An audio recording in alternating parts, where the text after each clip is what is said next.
Yo, yo, yo. What's up? What's good? How you doing? Good morning. Good morning. Good morning. Good morning. Hope everyone's having a fantastic day. Here, while we get started, or while we're getting started, while we're talking about, while we're thinking about it, I just want to update Nightbot. Yeah. Okay. That's correct. Actually, gonna try and stick to this today. Mission failed the last few times, but hopefully today will be a lot better. I don't know. We'll figure it out together. Good morning. Good morning. What's up, Yeget? DJ? Dude, DJ. Where the F have you been, my guy? Holy cow. It's been so long. An entire meme form around you not being here. I kid you not. Because the channel blew up the moment you left. We were streaming to like 200 people. And it was just like, the only thing that's changed is DJ left. It must be his fault. But I hope you're well, my friend. I hope you're away for good reasons, not like bad reasons, not like a certain healthcare provider, CEO. You know what I'm talking about? Yeah, I missed one day. Holy cow, the world's exploded. So many insane things happen. The United Healthcare Group CEO gets shot, gunned down in the street. And I'm just kind of sitting there like everybody else. And it was just like, what's everyone's reaction going to this? It was just kind of like, I heard that and I was just like, that guy got shot. And then the news is of course like, police. Hey DJ, see, we got a new thing for you. Thank you. Member for 14 months. Finally membership again. Well, thank you, brother. I love the news. The news report was out there going like, we don't know the motive yet. And it was just like, brother, like, I don't know if Europeans understand how hated CEOs are, but especially healthcare CEOs. And this is like the worst healthcare company in America. It was just, oh, if you remember hearing a news story about a healthcare company denying 1 out of 3 claims because it was using AI, and that AI was flagging 90% of the denials that were wrong. It should have approved those. That was that was United Healthcare Group. And it's just like, it's a crazy thing because it's like, oh, we didn't know what was going wrong and it wasn't supposed to be doing this. They did that after they were caught. And it's just kind of like, okay, if she was on the other foot and it was approving 90% of the things that it wasn't supposed to, do you think it would have been shut down a little bit quicker? And I was just like, oh, but the internet's reaction to that has been wild. So many people are like cheering on this dude. And don't get it twisted. I'm not like here for vigilante justice. I don't think it really solves anything because it's like, what's going to happen next? Well, other than Blue Cross Blue Shield choosing the wrong time of all times, their social media guy having no awareness of timing puts out a post about how they're not going to cover anesthesia during surgery. And I was like, buddy, no. But anyways, what's going to happen is like nothing's going to happen. They're just going to hire more security guards. You need to be like, you need systematic change. Vigilante justice never works for that. But it was a wild time. And then the Hawk Tour girl, holy cow, been famous for like 6 months, decided to rug pull her entire audience with their crypto scam. Truly amazing. Immediately called out White Coffeezilla, and I was like, oh yeah, that makes sense. But I was just like, couldn't believe that. It was just like, girl, like you are the definition of being at the right place at the right time. Like you've never actually done anything to be famous, yet you are, and the first thing you're gonna do with it is abuse it by stealing money from all of your fans. Insanity.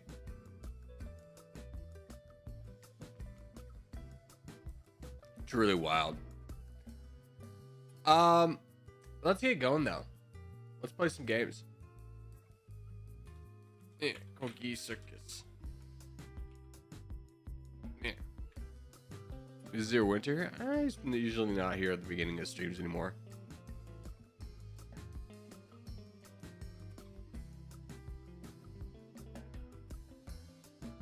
Let's do South America. Ollie Cox, what's up, my brother? Hey, real quick question for you, Ollie Cox. What's the greatest football team in the world?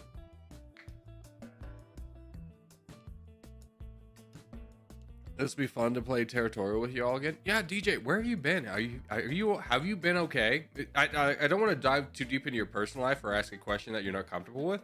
I just want to know, were you okay? Spurs not doing so hot. Shut up, dude. We always cheer for the Spurs. We have the greatest team in the world. Sometimes the greatest team in the world doesn't always live up to its potential, but doesn't mean it's not the greatest team in the world.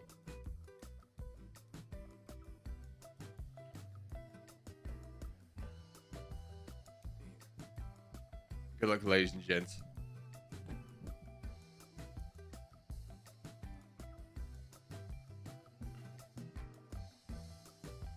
Yeah, I'm doing good. Just wanted to do some other things instead of being here every day. Okay, no. That's fine. That's fine. Just want to make sure you didn't like slip and fall and then like, oh, dude, I've been in the ER for like the last 6 days or something like that. Yeah. Everyone needs to change pace. That's for sure. Yeah.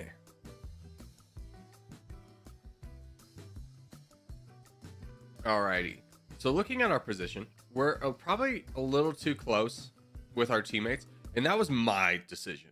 Like straight up, that was my decision. You know, you kind of get used to playing on stream and having like everyone around you in the first game, and then you know you get in a game where that's not true, and you get a little bit lazy. I got a little bit lazy with the selection. So my spot selection. So we definitely need to push out. I don't know which way we're going to really find success. I don't think it's going to be down south. I might want to leave you this land though, because I might need help up north. I don't know. I don't know if there's really going to be an opportunity just because the entirety of the white team is coming this way. But if it gives me a little bit more opportunity to save, I think that'll be good for me. Now, taking a look at the rest of the team, we're a little bit split, but we have a good power base over here. So if we get these guys, we can hold off for these guys. It might be our best move. I don't really see a situation in which we're able to really push against anything. Especially as United is probably, unfortunately, going to need to fight off this guy.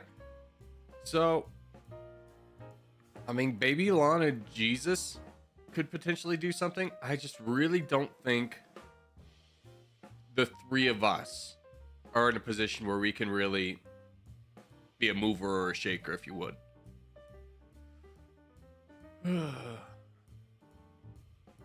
Yeah, get that bot, dude. Get that bot. I mean, Babylon's at 1.1. Am I getting attacked? I thought I just saw myself getting attacked, but no. I could start to donate. Here, just give DJ the smallest donation. And again, I'm just gonna mostly try and hold the line.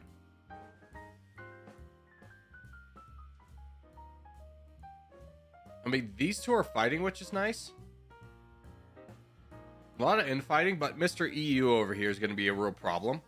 And I think if I try and really do anything, I'm going to be disrupting the balance where it's just like, I don't have to do anything. If I stall all these guys out, it would be better for the team.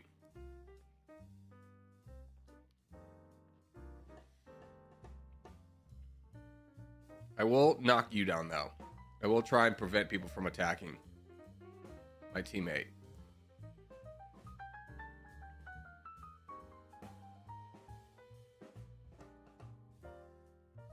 Yeah, we have the solution coming to us in RAR in DJ.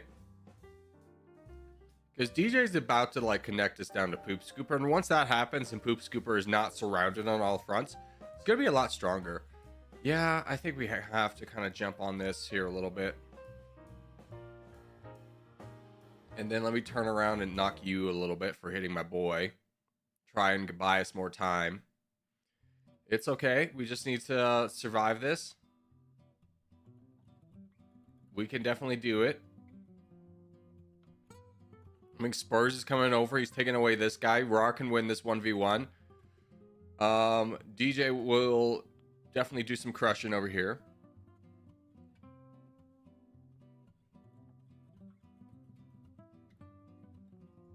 I will not play Territorial for now. Furry, did you change your name? Did you come here, change your name, and then tell me you're not playing? As if, like, I had already known you changed your name? What if I was just a bad detective and didn't realize who you were and be like, that's cool, dude? He did? Yeah, that's what I'm saying, dude. He lied to me. Well, he didn't lie to me. He just changed his name. Which I never understood changing your name on YouTube. I don't know, maybe because I'm a little bit older than a lot of people here. But it's just like, as for millennials, dude, you pick your one name, you pick your one gamer tag, and that's your like identity across all boards. Like that's who you are in every game. And it's a real tragedy when someone when someone steals your name. Like I'll never forget, I think I was playing, I forgot what game I was playing. But I went in to type Corgi Circus and someone had already used it. And I was like, what the actual hell? This is my name. What are you talking about? So it was like a real devastating moment. It's like, I cannot be my name in this game. Are you kidding me? And it was like, not to be conceited. Because it's like, you know, it's not the most insane name in the world, but it is also like a really rare name. I don't think a lot of people would be like, ah, yes, Corgi Circus, what a common name. Yeah, good job, boys. Way to pull this one together. Go get him, Poopy. I believe in you. I believe in you.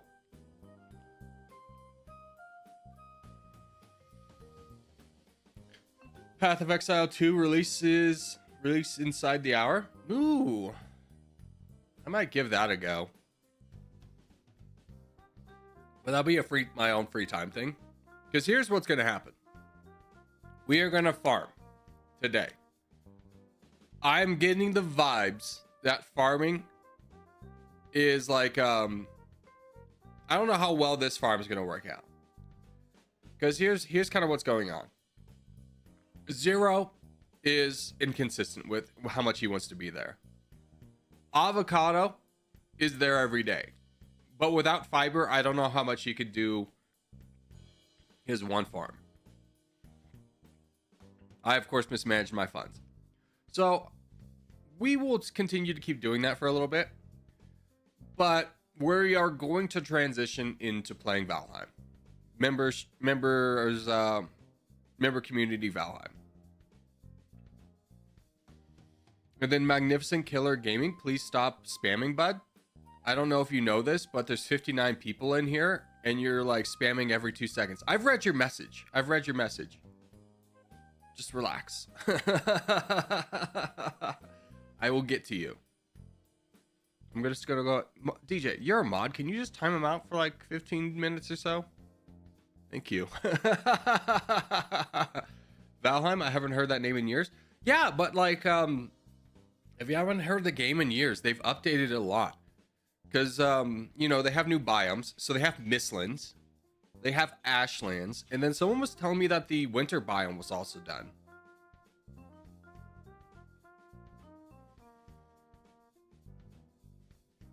So it's like, I would love to play Path of Exile 2.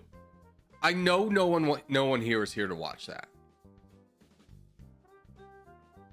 Because I played Diablo here and no one was here to watch that. I get that. I'm here for it. I know. I understand. There are games that I can enjoy that the channel will not do well on the channel, which is perfectly fine. I'm not going to be a Diablo channel because I feel like half of being a Diablo channel is like telling people what to do in it, or Path of Exile. But I'm not that guy. I'm the guy who looks up what those guys are saying. It's like, I don't know if you've ever seen Path of Exile's skill tree. It is overwhelming, my guy. It is too much. And they supposedly simplified it a little bit, but like the big thing with Path of Exile is it's not supposed to be an easy game for a filthy casual to play. It is supposed to be a game for the guy who speed ran through Diablo and did everything possible in the game in like 1 week. This is a game for him to be like, to sink his teeth into, which is just kind of like, okay, well, I do like to see the sun occasionally, so I probably will need to look up a guide. Yeah. Plus, I think a more healthy way of phrasing it, rather than just being mean about it, is saying I don't enjoy figuring out the puzzle of what is best and spending a lot of time on figuring out what the puzzle is. I would rather prefer to know the answer and then just more casually play the game. Diablo 4 was a 24-hour game for me. Like, as you played your first session in 24 hours, or you played a combined 24 hours and then gave it up?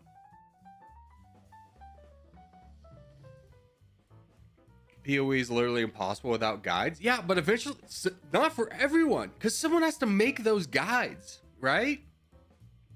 There's a whole community that's out there that's like, well, if I take this path and move down this node, I can get a 2.5% bonus to my health. And then if I go down that path, I can also get a 2.5% increase to my critical chance. And that would overall be a 1.4% increase over the other going down this other node, which would then become the new meta. I can't believe no one has figured this out. And you're just kind of sitting there, be like, yeah, yeah, what he said.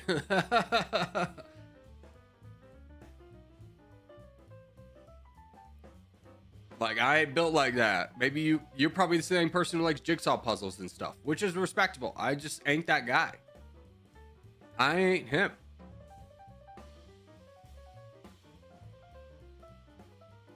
Okay, now you're just getting banned on the channel, dude. You got warned. You got timed out, and then you came back and you doubled down. It's just like, you could just be a nice guy and hang out. You don't need to choose violence.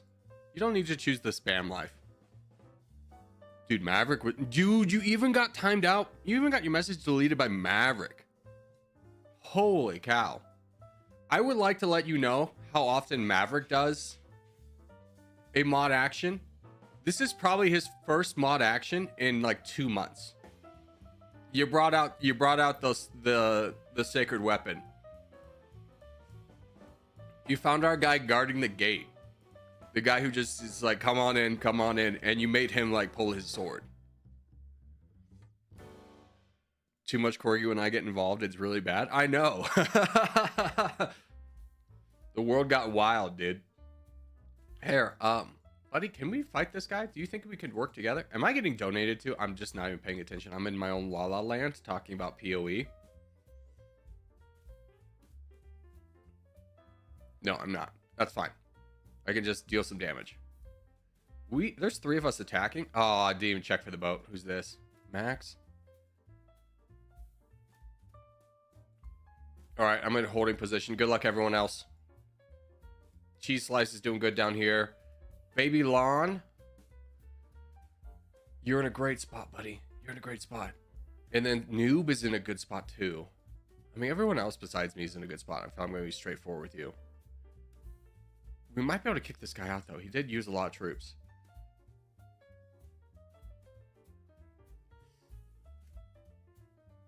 I'm going to be straightforward with you. I wasn't really expecting to be boated into because I was like, RAR has such a bigger coast.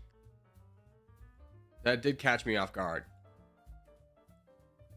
Attack the French with it, but I'm kind of getting massively attacked. I think you can wait the extra couple seconds for reinforcements. Apex is there. Go get him. I'm fighting my own battles. They're equally as important, but they may not be yours. I'm draining their back lines. See, this is a good example of a guy who did not need to do this. He did not need to boat in. It accomplished nothing. He could have let his own buddy help, but he chose not to. He could have donated to this guy and they would have had a better chance.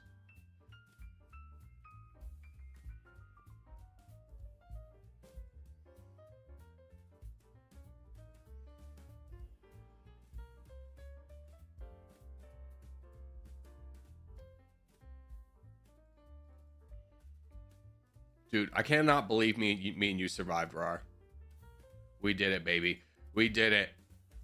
We did it. Let's go.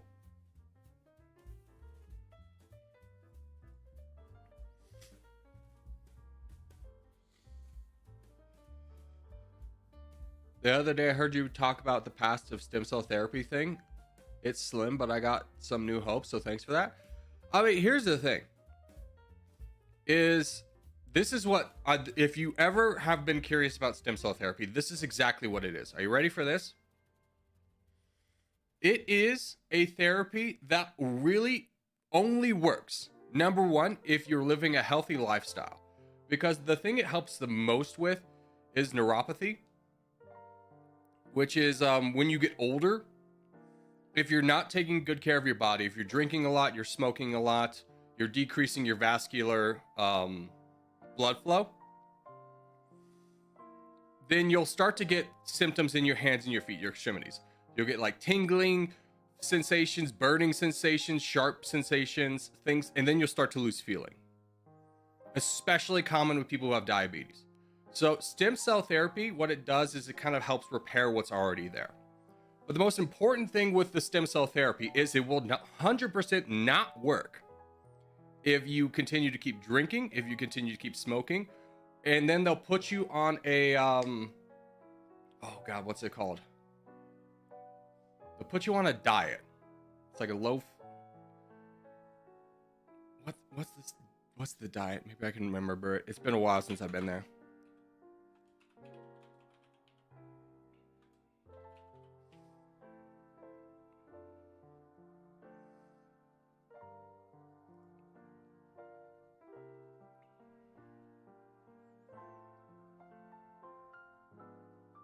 Oh, I forgot.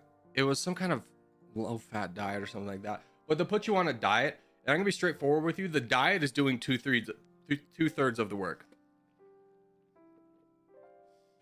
It's like a low inflammation diet or something like that. Let me figure if I can figure out what it's called. I think it was just an anti-inflammatory diet. And you may be thinking what a fad that is.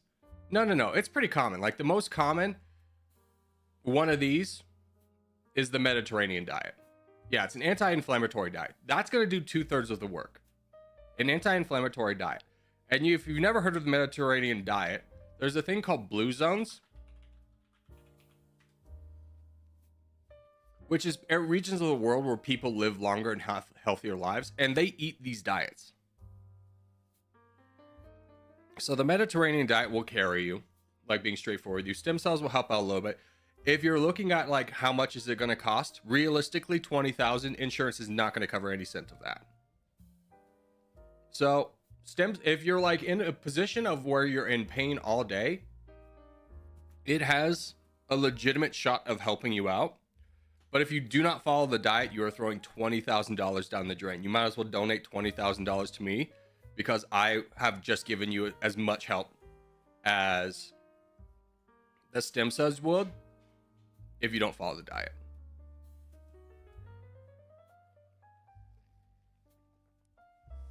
You just gotta get some tests and eat keto. No, keto does not work.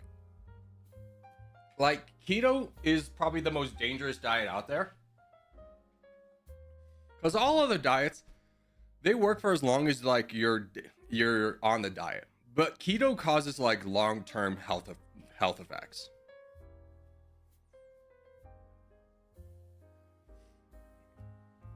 It could work for you, but I would love for you to look up the long-term health effects of a keto diet.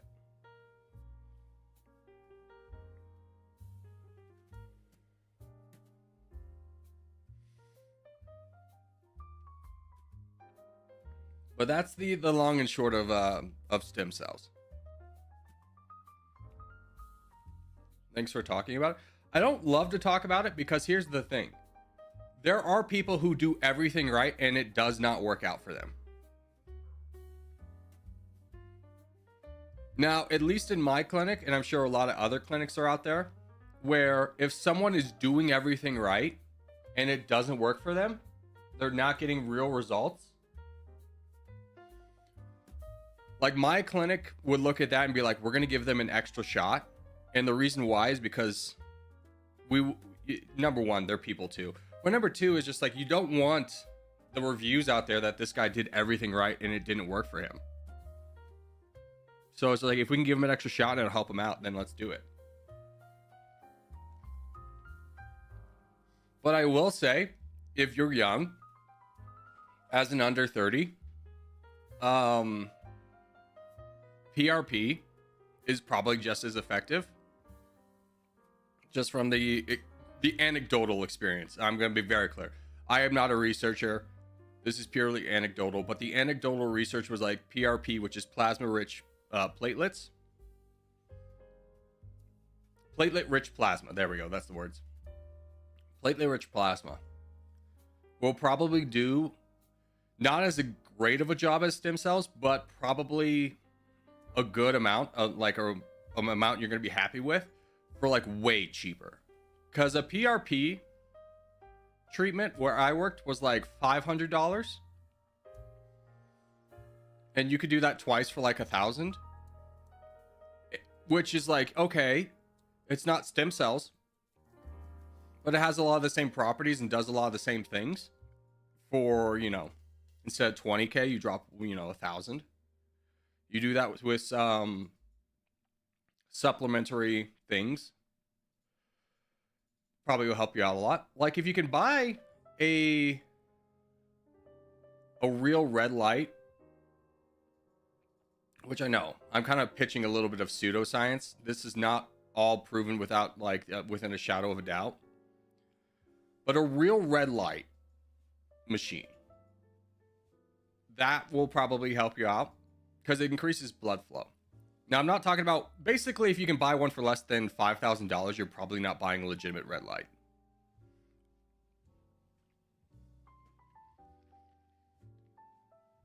But if you want the best shot of just like, if you're in pain, you know, anti-inflammatory diet's going to carry you.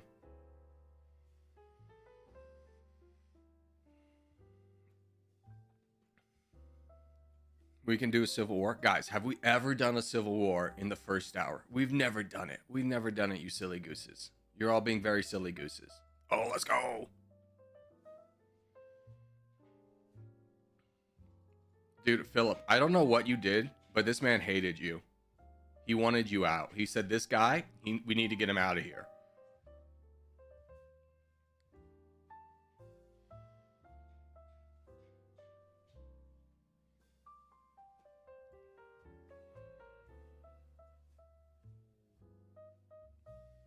I'm here. I'm here.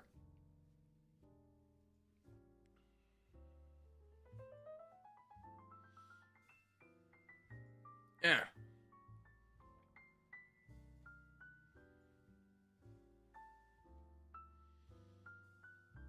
Yep, keep holding strong, Finland.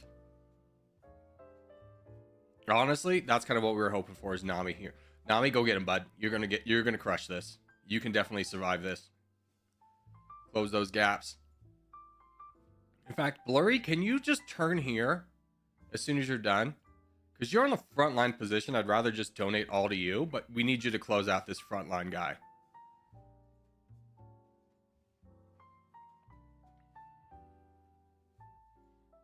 Yeah.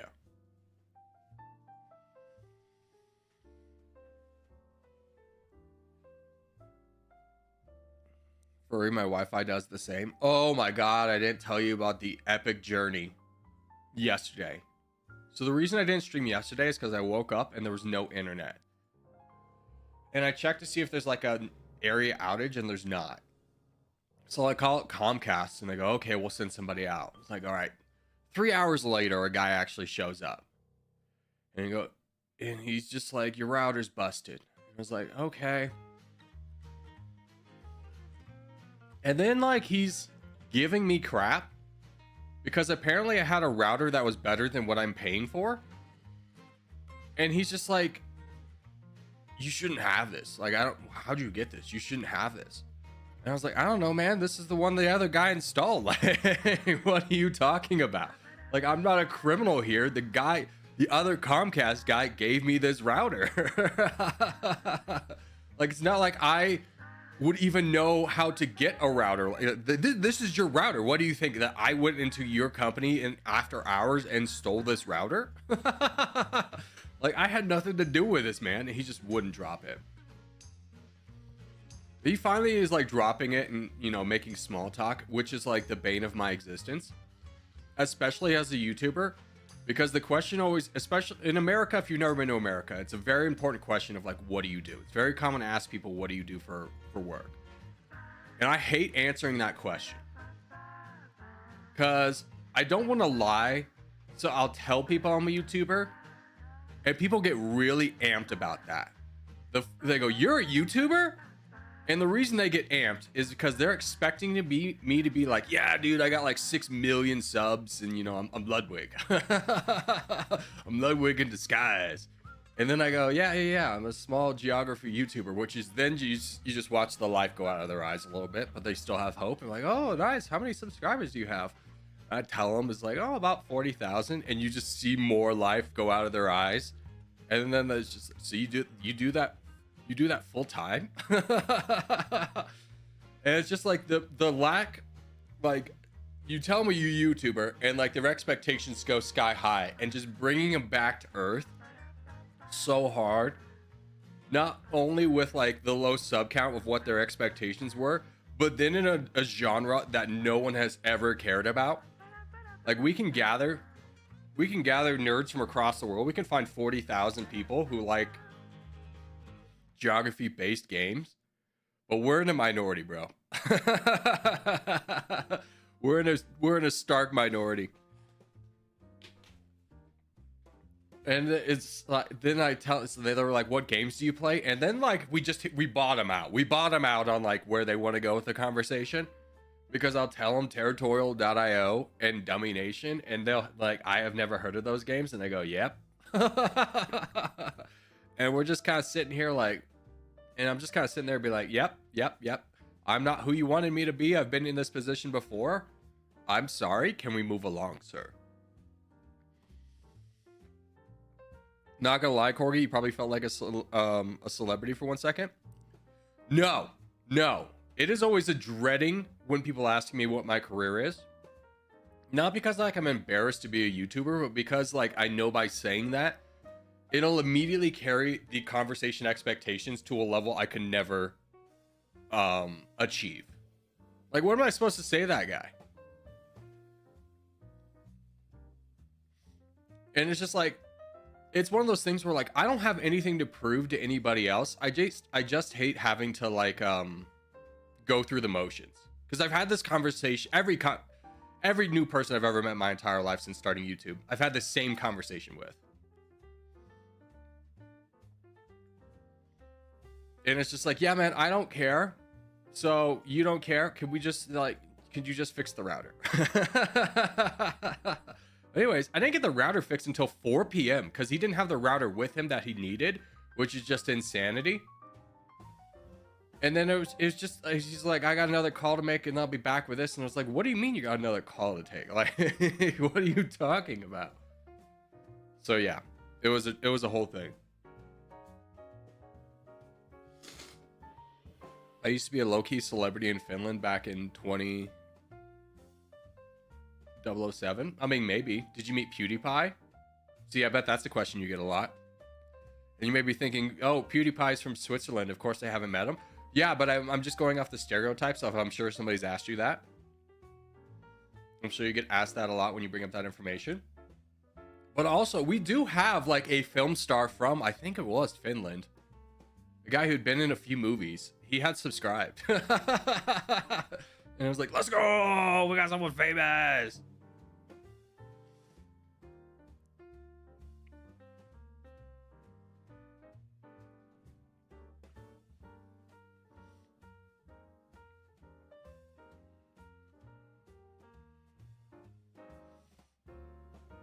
I'm just gonna keep hitting this guy because he's the only guy I've got borders with.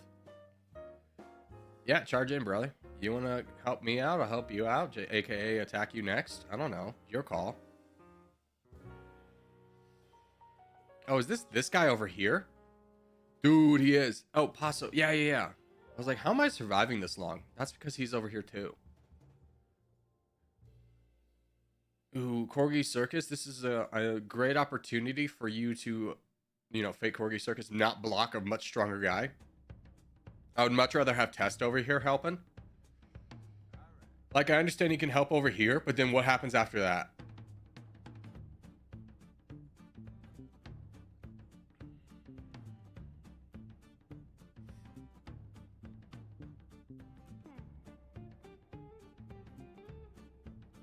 Petition to bring back only up? No.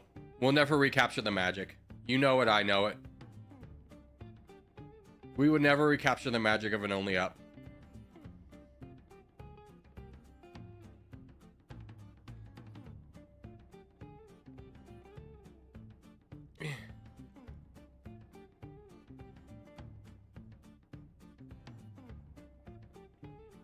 I'm here, Jesus. I'm here, Jesus. Me and you, buddy. We work together.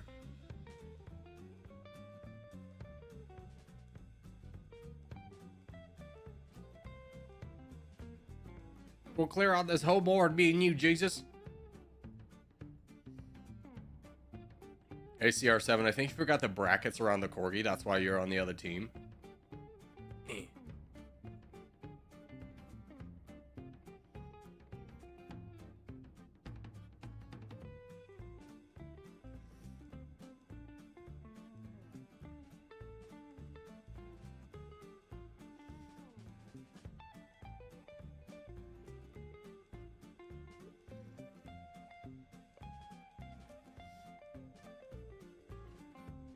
Submit, can you join me fighting this giant guy? Yeah. Oh, the yawn emoji. The I'm getting absolutely blitzed apart emoji. So the only way I can potentially win this is by baiting you into over attacking. Classic.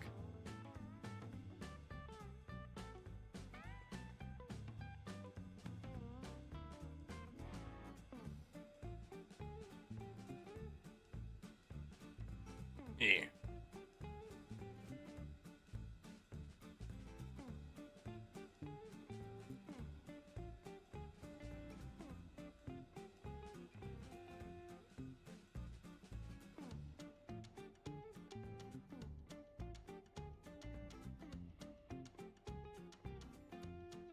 Okay, you can attack up north. Cool. Let's go. What is this in the way? Kush? Just existing in the smallest little areas. Hilarious. Rar, I believe in you. I believe in your abilities.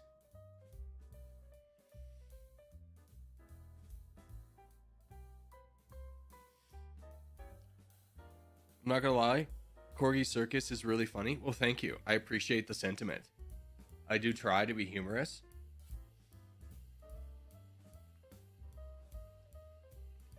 As many of you know, I'm a big fan. When people ask me who's my favorite YouTuber, I always say Northern Lion. It's a guy I've been watching for literally over 10 years. He's known on the internet as like your favorite YouTuber's favorite YouTuber. Very funny guy. And I was watching this guy Stans go through like the history of Northern Lion, like the lore.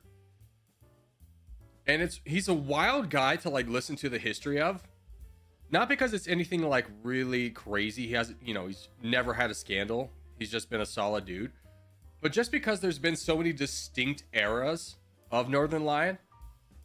And if you've ever listened to this man for a long time, his voice has drastically changed. It's not like he hit puberty. He started YouTube when he was like 18, but his voice has drastically changed over the years. And he sounds like a completely different guy, and listening to those voices is so weird. But to give you an idea of how like much of an OG guy he was. So he was talking on this one podcast about how he was like one of the biggest YouTubers at the beginning of YouTube. And he made like a Reddit post of how to start a Let's Play channel. And you know who responded to him saying, "Hey, thanks so much for teaching me how to do a Let's Play channel?" Was Markiplier.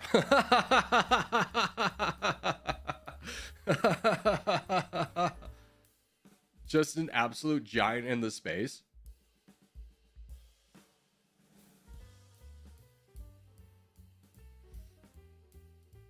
$10 is crazy. I mean, he's been doing it longer than 10 years. I got on to Northern Lion like right before the train got out of the station. I was an early adopter. I wasn't the first one there, but I got on to Northern Lion when he was like 30 episodes into his first playthrough of The Binding of Isaac. Like the fastest anyone could possibly realistically be there without also like really loving tiny things. Dude, freaking contest. Can I show you a clip that just like took over my brain? You've probably heard of him from this clip. Excuse me, how is this not the right music? Here, let's close up this tab. There we go. Let's get music on this tab. Also, Perkins bot, hello. I'm a little bit shocked and scared that you have a name by that's a bot and a bot is talking to me. I'm a little bit afraid to be just like yapping to you and then find out you're just a bot. Well, hold on. I want to show you this one clip. It's from like this year, but it just took over my brain last night. Like I couldn't stop thinking about it. Hold on. Let me actually pause the music here.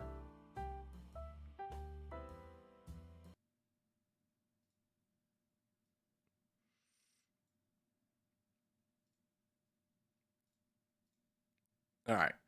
It's one clip. Basically, he makes an entire bit out of it for an entire year because he went viral off this one clip. He hit a nerve. That's how you know he's right, too. Comedians need to tell uncomfortable truths, motherfuckers, when the truth is uncomfortable for them. Okay. Let's kill him. Let's kill this guy. Let's beat him to death with hammers. Okay. It's just that clip. It's like it's not like the peak of what makes him funny, but it's just like, okay, let's kill this guy. Let's beat him to death with hammers. It's just like linguistically is so funny to me. Anyways, let's do Europe. Okay. Like I thought of, like when I first heard that, I was like, I gotta incorporate that in the channels, but it's just like, it wouldn't make sense to anyone who doesn't know the Northern Lion or like why it's funny.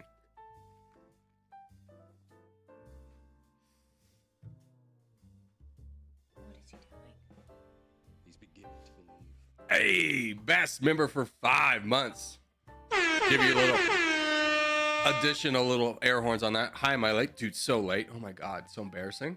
Could never be me. But in events at 1 minute, my timer's broken. Is the simplest way I could tell you that information.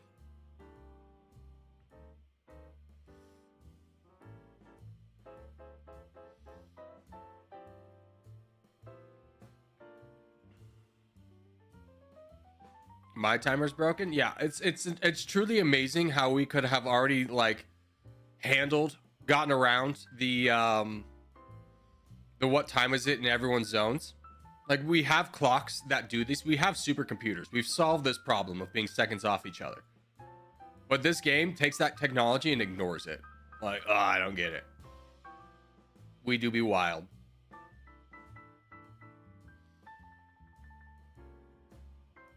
Also, yes, I did random spawn. I do understand the Iberian Peninsula is not exactly where champions are made, but I have the utmost faith in myself that I can, you know, stick around for like 2 minutes before dying. Especially as I was body blocked by my own bot. Freaking Hunan Soviets. The Soviets strike again. The Soviets have ruined my life yet again. I'm America circa 1964. The Soviets are ruining my life.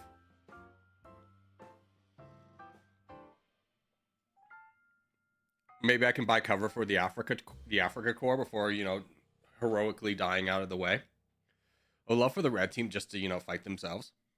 Fight the blue team.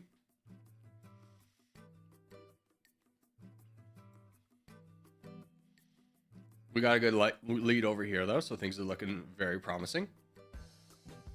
Let me claim the UK. Ah, so you will also be completely useless to the team, just like me. Sick.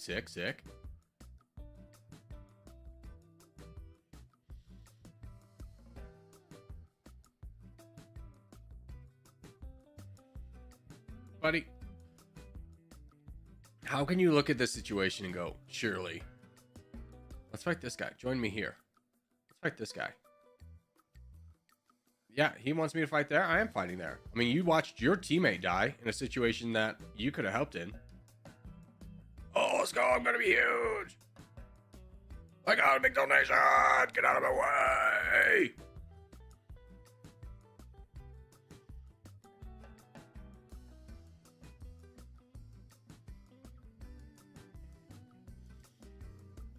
Get off the tracks when the train's coming through.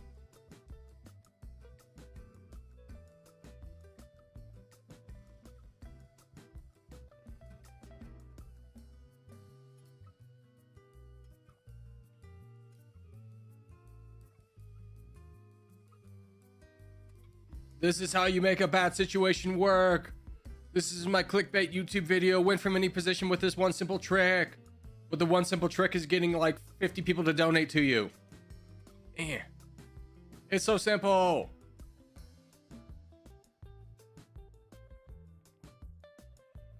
Oh my God, look at this. He's like perfectly Portugal and I'm Spain.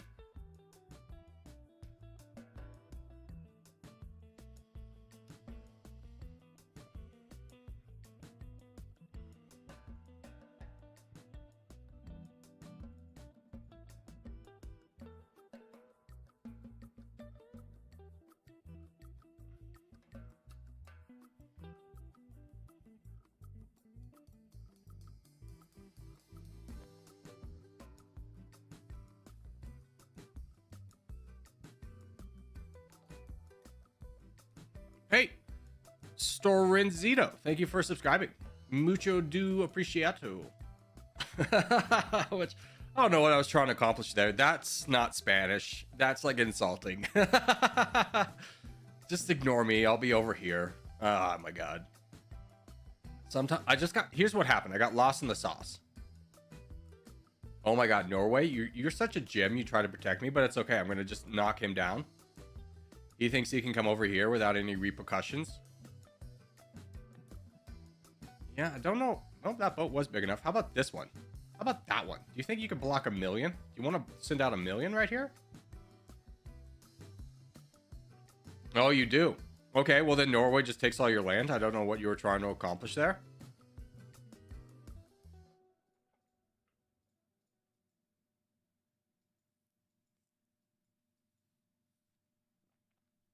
I make sure I didn't get the land, but I don't know if you know this, but me and Norway are on the same team. Dual boats, what are you gonna do? What are you gonna do?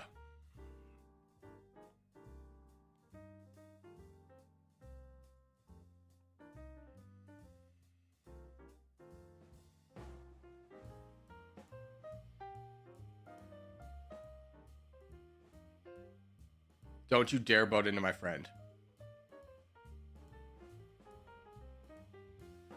Yeah.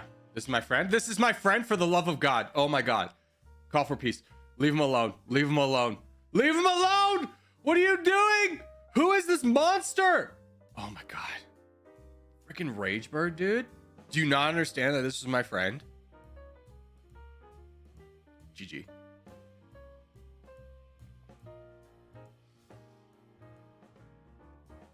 I have claimed my title as donator. Let's go.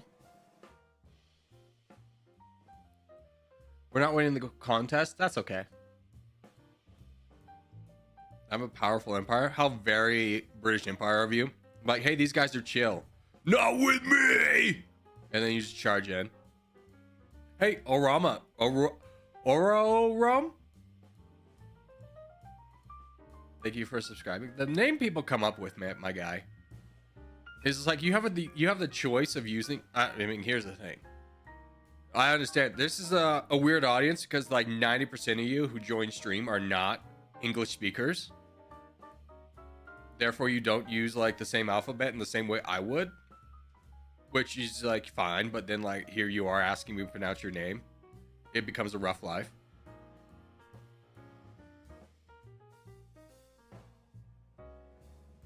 Good job killing Corgi's friend. Corgi stole my crown. I rightfully deserve the crown.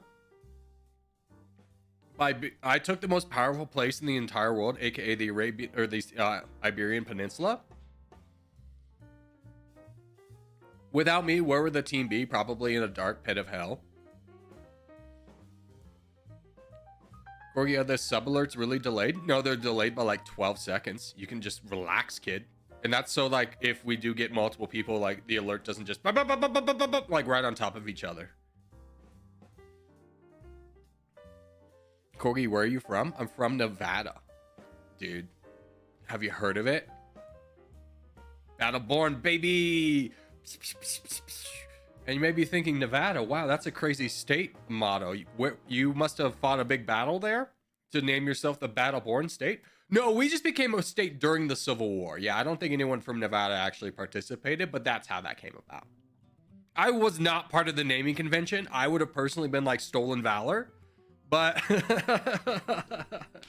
but again, here I am. Yeah, what did Nevada do during the Civil War? I don't know, brother. Probably gamble. Maybe a little bit of mining on the side. Have you done global yet? No. Well, let's do Wordle because it's fun.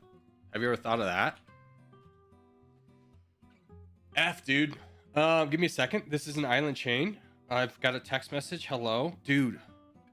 I'm so many people. It's just like I could tell them I work at 9 to 5. I can't text during that time, and they're like, yeah, no worries. I tell them I stream from 10 a.m. to 3 p.m.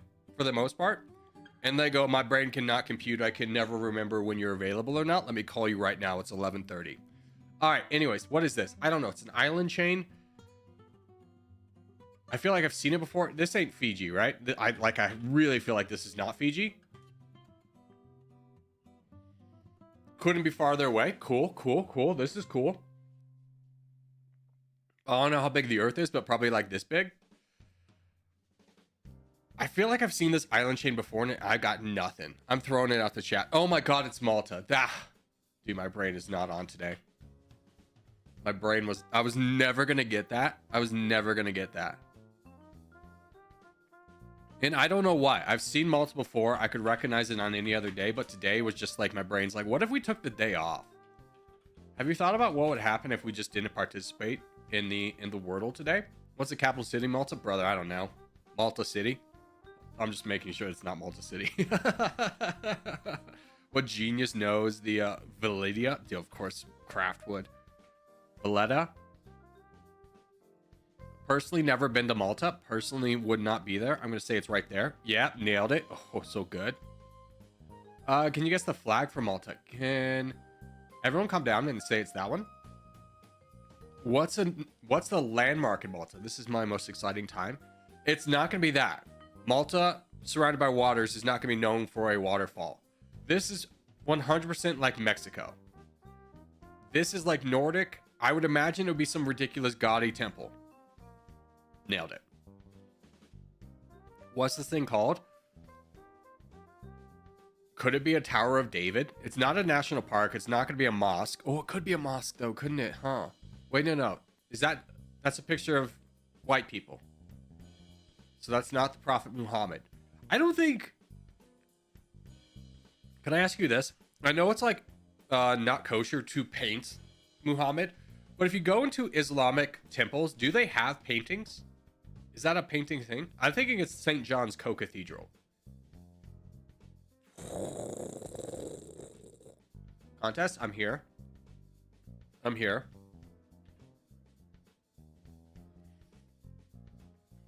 Note, not depicting living creatures. Really? You can't depict a living creature? Could you paint a tree and put it in a mosque? Or is that like too much? Like, it's taking away focus from Muhammad. Because, like, I've never been in a mosque. I've seen pictures of them, and I've never seen a single decoration.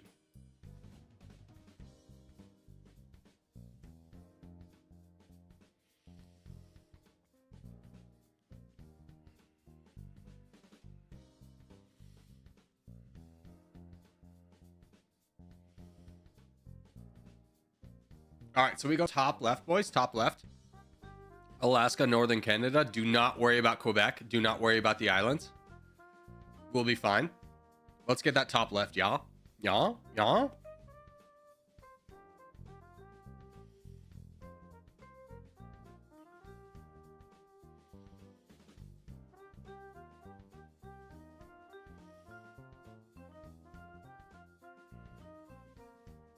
Is there a tip for us to reference, Corky? Oh, my brother in Christ.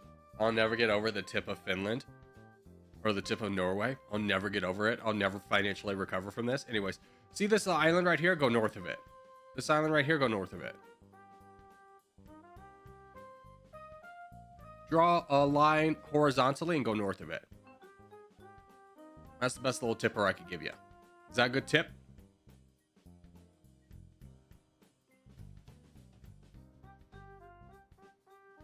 Ah, frick. I tried to spawn away.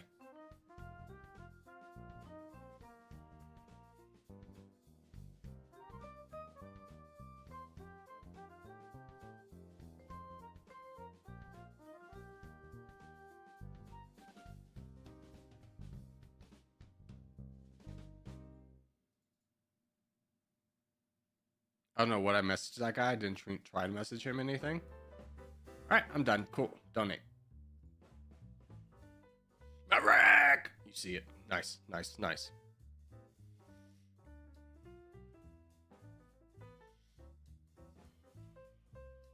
Dude, it's the dream team of the backline. It's Maverick and Brandon working on the same guy. That guy's 100% dead. You'll love to see it.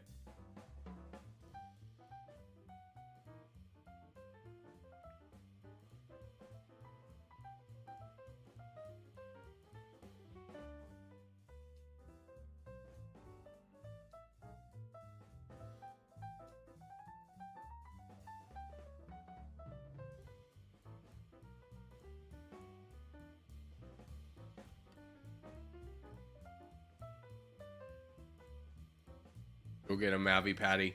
This is you. For fun.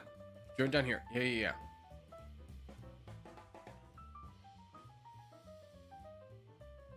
Pretty good positioning.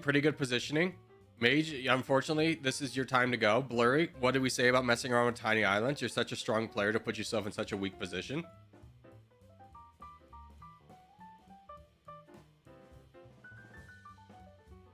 All right, Furry.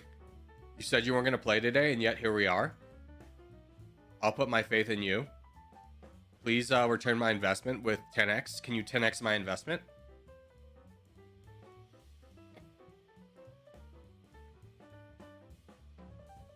Oh, dude. One of my favorite YouTube stories from a few years ago was, I don't know if you've heard of Grant Cardone, but anyone who's been in predatory sales jobs knows Grant Cardone. He's the sales guy who's just like, why are you hanging out with your family? Why are you not working on Sundays? Oh, you take lunch to go hang out with your friends? This is a great opportunity to network at a very high-end restaurant. You go there, you make one client, you make your goals. Like, that's his mentality. Also, he gives his training videos the same vibe as someone who just did a line of cocaine and just spits off the top. He's a wild man. He's a wild man. Well, anyways, his daughter tried to get into the inspirational let's do this market, and she's trying to tell me how she's like already rich. And it was just like, well, I got a small job from my dad when I was 16. It paid like, I think it was like $12,000 a month. And it's just like, and then she's like, with my hard work, I now afford a house at 20. And you're just kind of sitting there and be like, yeah, I probably could have afforded a lot if my dad gave me $12,000 a month for a job I did nothing at. Like, what are we talking about here, kid? And it was just like, it was just so funny watching her unironically not understand her own privilege and really be convinced that the way she got to where she was because of her hard work. It's like, girl, you ain't making a convincing case. I don't think you're gonna get too many followers off this.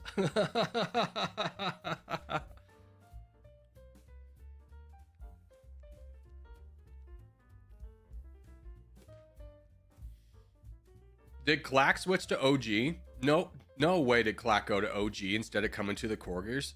What the frick, dude? My feelings, my thoughts, my prayers, they've all gone to waste. I did nothing to recruit him, but yet we still didn't get him. This is bullshit. Nor did I know he was available. I'm the salty GM in an NFL football franchise, not complaining that I didn't get DeAndre Hopkins, but never making a phone call to see if he was available.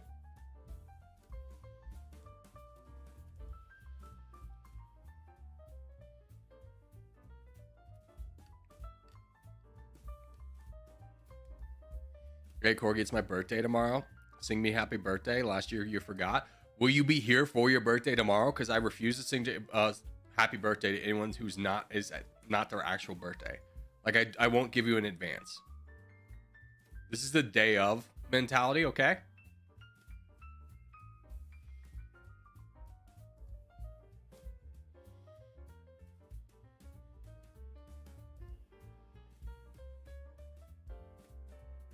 Backlines? You think we got problems in the backlines? You think Aziz in the backlines is not gonna be able to solve the backline issue? I think we're good on that one, champ.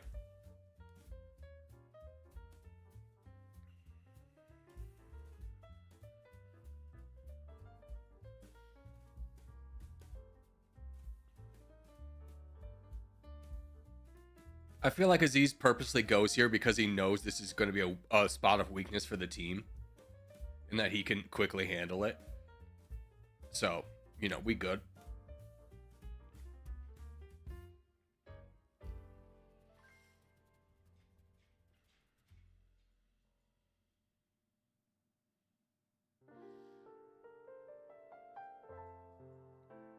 DJ, you mongrel. You mongrel. He knew it too. Look at this guy. Rip to Clack Union leadership. Yeah, I don't know what Union's outlook's going to look like without Clack, just because he's been a part of their leadership for so long. I really don't know a single other person that still plays in Union. I'm sure there are, you know, long-term guys, but just not ones that I'm familiar with as an outsider. So I don't know what their leadership's going to look like without him. GGG. But I have a hard time believing you could take such a stable force as Clack, who's been there for years, and take him out of the equation and still for that clan to function normally. Because it's not even like he stepped down for leadership and still plays with Union. He's full on abandoned ship, looks like.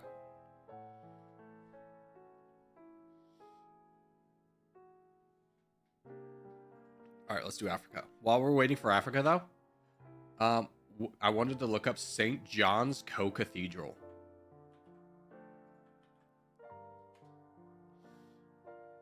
Show me images of this bad boy. I mean, the inside looks dope AF. Let's get real. That's a pretty good photo. I just could never imagine being the guy who has to lay vertically and painting all this shit. Like, I could never, man. I would get so bored. I'd be like, I don't want to lay down anymore. I don't want to be here anymore.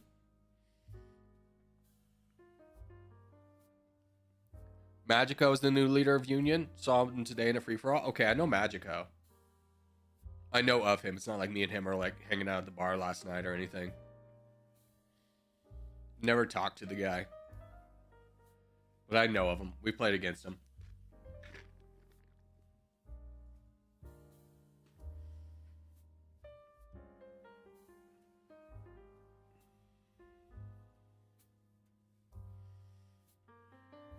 I barely know Magico. Yeah, like we've played against him a few times, but it's not like I see him a lot. He's probably European if I had to guess.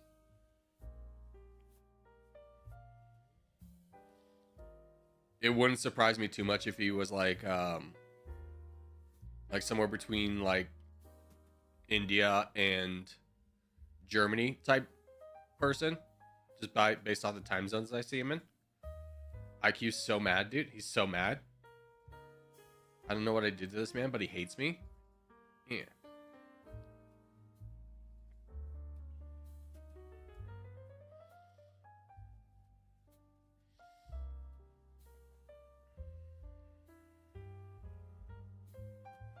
Romanian. It could be a Romanian, that's for sure.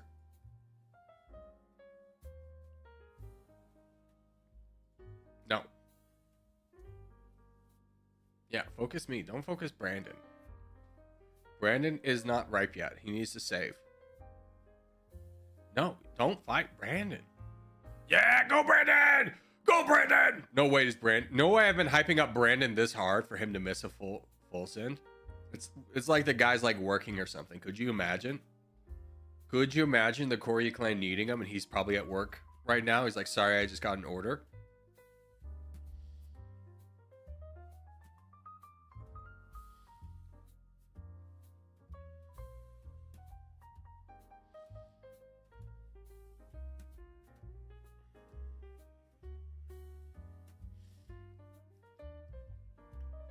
I don't even play this game, but I've been watching you every night when I'm about to go to sleep. I mean, that's fair.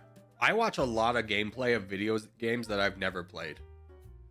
Like, I could tell you the story from The Last of Us, beat for beat. I have never actually played The Last of Us. Corgi, it's such an infamous game. How come you've never played it? It was on PlayStation. Oh, but it's on PC now. That's cool, but like, I already watched a playthrough of it. So, you know, why do I need to play it?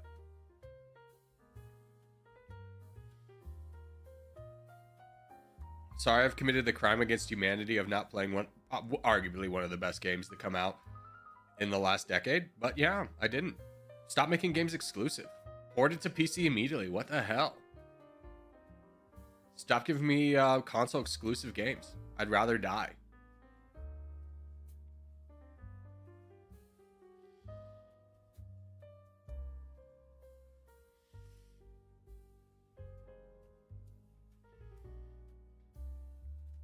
What'd you think about The Last of Us? Dude, loved it.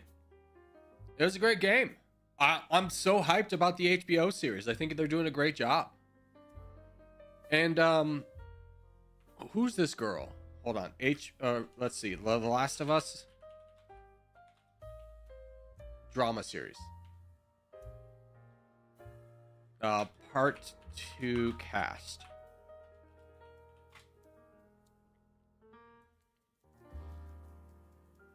Caitlin Dever. Dude, this girl is such a good actress. I'm so stoked because she's playing like the big muscular girl from the from part 2. Spoiler alert. Such a good actress. I forgot what movie she was in. Or there's a series, I think it was. Give me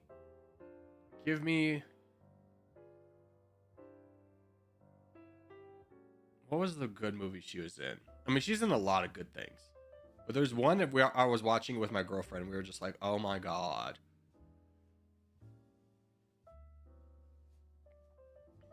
I will find this. I will not give up on this. Just give me to her. What am I doing? Give me to her. Caitlin Dever. Of course, she spells it stupid. That's more of her parents' problem than her, but like still it affects me. Show me the... show me her stuff. Show me what she's been in.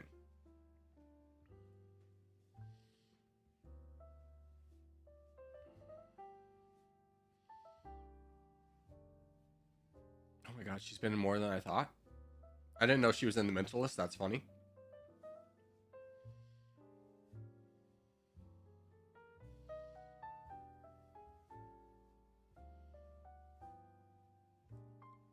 I swear. Oh, this is it. Unbelievable. I didn't recognize the thumbnail. Unbelievable. It's a series on Netflix. So good. So good. It's like the based on a true story thing of like, you know, this girl gets R-worded and then the cops don't believe her and think she's making it up. And then it's the journey of her like dealing with the repercussions of having been R-worded, but then also the cops not believing her and the journey through that. Great series. Great acting. Loved it. I'm joining the contest. I'm joining in the contest. Let me banter, dude. Let me just be me for a minute. What is Corgi Circus without the banter? That's what you came here for, right?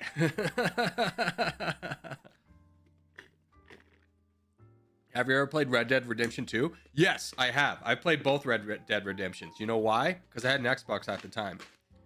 And I remember downloading it the moment it came out, being like, I'm going to take a day off tomorrow and then play it. And then seeing how long the download was going to take and be like, I guess I'll go to work. And then when I got to home from work, I was like, hell yeah. And I loaded up and the snow scene right away is like, this is everything I wanted. Boys, we go west. I don't know what we're doing over here. We go west. Go west, young man. Haven't you been told? California is full of riches, women, and gold. West is where we're going to go.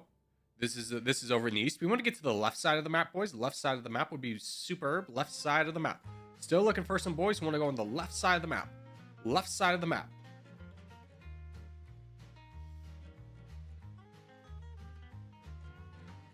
Oh my god. Buddy, you outplayed me. See, this is where I was going to go. I don't even think he did it on purpose. He might have just done it for random spawn sake. But my plan was like, I'm going to go behind these two, get a little bit more land than them, and then crush them all. That plan has now been nixed into oblivion.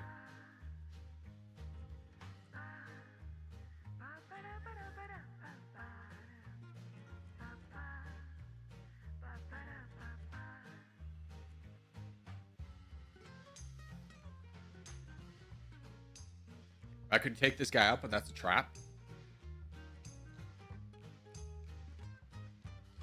Is going around the Caspian Sea fine? No.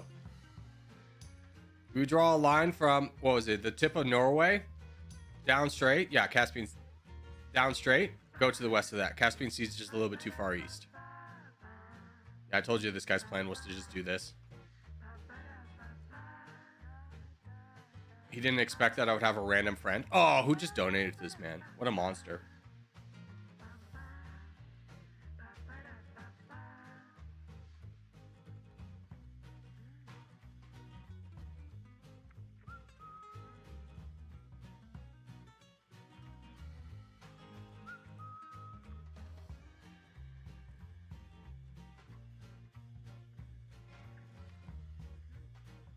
Hey, Circus fan, you know, it'd be super cool. You know, it'd be like really cool of you. Like, oh my god, all the hot girls are gonna be talking about you. Yeah. Let's attack Glubby. Let's take him out. Let's glub this. Middle Franken's here. Thank God, our Lord and Savior. With the power of DJ Aziza and Middle Franken, we can't lose.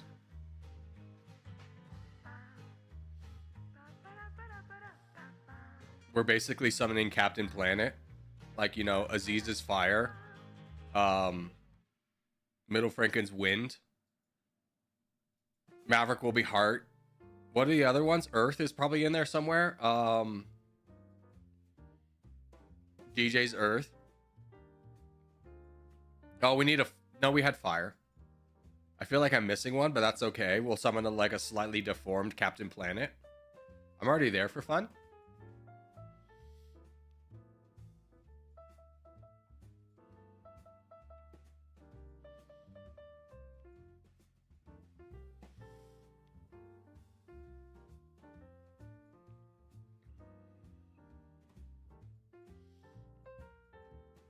I had a great spawn, but everyone teamed me. Sucks, DJ. All right, here's what we do. We get this guy down, and then the rest of you ignore him. Don't donate me. Don't donate me. Push forward. Donate forward.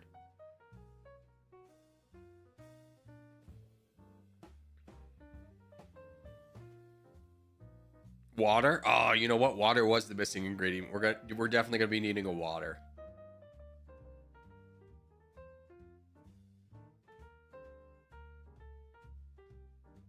How can you have a captain plan without water? True, true, true. But there's also not like an oxygen guy. We'd probably need an oxygen guy if we're really forming a captain planet. Maybe that counts as wind. I don't know. I haven't broken down the science of the captain planets in a long time. There's some missing knowledge there. The sacred texts.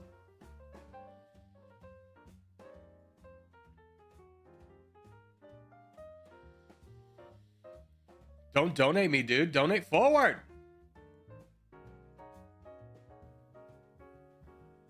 Here's what we're going to do. All right, you ready for this? Let's consolidate around Blurry. Let's consolidate troops around Blurry.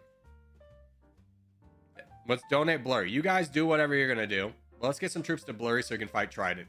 Trident? No way are you fighting for OG2. What happened? All my boys are going elsewhere? My heart? It won't go on. Trident not only not playing for us, but playing for the enemy team. Enemy as in context of we're playing against them in a contest, not as in they're bad people.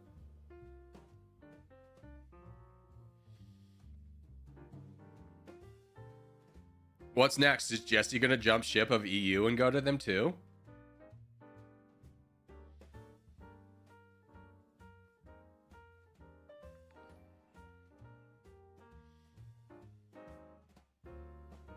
Whoever this is, Liam, bud.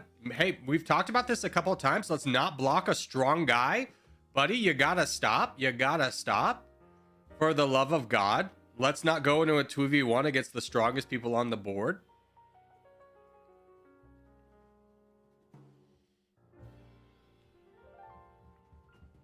You would expect him to play for PZ? Yeah. I don't know what if Trident's not a PZ guy anymore or if what's going on there.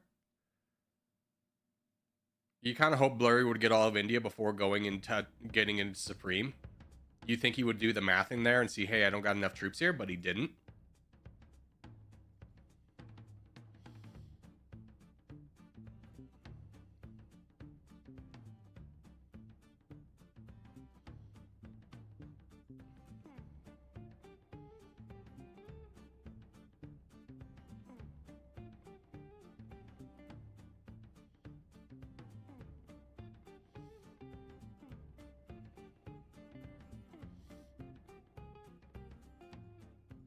Boys, I swear we have more donations than this. This is a game of timing. We need to get this guy done quickly. Please, let's donate. Like, what's going on over here? How does Aziz only have 500,000? Go, Blurry. Go, Blurry. Just use like 3% and take these two guys out real quick. I don't know what we're doing. Why are we fighting in the smallest thing when you can just take out two guys real quick, have good borders on Supreme, fight down Supreme, because now we're having to deal with the RU guy. Like, what was the plan there, my guy?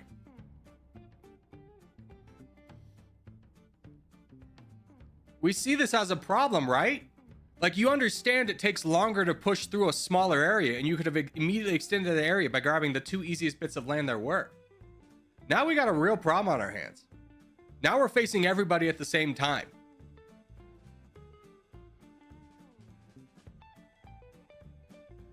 All right, emergency, all hands on deck. Start donating to... Let's start building up Aziz. Let's get Aziz to max.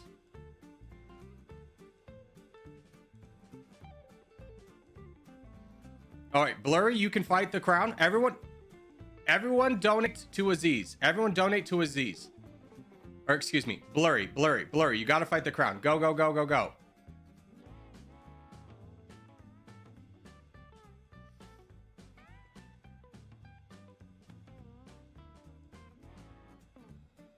Buddy, if you're over your red interest, you need to be charging. Like, what's going on here? Go again, go again, go again, go again, go again.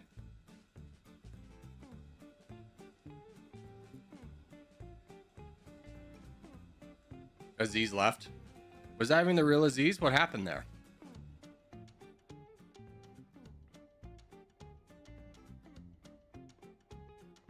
All right, this one's lost. And we're going to talk about why. All right. So we're getting moving. Everything's fine. We had a good expansion. First off, guys over here, you're not helping us. You have to understand, you're not helping us. There's nothing over here that you're accomplishing other than being fodder for enemy teams. If you join over here, we have a lot more strength. Basically, all you're doing is you're depriving us of like 10 donators over here. So we have 10 less people donating over here.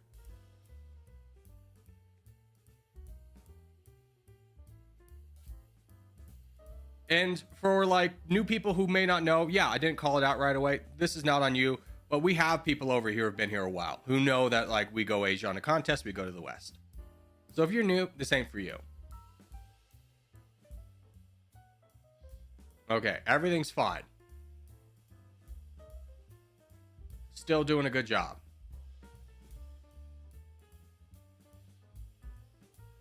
All right, we start building up Blurry. He's in a great position. So in this position, you have to start thinking about numbers and where are we going to be strongest from. So right now, Liam is pushing. That's fine for now. But you have to understand, you're not going to be the team champion. You got a guy who has 1.8 million. So you need to be able to build up to that. Your red interest is at 1.5. This is the moment you stop and you either get donated to or you just save up to, because you have to understand you're in this fight alone.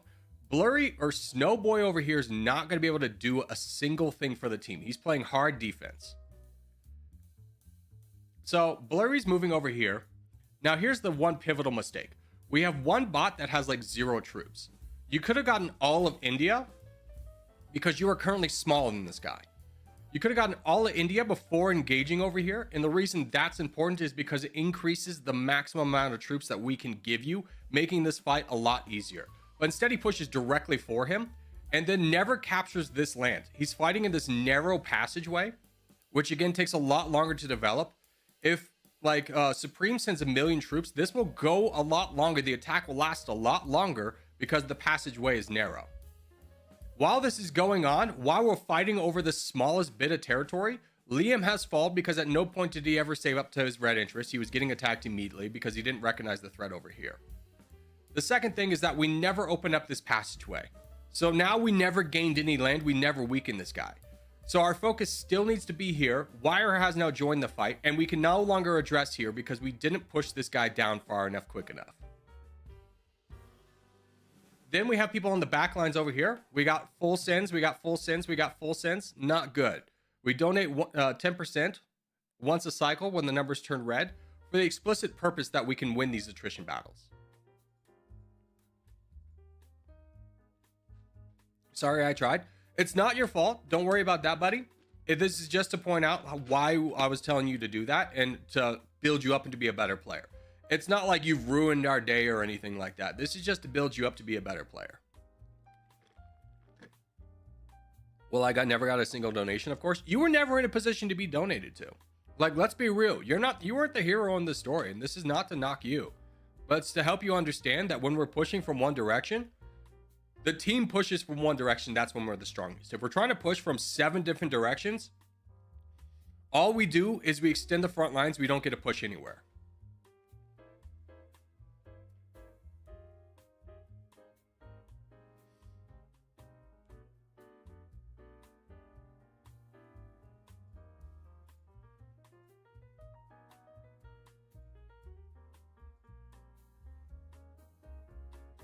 Bro's too serious? Bro, this is your first ever time chatting, so I'm gonna let this one go. But just understand that, like, I'm telling people how to play so that we can get better at the game.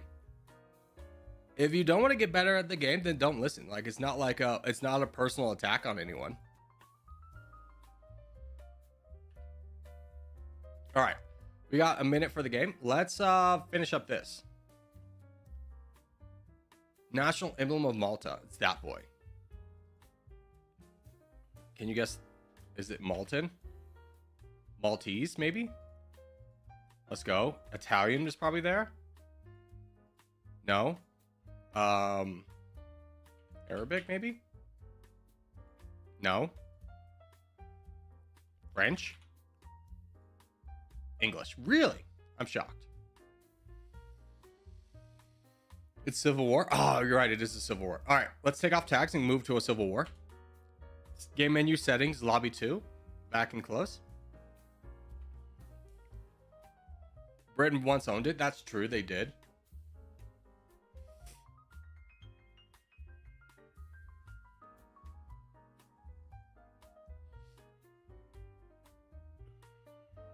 Please join Horse for the next round. No, you can join us. I'm not going to join your small clan. Like, you can have your own small clan. That sounds like a totally good idea. But you can't ask me, who's spent 2 years building up this clan, to then just play for anyone who ever asked me to play for their clan. I hope you can find the reasoning why I wouldn't do that.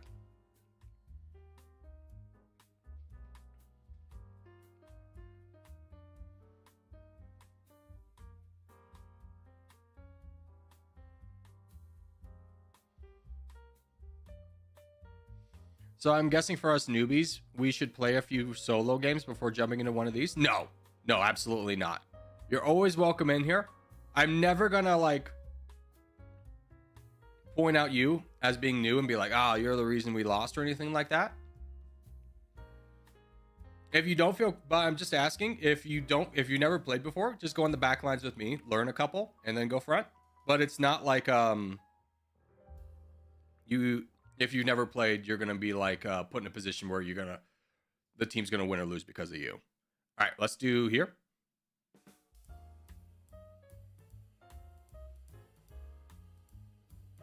How do you get to lobby 2?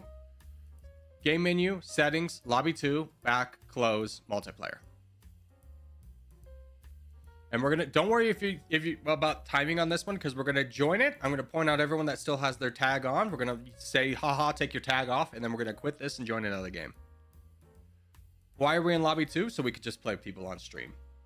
All right, Circus Fan, King, Banana Man, Opposite OG, Chocolate, Adana. Guys, take your tags off.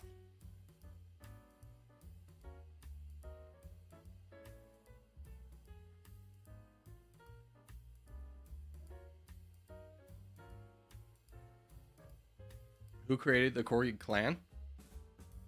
He said like 7 months ago Pharaoh did. So now I'm confused. No. I mean, here's the thing. Is how the Corgi clan started was we hit a subscriber goal. I think we hit 500 subscribers. And it was a way for us to play together as like a, hey, that's cool. Let's build a community. When we start talking about like the dominant era of the Corgi clan, it was a lot of people playing offline. The clan kind of merged into two, or diverged into two different paths. One that was like, hey, we play on stream and we have fun, and one that was like, we are a serious clan, we're gonna play offline. And that was the we're gonna play offline and take this seriously was spearheaded initially by Pharaoh, Banana, Luxus. Aziz kind of was the big guy, took over. Aziz, no way did you keep your tag on. Clack, no way are you putting your tag off for this one. What happened, my guy? Why are we trolling? Are you purposely trolling me? Did I offend you in some way? I don't feel like I've ever been anything but nice to you. Oh, sorry, I didn't know. Okay. That's fine if you made an honest mistake. I was worried that like I had at some point offended you.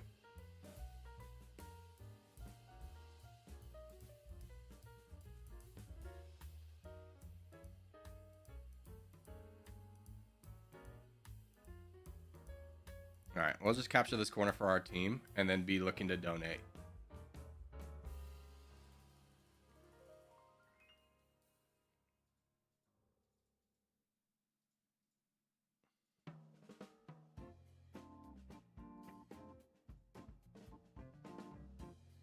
Excuse me, how did I not get over there?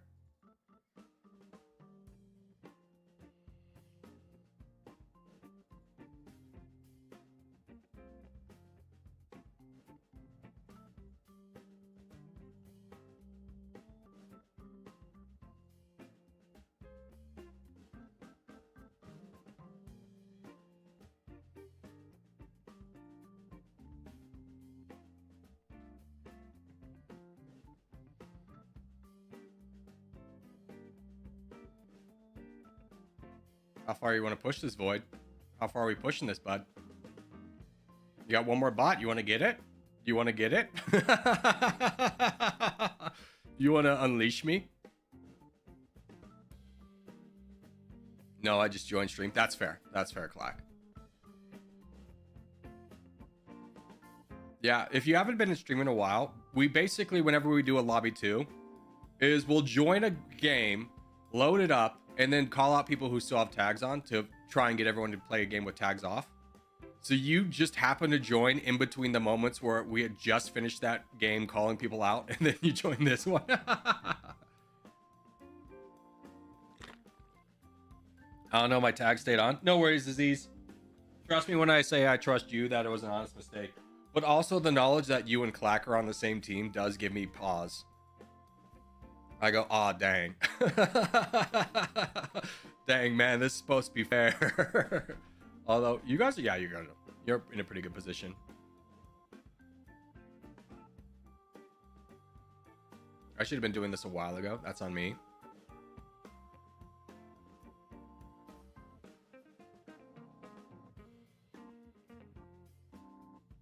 No, but you don't donate. You understand you're in a position where, like, you are going to be someone we push for.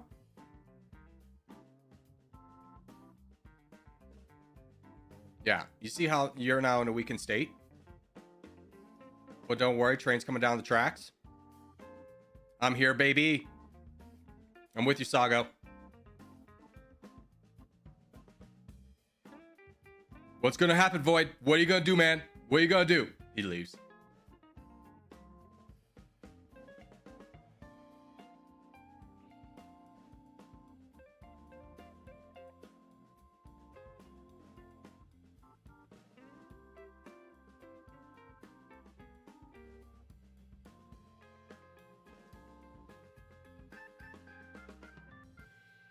Now we do have a problem where Sago is bordering for fun and is going to kind of become the sole person on our team, which is a little bit on the scary side, but it's like, what else are you going to do?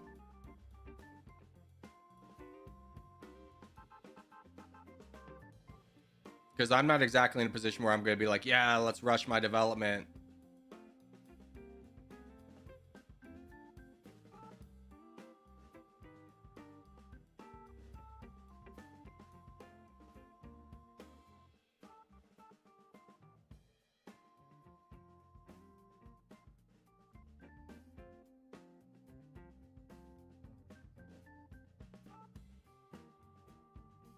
I try to kick him off. It's not going to work. But I did weaken him up so to the point where he can't really do anything.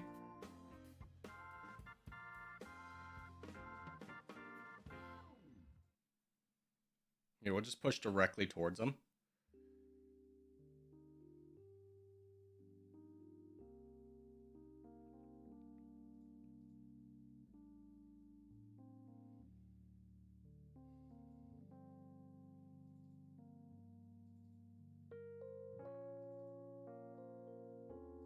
Here, I'll just come directly to you. How about that?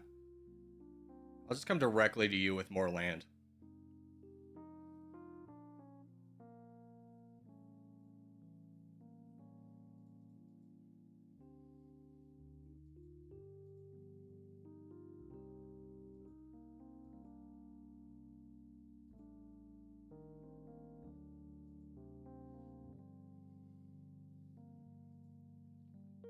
All right, here's our plan. Here's our plan. Here's our plan. Sago, go for this guy. Go for this guy. Ignore black over here. Let's just go down.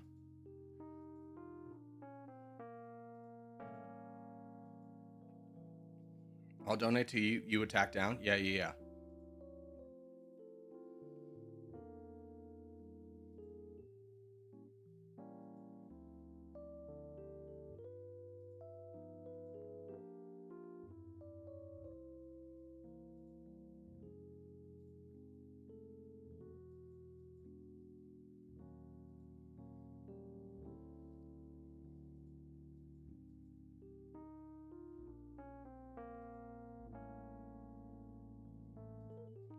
Basically, what our reasoning here is someone's going to have to go through the black team to attack us.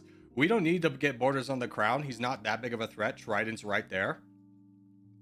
Where if we can take out green team, we strengthen our position a lot.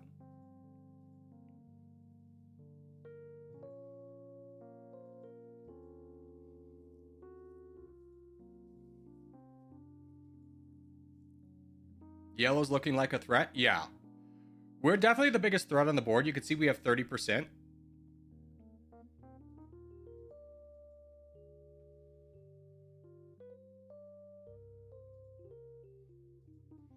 But right now, 2 of the 3 biggest guys cannot get to us. So now you just take out Gibbon. You go Gibbon hunting. Oh, frick. Trident's going to be there.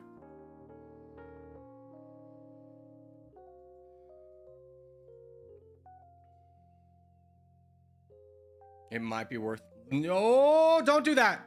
Don't do that. Do not do that. Buddy. You understand we don't want borders with Poop, Trident, and Astra all at the same time? You understand why that would be detrimental to us?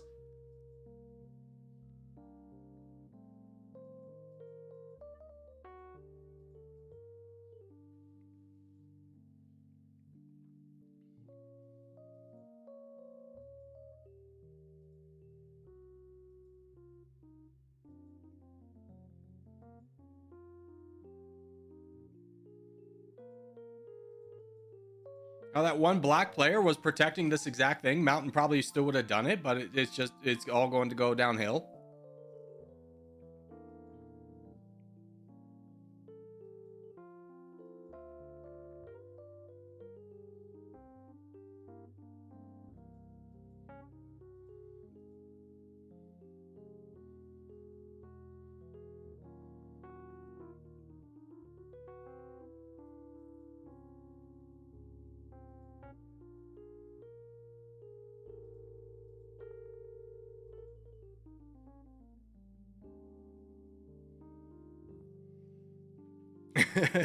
Indeed, yeah. It's like the exact situation I was trying to help avoid without directly calling it out was the exact situation we find ourselves in. Frick. Frick.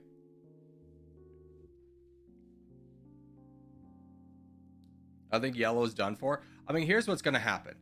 Eventually, yellow is going to lose so much percentage that it's going to come down to like a three-way race.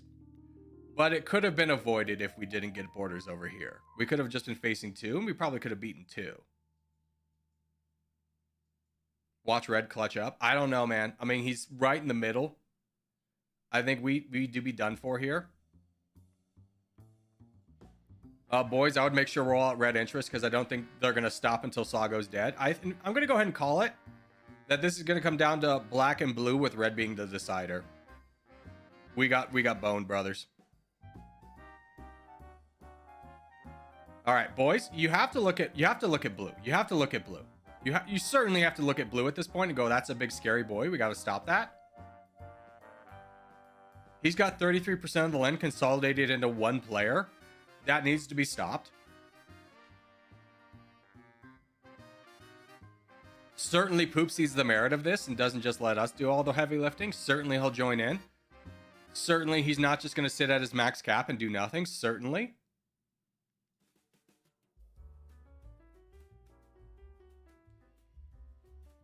The 12-year-long stalemate? No. How dare you? How dare you? For fun here, next time I don't play together with the yellow corgi team. Why, are you saying the yellow corgi team somehow abandoned you or betrayed you? I feel like we played pretty well in this game. All right, here, Sago, this is where you turn on red. This is where you turn on red. Get sneaky with it. Get sneaky with it. Get sneaky with it. Trust.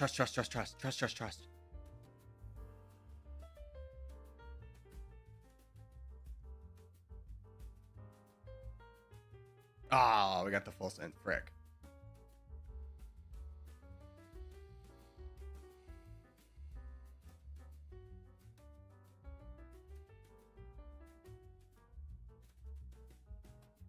Is that not?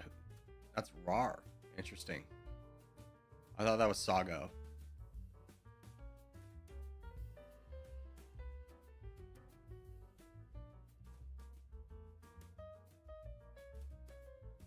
Just as a small disclaimer, boys, I know Trident's taking away land, but yeah, he's not the threat.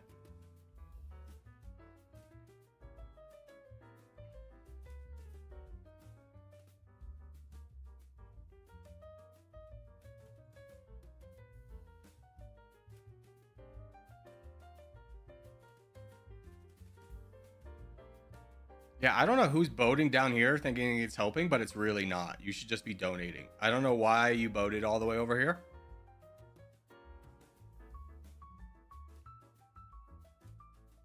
Like, if anything, you wanted to save Taiwan for if, like, blue full sent, you could have potentially snuck away some land. But, like, that's not helpful. Because all it does is it draw his anger and attention to the fact that we have backlines exposed. Sago, you got to block this boat. Sago, you gotta block this boat. You gotta block Blue's boat. I know you're under a lot. Frick. Stupid stream delay. Yeah, it's way too late. He's already there. Not a lot we can do.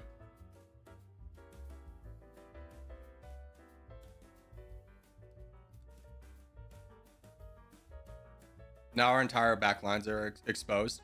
And this is something that a lot of players can easily miss, but it is going to be the thing that leads to our downfall. Is now blue has stopped attacking black, going for the back lines. Black sees that and is now going to rush the back lines. So both teams are converging on our weakest spot, and we've lost our only advantage.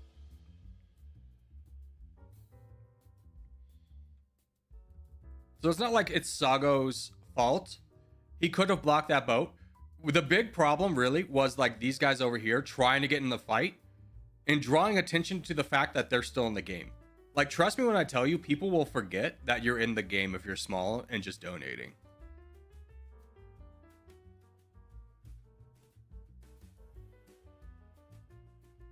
Like, yeah, he saved the back lines, but taking Blue's attention away from black allowed black to be like, I'll just fight over here.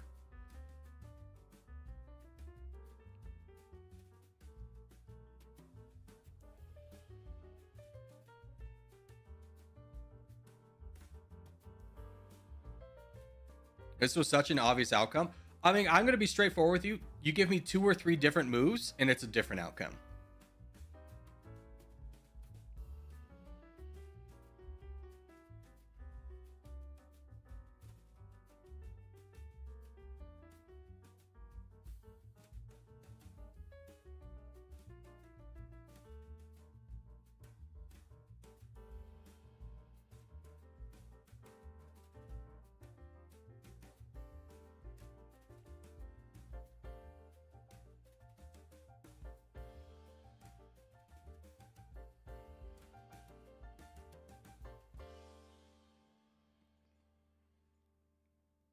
Yeah, this is Triton's game now. GG, well done. Ah, rough. Dude, we missed another contest. We're so off contest today. It do be the rough life. All right, tags back on. Game menu settings, lobby 1. GG, GG, GG. I knew Triton would win. I mean, he didn't have to win. There was a time and place where he was not going to win. But of course, when you put a skilled player in there, you give him like a slight slip up, he's going to take advantage of it.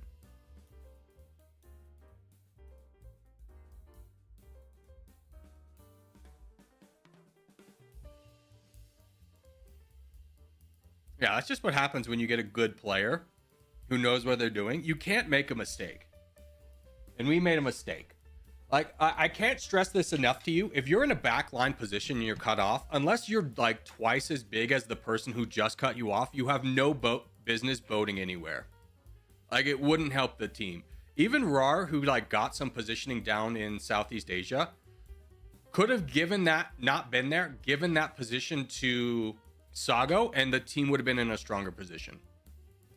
You really want to consolidate your power in team games.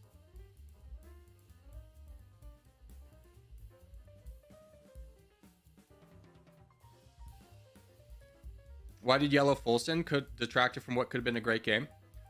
Probably just the mentality of I'm done with this. I don't want this to be 20 minutes. I get it's always a great game when people continue to fight, because there's always a pathway for your victory. Like, Sago's position was lost in that moment, but you give me another 5 minutes of fighting and he could have potentially come out on top. We've seen that time and time again.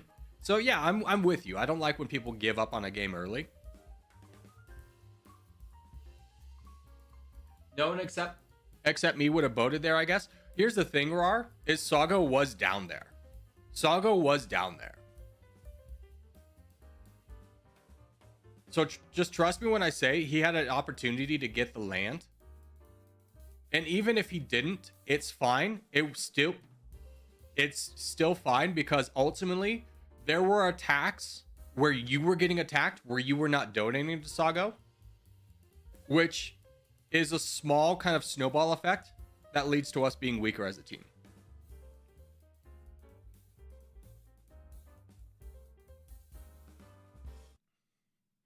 Bro, my tagged in update, I put Corgi, now it's OG again. It's okay, Clack. You can just tell me where your heart lives. It's fine. It's fine. You just want to work against us. It's cool. I get it.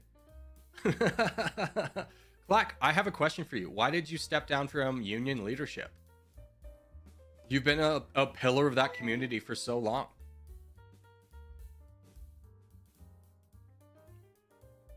Also, Naya Knight, thank you for following. Like, I get at every point there's time. I'm just kind of curious.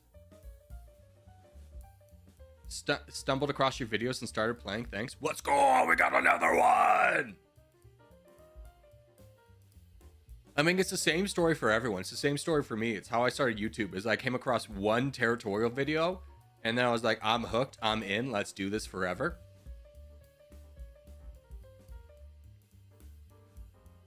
It's a smaller community. I wanted to play with a lot of people, and OG had a lot of people. That's fair. They are the biggest clan.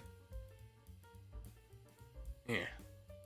Like, people talk about Corey, like, being a big clan. It's like, yeah, we can rally a lot of people from a stream, because I've been streaming the same game for 2 years. But OG's got, like, double our membership. Like, you log on to Territorial at a time when I'm not streaming and tell me how many corgis are playing. There's probably like 2 or 3. I know because I record when I'm not streaming, obviously. And at most, I'll get 2 guys.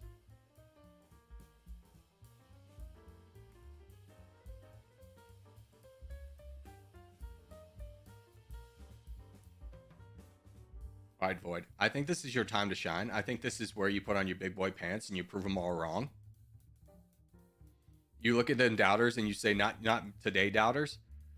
You don't miss the full send right in front of your face. Please, for the... There we go. This is unnecessary dive. This is unnecessary dive. It's going to work out because we have 79%. But nothing really grinds my gears than going into the back lines unnecessarily, where if we just push forward, we'd be so much stronger.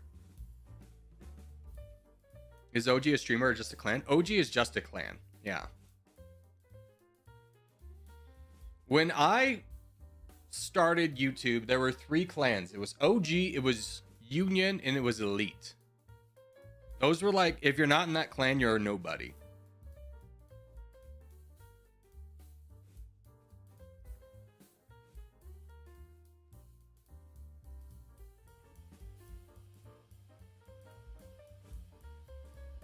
Union the best out of the 3, no bias.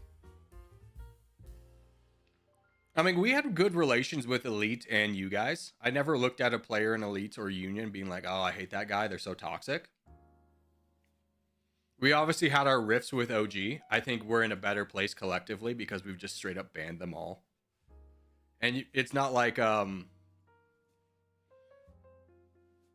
the reasoning for that being is not like everyone in OG is just a villain. It was just everyone was hyping each other up. One person in leadership would say one thing and a 12-year-old would take that as like, I need to be the most toxic person ever to this other clan because my leader slightly dislikes them.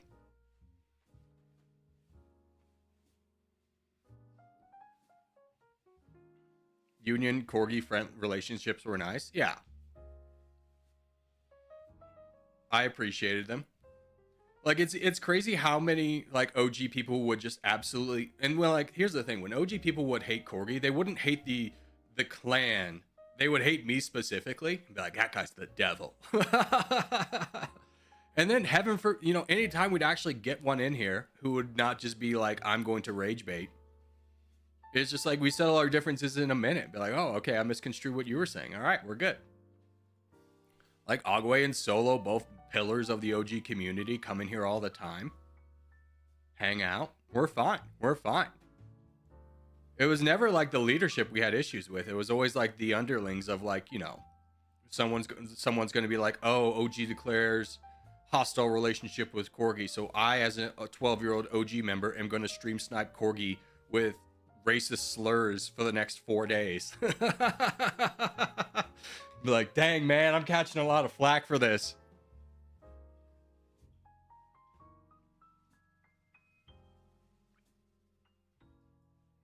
It do be wild out here. Bro said underlings. I hate to say it. Here's the thing, is I don't mean underlings in a derogatory term. I just kind of heard it in my mind and thought that's a fun vocab word I could use in this moment that would slightly apply, but is more fun to say than like newbie, I guess. Like not leader. Come on, underling's a fun word to say. We can all agree on that aspect, right? Underling, it's fun. It's a fun word. We can have fun sometimes here. That felt like a violation. I'm sorry if you have trauma associated with the word underling and it brings up a lot of negative aspects of your life. Maybe you were playing Diablo 2 and got you were trying to get the map hack and then you downloaded it, but it was actually a hack for you to drop all your stuff, and then the guy called you an underling, and that really triggers you. But that was not my intention. And you go, wow, Corgi, that's a very specific example you're drawing from. Is that personal experience? And to that, I would say I don't want to talk about it. Yeah.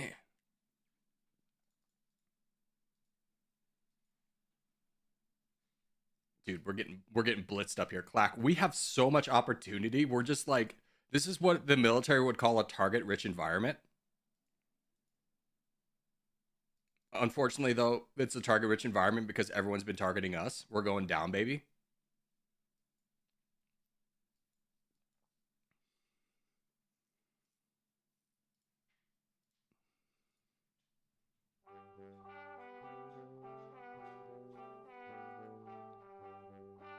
Call me Fallout Boy because I'm going down, down.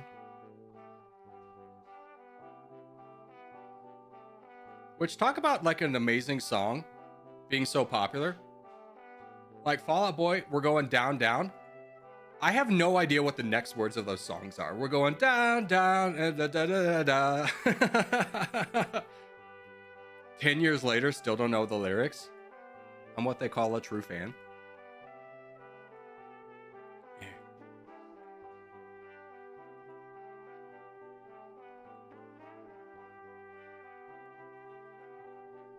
I don't know. I'm just hitting everybody. Corgi is gay. See, here we go. We got the hurtful stereotypes here. Not hurtful as in like, first off, I'm not homosexual. It wouldn't be a big thing if I was. But that somebody uses that as a derogatory term is hurtful to the gay community. And I don't think they need to be catching strays over here to insult me. There's a lot to insult me for, brother. You know I'm a cripple, right? I'm physically handicapped. You can go, haha, Gimp, look at that loser. Like, frick, man. Oh, but speaking of unhinged fans, are you ready for this? So, Spotify Wrapped came out. And I was like, talking with friends, is like, what's your top artist and stuff? And I talked to my one friend, Erin, female Erin. And her top artist is Taylor Swift. All 5 of her songs are Taylor Swift. She's in the top 0.01% of fans. And I just sit there and I go, what the hell is even that? Like Taylor Swift, the most popular artist on the planet, and you are in the 0.01% of listeners. You've listened more than 99.9% of the audience. 99% of the audience. That's insanity. How is that even possible? Are you mentally okay or are you unhinged? Like, I heard that in the same way that like someone was just like, yeah, I was just stalking Taylor Swift. That gave me the same vibes. Started playing because of you, and this game is like crack. Join the clan. Let's go. We got another one. Cult level insanity. It is cult level insanity. It's like, don't get it twisted. Taylor Swift puts out banger after banger. Her recent music is not for me, and I understand that. It's for sad girls who who want to reminisce about stuff and like want to listen to music that gives the vibes of walking through a foggy forest on their own, but knowing they're completely safe. It's not built for me. Shake It Off, though, was a banger. We can't get around that.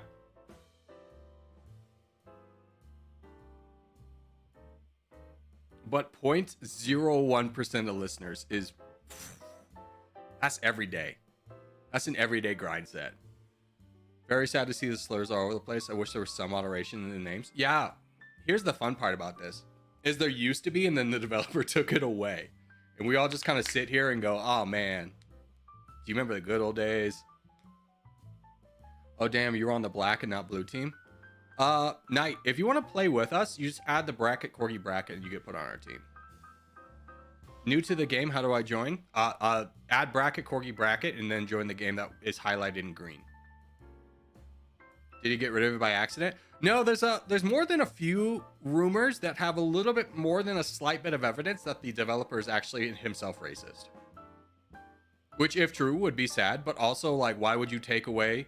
Like, a name filter's basic level industry standards, it's really easy to implement it, and he had a micro bit of it, and to have a little bit of it and to take it away seems a little bit... I don't know about that one, Chief. Where do we go? Top left. Or top right. Top right. So we go Russia. Modern day... Or USSR Russia. We'll just say that. USSR Russia. The farther east you go, the better, baby. You catch me in the corner. You'll catch me in the corner. Including Finland. Yeah, we can go Finland. We don't need a lot of people in Finland. Like 2 will do. Because here's our strategy. We hold here. We push in the middle. We get one big guy down here. One guy over here. We win. Then we push hard, heavy into the Balkans. Like real Russia would. Finland was never in the USSR. Part of it, Finland used to be a lot bigger than it is today, and they yielded that land to Russia. So it did, part of what was Finland is now Russia. Like this little bit over here used to be Finland.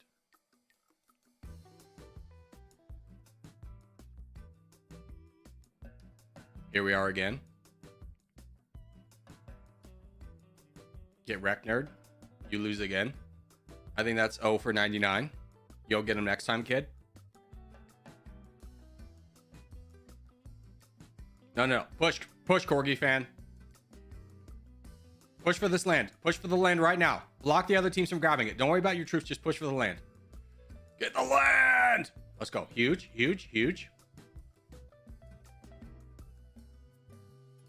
Just immediately start attacking. Get involved. Neighbor's doing the best job of all of us. He's not even on our team. Pigeon, good to see you. It's been a minute. We've missed your smiling pigeon face.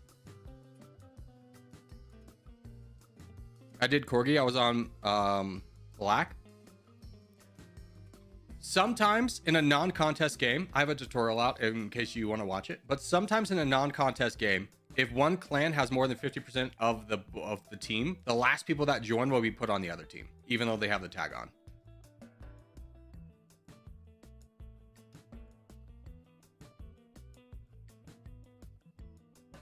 Okay, threat dealt with. Great. We can win over here. It's a shame Poop died out. Mr. Furry, I trust in your ability to do well for us right here. Let's try and build up Furry.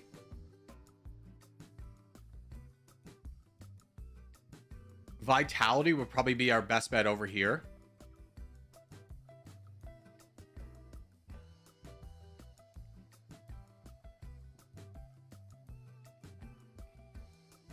Let's build up. Okay, so here's our plan. We build up Furry. He's the fox. DJ, he's over here. Trust, he's got a little bit of territory right here. And we build up Vitality for now. Well, let's just build up Furry and DJ. Actually, I think DJ's about to get cut off. All right, Furry it is. Furry, you're going to be like our solo champion. We got a lot of people going for land. Clack! Clack! Furry, there's no way I'm telling everyone to build you up and you're sitting at max cap like a noob. That's not possible, right? Are you in school right now? Is this what's going on? Do we put our faith in you but you're in school again?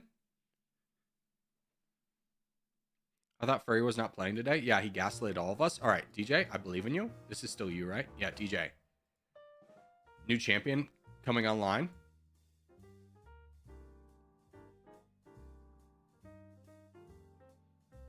Surely DJ would not let us down. Yes, DJ. Yes, DJ.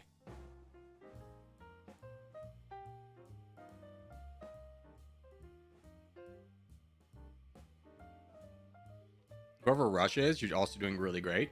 Proud of you. I had a second coffee, right? Did I already drink it? No. Hell yeah, brother.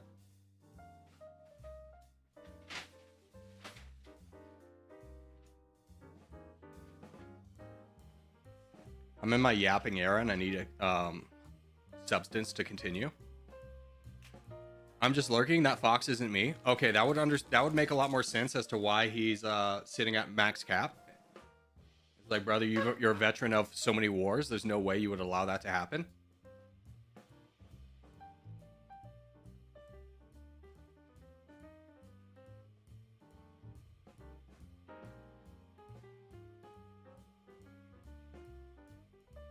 All right, we got problems brewing in the backlines. Let's start building up Kush Kingdom. This is an all hands on deck. Everyone donate Kush Kingdom. Kush Kingdom. Let's get some big push against this guy. I believe in you, Kush Kingdom. I know you're not just AFKing right now. For the love of God. Yeah, Kush Kingdom. He's our boy. He's our boy. Pios would have also been a good call. He's a newer player, but definitely got that dog in him, if you will. All right, we're winning over here. Let's donate. Yeah, Snowfox. Can you fight this guy? Can we donate some money to Snowfox? Actually, I don't know if he's gonna live. Aziz, maybe? We got problems of brewing. Let's build up our tried and true champion in this moment of despair. Let's build up Aziz. I know it might seem counterproductive to donate to the smaller guy, but there's nobody more experienced and better in this clan than Aziz. We all know this to be true. We all know this to be true. Grain, can you also help out over here? This is the bigger threat. DJ's gonna do just fine on his own.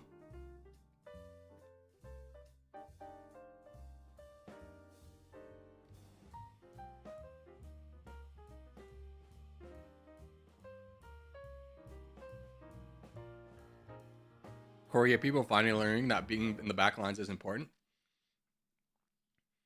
I don't know. I think personally, if Aziz had died like 6 months ago and this was a fake Aziz who had taken over his account, I would believe it. Because I've never not seen this man spawn in somewhere ridiculous. But in the last like 3 months, he's like, I'll be a backline guy.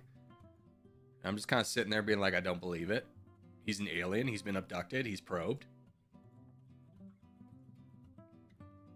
The cops are going to come to me and he's like, have you noticed any differences in Aziz's personality? I'm like, absolutely, I have.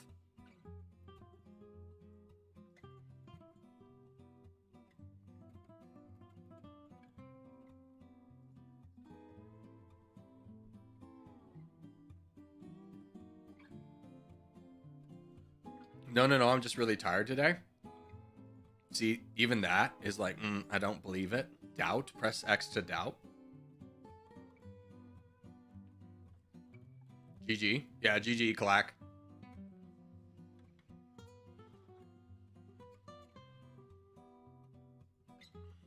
Well done, children of the North. We did it. You can't stop the Russians. We'll just charge at you. Some of us will have guns, some of us will have rifles, but all of us will charge.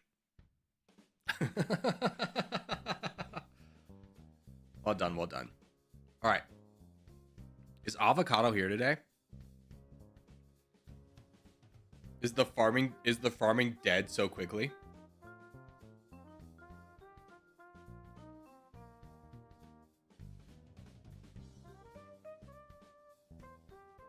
$607 points is crazy. Yeah, I mean, we don't really do it for points. Like, I'm gonna be straightforward with you. If you're wanting to join a clan experience that is really pushing for points and wants to be competitive, the stream is not for you. Like, this is just for a place for us to hang out. If you want to join and like be super let's get points and get to first place, the offline stream is a good place. The Discord's really good. We're not the best clan at organizing off stream because most of our streams funneled through one man, which was Aziz, and I think that man got 2 hours of sleep every night, just went absolutely wild with it.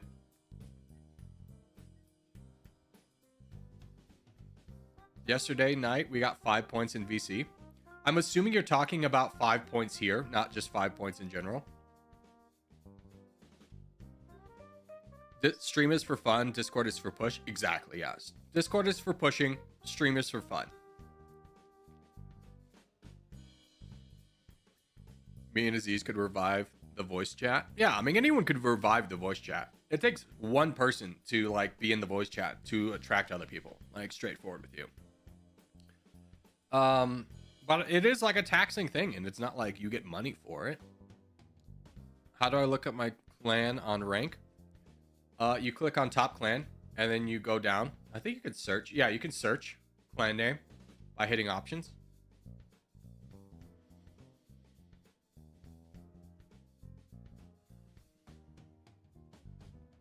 All right, Avocado, Fiber, and Zero Winter are all not here. So what we're going to do instead is we're gonna play Farming Simulator. I'm gonna go to the farm I've been playing offline. Let me switch this in Twitch because I remembered. I'm a genius. We're gonna go to the farm I've been playing offline, which is a little bit more progressed.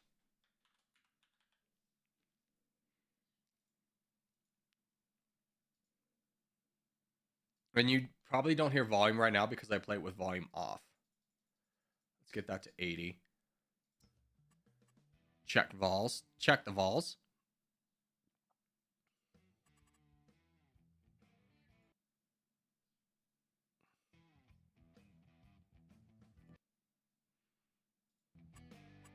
Okay, vols are here. You can see that I've been playing this one offline for like 52 hours. Same map as before. I started in a different area.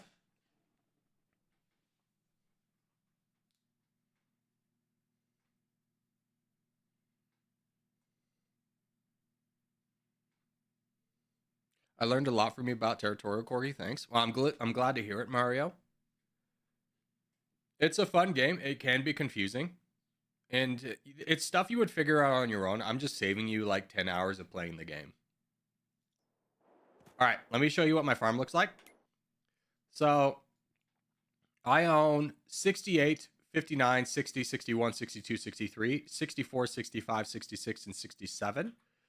These are kind of the plots of land. I have merged these farms into one because Lord knows I wasn't going to farm 5 individual farms every time. I'm in the process of harvesting. So I do have, when we talk about harvesters, the biggest harvester in the game. So this one actually has a little bit more capacity, but this one can use the biggest header in the game, which is this bad boy at 15.2 meters. So I use that one. When we talk about the rest of my equipment, I have 2 small tractors, which I have driven into the ground. You can see they have 39 and 57 hours. I'm in the process of replacing them with bigger tractors. And I do have this thing, which I'm super proud of. It fertilizes very fast. And let's take a look at the farm. So I have a fertilizer. I've got 2 of those seeders, which we use. And then what I really have is I make about 201 sorghum grains right now. So I have this one grain mill that feeds into 5 bakeries. So I'm a hard bread boy.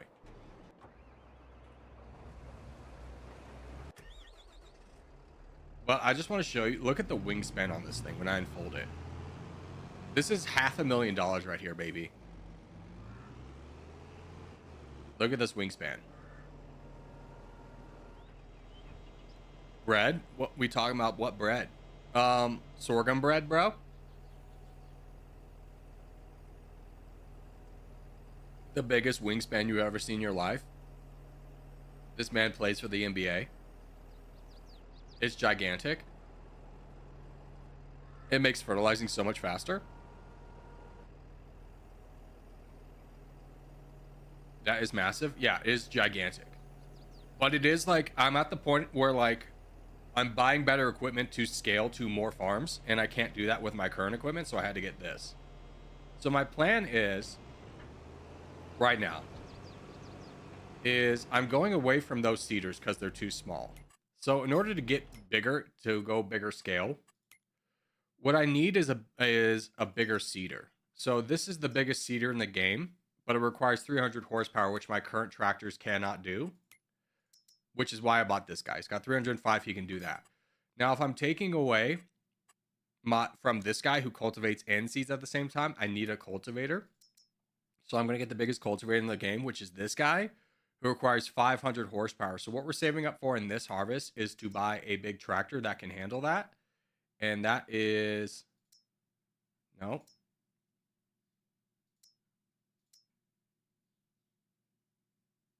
It was this guy. 387,000. The 9RT series, this is what we're saving for. We should be pretty close to being able to afford to buy it with this harvest. So that is our plan. We go forth into the brave. Let me tell you though, the best decision I ever made was combining all these fields. This used to be a nightmare, now it's so easy.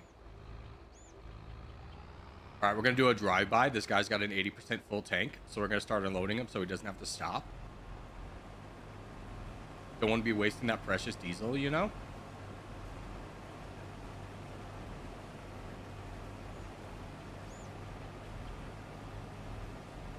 Just gotta line it up. I'm a little bit far away. Come on back. Come on back. Bring it on in. There you go. Now we're in a good spot.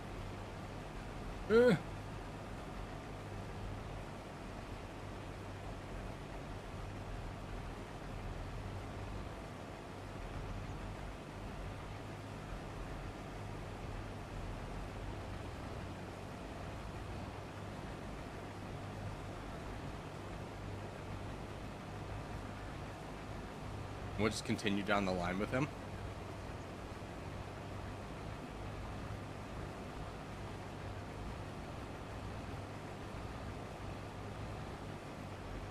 but this tractor is like the first one I want to replace. You can see at the bottom right, it's got 57.5 hours in it.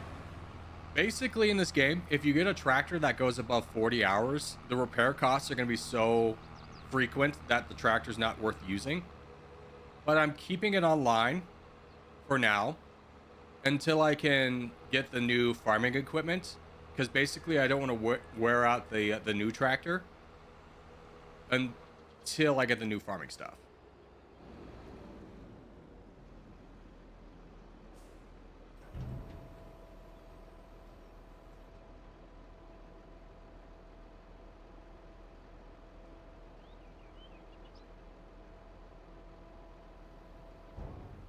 Or are there two cons? I don't know. Hey, Con, which account do you not want banned? We're going to ban one. Which one is your primary? And which one's your meme account?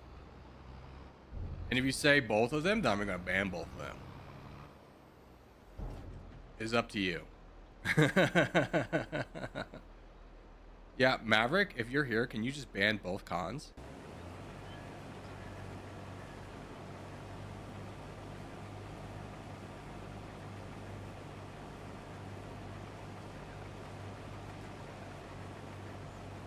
Thank you, sir. Get him out of here. Buried, crafted it before me. Ah, good job, Craft. We love Craft. Hey, QIT1, thank you for subscribing. Also, let me get Twitch back. I forgot about my Twitch boys, my Twitch homies. Yeah. All right, we're back. We're in this. So much wheat. Yeah. This is gonna be a lot. This is gonna be a lot because I got this field. I already did those two. I got those two way over there to do. And then I got that gigantic mammoth one. Like, if you think this field is big, wait till we get to that one.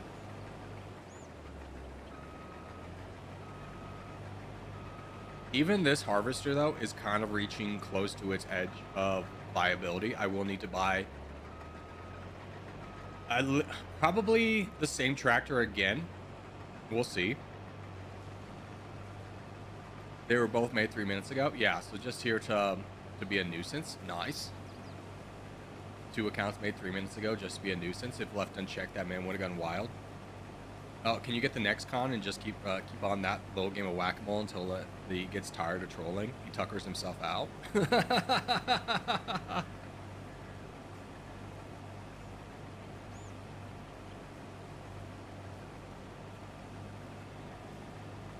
But we do be farming here. Like last year, this is a little bit more weak because I just combined these farms, but last year I accumulated like 330,000, and the new tractor we once costs 387, so I should be right there, if not a little bit more. When are you full? Yeah, you see the bottom right where it says 65%. That's when I'm getting full.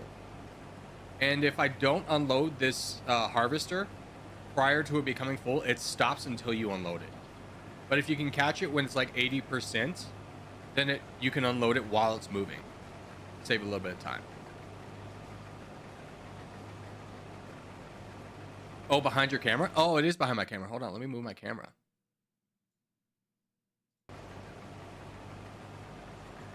Come back. Yeah, let's move it up a little bit higher. Let me move myself like here for farm. Yeah, now it's better. Now you can see the speed, the hours, everything I was talking about, but you couldn't see. LOL. All right, so it's at 80%, so we need to go unload it again. Let's wait for him to turn around, but we're going to start heading there.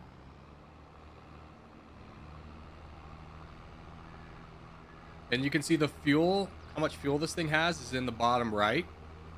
The green bar. The yellow bar is its maintenance.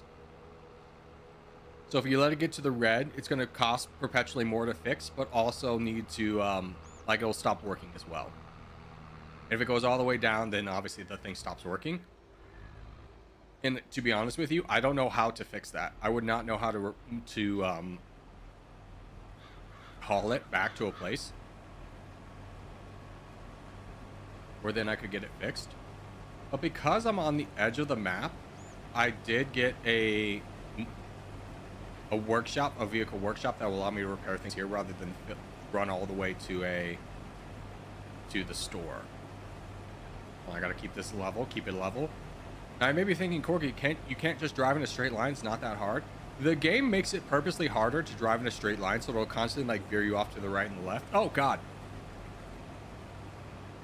So that you are more incentivized to buy an AI, essentially. Or make it a little more challenging, I would suppose.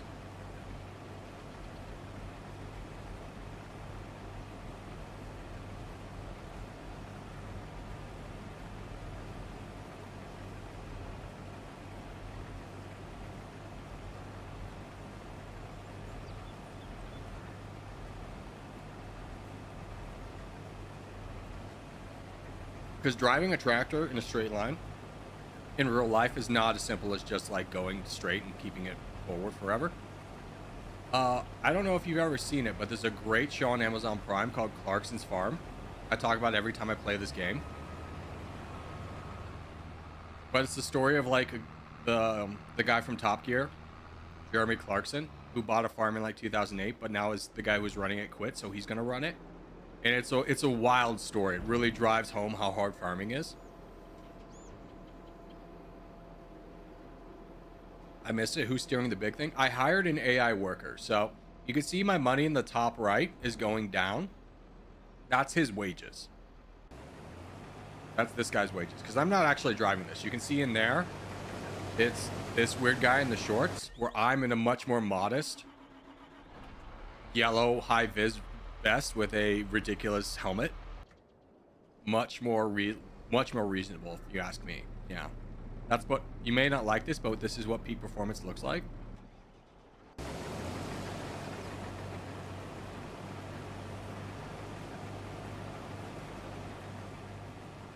Can we give him a name?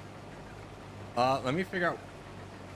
I mean, the female driver we called Wendy, and she definitely drove us into oblivion. She drove me straight into a ditch, first thing she did. But this is a guy. This is a different one. Couldn't hire Wendy back. I think we should call this guy Tom because we have a legitimate farmer in our community, and his name's Oblivious Tom.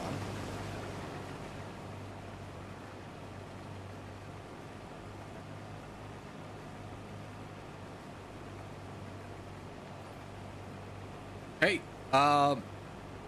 Bush World. Thank you, Bush's World. Thank you for subscribing. Hey, my name is Tom. Let's go! We got another one! We did it, Reddit! Dude, how come he didn't actually push for that last little sector? What the heck?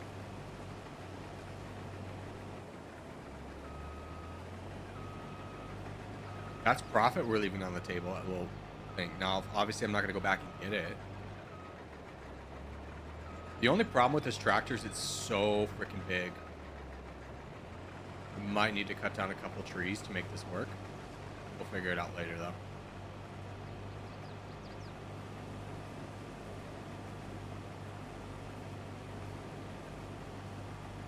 How much would a new tractor cost or harvester while we're thinking about it?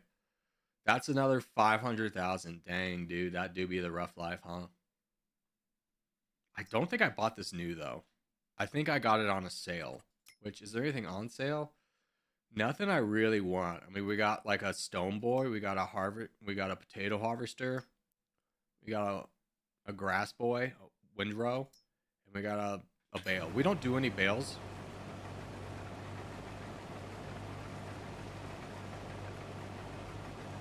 Mostly to speed up the progress and actually get progress. Hey, Fatty Carts, thank you for subscribing. We got some weird names coming in, let me tell you. Also, I lost Twitch when I had to do a little mod action. There we go. Twitch is back. Welcome back. All right, now we're back to farming. The harvest in life.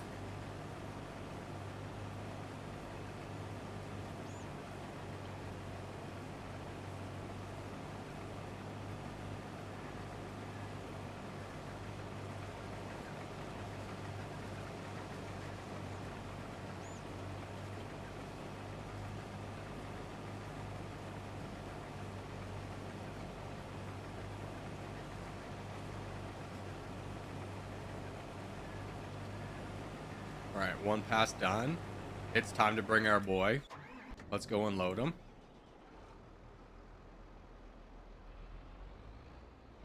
Are we doing more TT after this? Pad kit. You can always know what we're going to be doing by typing !! docket, and I'll bring up the schedule for every day. But yeah, we are done with Territorial.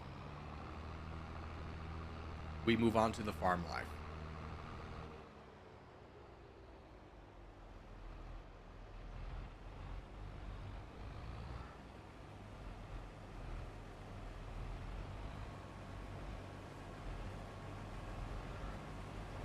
Hope I'm far enough away. It's hard to tell. I think I'm good. Ooh, a little bit off. There we go. A bit more than center. Nice. Straighten her out.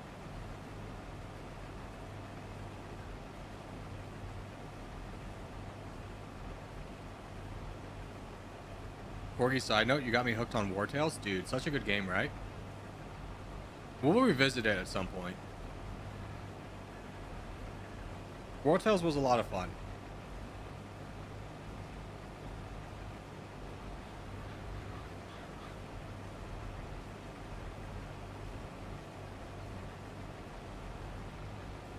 Knowing that there's no story, though, was a little bit disappointing.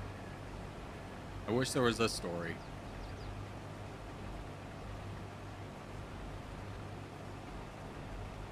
Is it multiplayer War Tales? It is. But I think we'll probably revisit it sometime next year, if we do. Just because I do want to get started on the Members Valheim playthrough. And that's going to take a while. I don't know if you ever played Valheim, but it's going to be a minute. That's not a game you can finish in a week. I mean, you potentially could, but I ain't doing it. I ain't streaming that much. I came across your channel because of a friend and then got addicted. Let's go. Your friend was the gateway drug. First, you develop a friendship with that guy, and then he tells you about me, and then we go, let's go. He's in. We got him. Yeah, I wish there was a backstory. You're just dropped in the game without much context. Yeah, you're dropped in the game without any context, and then without really any goal of what to do other than to, like, get new people, upgrade your gear, and then continue.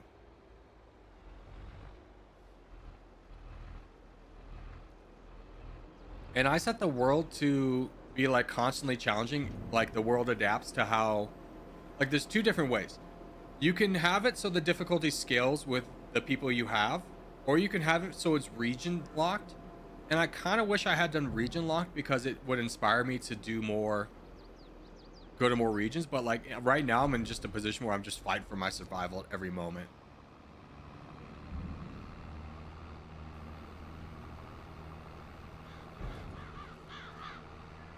But I do be loving some War Tales. I think it's a good blend of, like, combat and gear.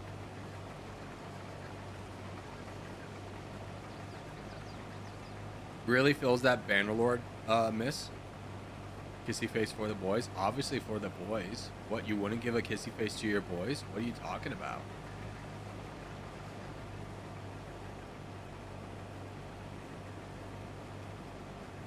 Is this as much fun with other people the same? I mean, this game... I think would be fun if you're playing with friends. I think it's kind of like going to a bar. Is going to a bar fun? It could be. Is it more fun with your friends? Yeah, if you bring the right friends. Let me rephrase that. If you go to a bar with people who you're like, we're not the best of friends, we don't have the greatest banter, it's not going to be as good a time playing with other people. But if you're like with your best friends and you're bantering and you're having fun, then this game could probably be very much enhanced by playing with other people.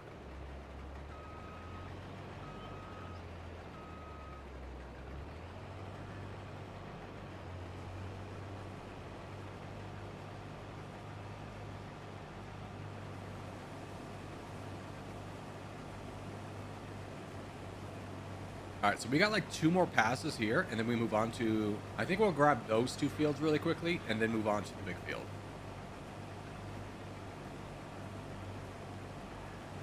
So 1, 2... Well, not counting this one, 2 more.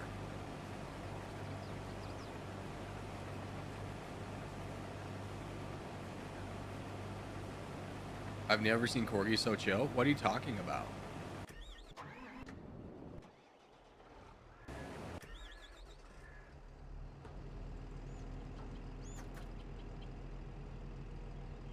Can I be straightforward with you?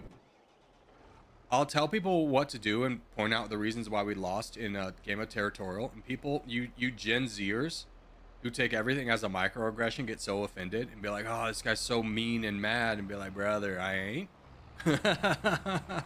It's like, I'm sorry that pointing out a mistake can be taken as aggressive. I'm trying not to make it that way. But I don't think I could point out how we failed as a team without being like, yeah, this is where we went wrong.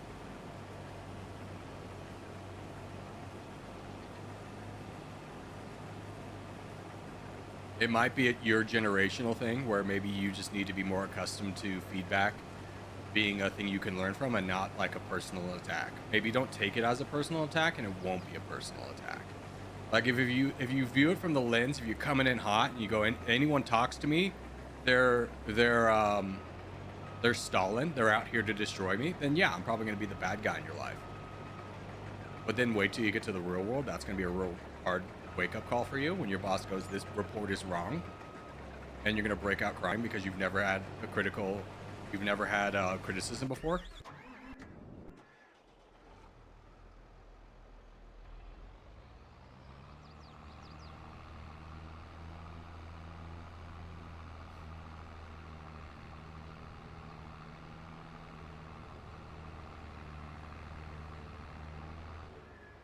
And this is me also knowing that, like, when I give my communication style is very direct.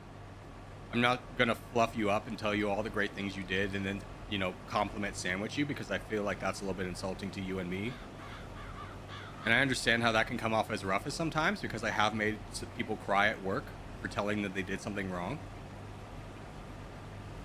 Like when I was working at the retirement community, we have a front desk employee who for some reason fell under the veil of me as a sales guy, and she's like away from the desk. We have one person at the front, and then if no one's at the front, the closest employee's like 50 yards away. So I go up to this girl who's not at the front desk. Like, people wander into my office being like, hi, I'm here to visit this person. It's just like, oh, did the front desk person not greet you? She's like, no, she wasn't there. So I go find her. She's like in the courtyard, like 50 yards away or something, and it's like, what are you doing?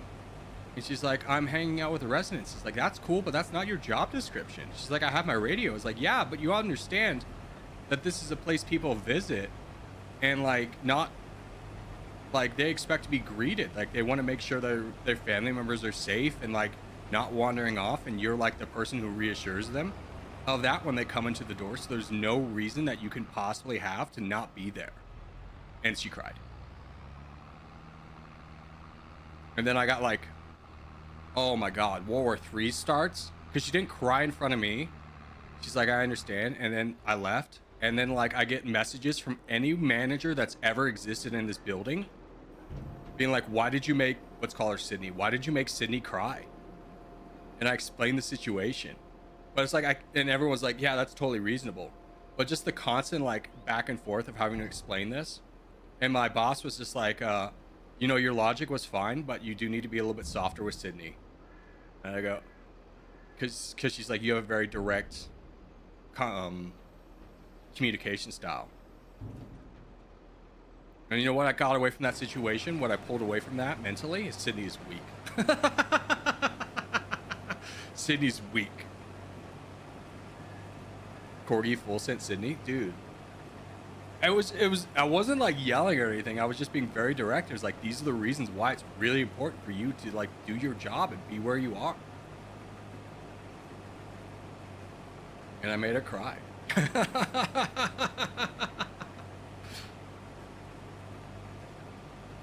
It's like, listen here, Sydney, I don't got time for a compliment sandwich. I'm on hold with a very important client right now. I had to take away from my job to fix your job. This is not what I said to her, because obviously that would be very mean. But that's like the mentality I had with this. It's like, I got to fix this problem immediately because I'm doing something else that's more important. Sydney got triggered by a small attack. No, Sydney got triggered by criticism, valid criticism of her job. It was constructive criticism. It wasn't like I'm yelling at her to get back to her desk without explanation. I explained to her why it's important for her to be at the front. I took that time, but she took it as a personal attack. And it's just like, listen here, bud, this is, you know, you're never going to rise above a receptionist if you can't take Not to say there's anything wrong being a receptionist, let's get that straight, but she wanted to be more. It's like, you're never going to get into sales if you like are not going to have this like business mindset of like, this is my job and I'm going to do it to my fullest.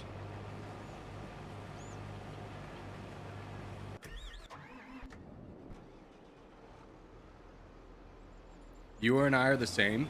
Direct, please, but others take things with so much drama. Yeah, like little backstory is my last job here was marketing, and it was billboard sales.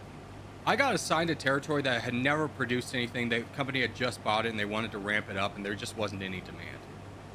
And I was just so burnt out with sales at the end and doing this crap and being a door-to-door salesman that I was just like, all right, I'm gonna let myself, like, I haven't hit a goal since I've been here, and I've been trying.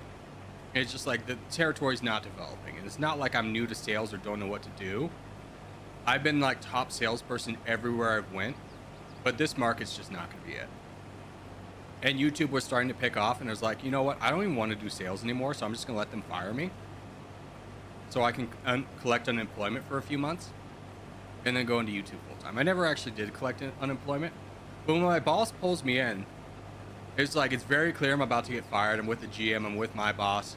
And she starts giving me this like compliment sandwich of how hard she knows I've been working and stuff, and how, you know, all this stuff is like, oh, like she was about to go in this thing of like, not every salesperson's good for the job. And I just said, let's just cut to the chase. Let's just cut to the chase and hand me the check. It's just like, I don't need to hear all the fluff of how I'm a great person. It didn't work out. I get it. It's sales, baby. Any good salesperson I've ever met my entire life, the universal thing with salespeople is they'll bring the box to carry their stuff to move into their desk when they start, and that box will live in that office for the rest of their time there. Because sales can just be things work against you and you're gone. You can do everything right and still fail. And that's just life. So you always have that box just to make it easier for yourself, that if you do get fired, you're ready to roll. You're like, all right, on to the next one.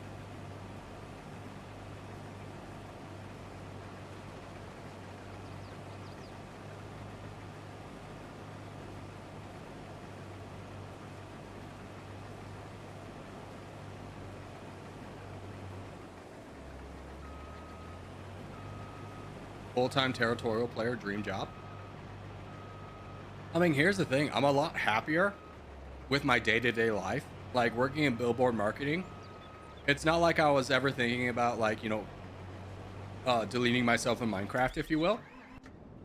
But it was a thing where, like, if a car is, like, let's say I'm driving on the highway and a car from the other direction veers into my lane at 60 miles an hour, I don't know how much I'm going to swerve. Which I don't feel that way anymore. I'm a lot happier as a person. But, you know, being a YouTuber, while its appeals are great, it's definitely very stressful. Because you never know if you're... Oh, frick, I didn't get to him in time. You never know if you're like, where your next paycheck's going to come from, or if you're going to have enough money to pay for rent. Like, things go wrong and you go, well, I hope I can fix that next month. My current insurance plan is don't get sick, kid.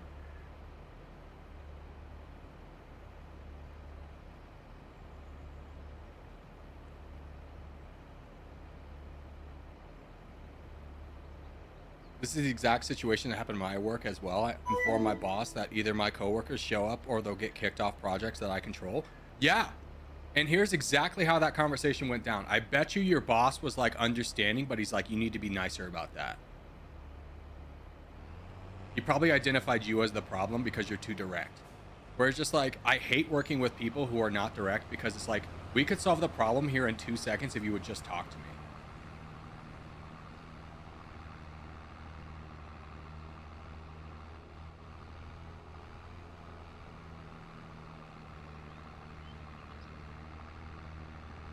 The worst environment I probably was ever in was, this was all women. And it's not to say that women are like bad to work with, but there is a real life thing that will happen where a company will, in a department, will be like, we have too many of this sex. Let's get the other sex to kind of balance things out. Because when you get too much, like if you just get men or you just get women, there's going to be problems. Well, I was working at this sporting store, and I was the male hire to try and balance things out because it was a department of 10 people. I was the second male. The other guy was really quiet, and we would deal with the stupidest stuff on a daily basis. I swear to God. Like, to give you an example of this, we had a fridge that people would store their lunch in, and people were so petty and catty there that one time we had to have a meeting because someone brought their lunch in, but there wasn't enough room for the fridge, so they took someone else's lunch out and put it on the floor and then left it. And we had to have a meeting about that. That was a 2-hour drama fest, and I'm just sitting there and be like, this is bull. Like, here I am just ready to do my work, and we're gonna have a 2-hour emotional, let's talk out our feelings about this type thing. So kind of DEI? No, not at all. No. DEI gets misconstrued as to what it is. You can't tell me diversity in the workplace is not going to be a good thing. DEI gets misconstrued as this person's only getting hired because of their ethnic background. And that's not true at all. That's not what that is. DEI is saying that let's make sure we're reaching out to the communities of different backgrounds so that we're getting a look at people who we might not have just hired if we're just hiring Frank's friend. What is he doing? He's beginning to believe. Enes, thank you for becoming a sponsor. Like, DEI gets really misconstrued as being like, we're not hiring any more white people because they're white. It's like, no, we're putting in the effort to making sure we're actually looking at all candidates and reaching out to candidates from different backgrounds that we might not have actually gotten if we didn't reach out to this community.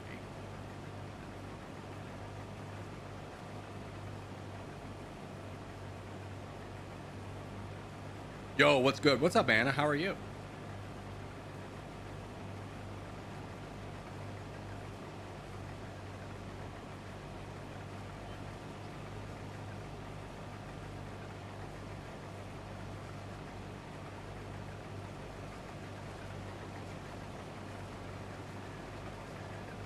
Like, my hire was kind of like the reverse DEI of we already have enough women, we need to hire a man.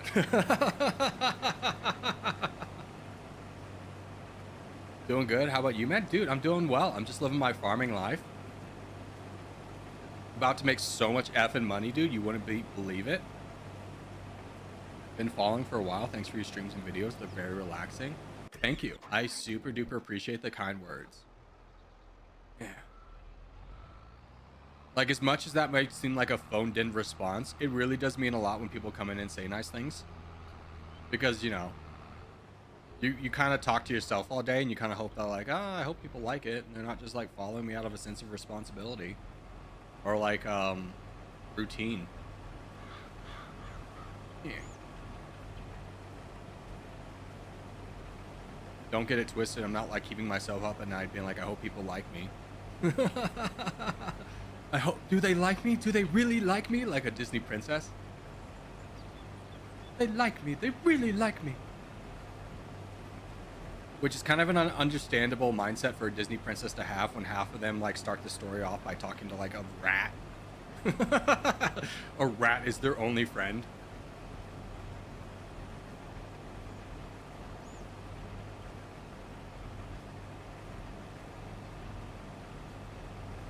Kept in the cellar or whatever, you know how it is.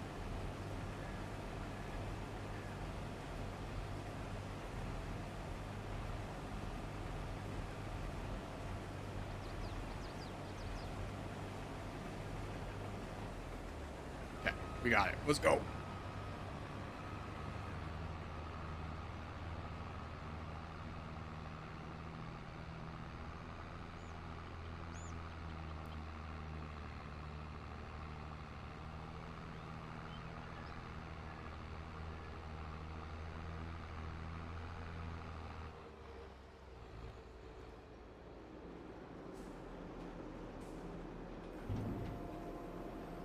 I had a similar situation in one of my restaurants I worked at as a teenager. People kept stealing lunches until someone brought in the laxative brownies. Yeah, that's the nuclear option, my guy. That's going too far. Like, that's premeditated, like, destruction. that you're dealing with the Joker. This is his origin story. Stay away from that man. Better yet, give him a Snickers at lunch just so he remembers you in case there's an incident. Hey, is this single player? Yeah, because no one was here, so I'm doing the single player live today. Okay, but would you agree that it's still fine if a company has more white people than black people or more men than women as long as they're not discriminating against them? Yeah, I mean, here's the thing, is that's completely fine. But like a DEI process is, because here's how hiring at company actually works. Are you ready for this? They will put an ad out on Indeed for a position. But then someone at the company's going like, hey, my friend does this. He's really good. And then they're going to bring in that guy who's already got a recommendation, who's already like a friend works there, so we can probably trust him more. That's the mindset they have. We can probably trust him more than a random guy off the street. So they're gonna look at that guy first and probably not even do the hard work of doing like looking at the Indeed resumes, because the HR manager's really just there to fill the position and move on. Like they don't want to do like 40 interviews. So with a DEI process, all that's inspiring is for them to actually start doing interviews and looking at people who are not just friends in the company. That's kind of all that really does. Are you really making enough to live on 40K YouTube subs? Yeah, barely. Yeah, true. Yeah, I live like minimum wage. It's not like I'm living a lavish lifestyle. I don't take vacations. I don't go anywhere. I drive like once a week or so. I live very poor, but I get by. Now, granted, I'm living like on the knife's edge because YouTube income is taxed differently. I'm a contractor. I'm not like an employee. So like my taxes from last year, I'm finally gonna be able to pay off this month. But I made more money this year than I did last year, so my taxes are going to be higher, and I don't know how I'm going to afford that, and I'm just kind of kicking the can down the road. We'll figure it out later, you know? F it, we'll do it live.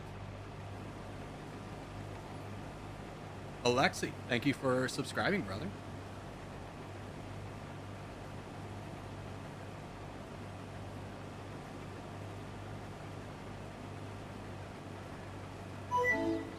And thank you for the follow, K4R Linsky. About 800 more subs till 40K. Are we like already there? Are you kidding me? What's the reward going to be? I think we'll do a 12-hour stream. I think we can do that. I think we could celebrate 40K with a 12-hour stream. I thought we can sub on Twitch too. You could follow on Twitch. I'm not monetized on Twitch. Dude, we are like 800 away. That's insanity. By the way, also MPK Kane, thank you for subscribing. You thought you could away from me here? No, Zero Winter, you're in my heart forever. Even if we never talk again, you'll be like Luhan Skull. I'll always remember you. Do you listen to country music while playing this game? No. Here's the crazy thing. Until 16, I never listened to a genre of music besides country. There were two exceptions to this. Is when my family would go on road trips. Oh my God, we're not going to get there in time. The tractor's going to stop. Dang it. I was waiting to get to 80%. I just effed up. Now the tractor stops. Mission failed, boys. We yap too much. But I never listened to any genre of music besides country, except for when we would go on a road trip and there'd be 2 CDs that we would listen to. One was Jimmy Buffett, who I don't really count as country music. You can if you want, but I don't. He's his own thing, which makes sense because I'm from Key West. My parents obviously live there too. Jimmy Buffett from Key West, big guy, cheeseburger in paradise. Hell yeah, brother. And the other music was Queen. My dad was a little bit of a rocker, a little bit of a hippie, if you will. When I was younger, I would talk to my dad because he had like done college, worked 2 jobs at the same time. And I go, Dad, how'd you do that? And he goes, a lot of hard work and dedication, son. And then when I was in college, I was going to college full time and working 2 jobs. And I was like, Dad, how did you actually manage? Like, this is insane. And, being 18, he just goes, oh, I did speed. I did speed and was a small-time drug dealer. Like, Dad, like he would fly to Jamaica and get a pound of weed, like a madman. My dad was a wild man. If you met him in real life, you would never believe it. He's like the nicest southern drawl country boy in the world. But he had a wild side. He told me he went on a date once, or he was telling me a casual story about how he went on a date with a woman before my mom. And he's like, so I rolled up about 12 joints. And he's like, you rolled up 12 joints? And it's like, yeah, well, we were going to hang out for a while. They're like, oh my God, Dad. Wild man. Doxing my dad a little bit, but he's like 60. No, he's 70 now. He's 70, doesn't give a crap. It's so hard to work 2 jobs at the same time. I tried and quit one of them. Yeah, I mean, I technically worked 3 jobs, but none of them were full time. So that's kind of how I managed that. It was still very stressful. Like I broke up with multiple, or was broken up with, I should say. I was the Knicks boy. With multiple girlfriends because I didn't have time for them. There was one story, it just irked me so much. As I was dating this girl, she knew what my life was before we were dating. And she was at this, all I heard all night was she was at this function and just crying. Hysterically crying because I wouldn't spend time with her. And it's just like, I am trying to survive. Any moment I can hang out with you, I am hanging out with you. And it was just like, we do not belong together. There's like this public ridicule. I got like attacked from all angles, as if I'm like the most horrible person that's ever existed. Because I'm working 3 jobs and going to school full time, but don't have enough time to see a girlfriend on a daily basis. And for that reason, I'm the baddie. And I'm just like, I'll fight you to the death.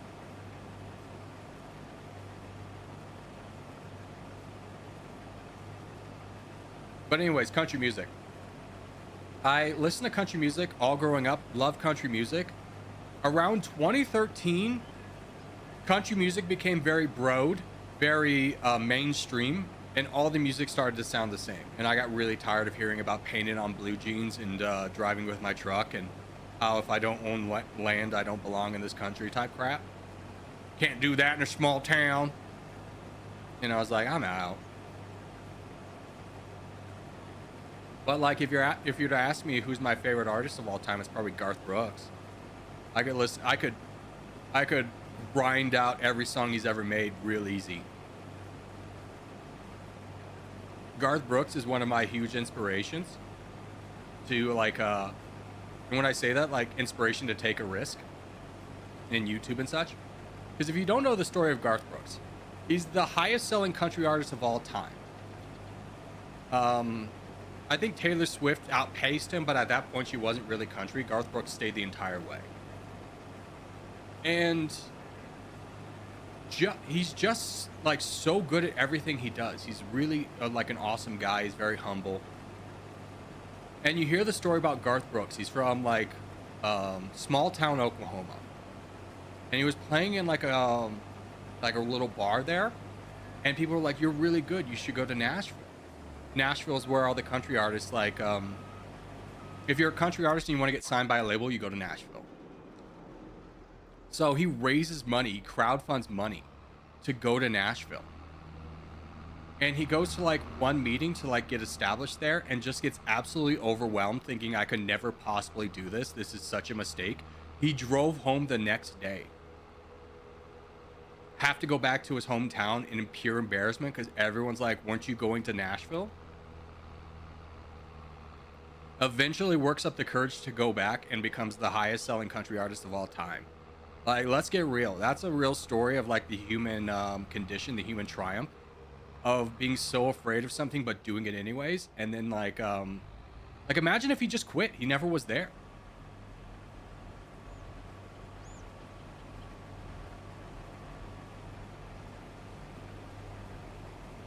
So many good musicians gather in Nashville. Yeah, that's because where all the record label signings are. Like if you go to Nashville, you're probably going to hear better music than you can find on the radio. Just because there's such a saturated market. There's so many people doing it. and all of them are talented. Like, you can't be not talented and play in a bar in Nashville. There's too many people there.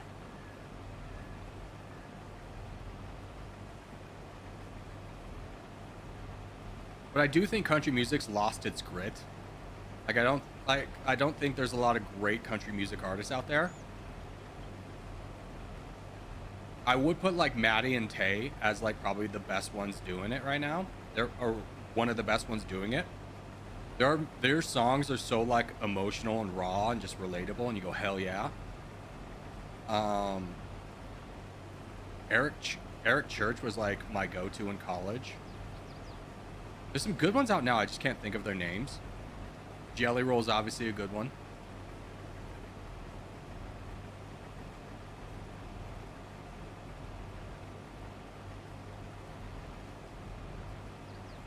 Porgy, do you believe in God? Let's get a little controversial here. I'll say I believe in God, but I don't believe in the institution of church.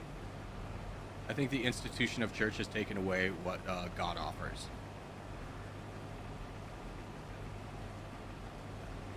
And I'm not going to do a deep dive into that thinking right now, but I think that will answer your question in a way that if you're trolling, you're not going to be satisfied, but if you're just wanting to know, you're going to be okay with that answer.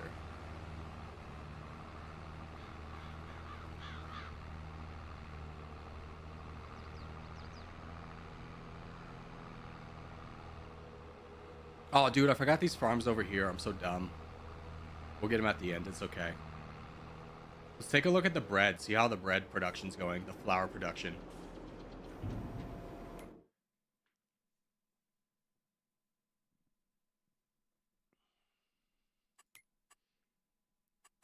All right. We have plenty in there. 148. Bread all has flour, correct? Yeah, they're a little low, but they're supposed to be at this time of the year because we're maximizing output. Hey, Minnie, thank you for subscribing.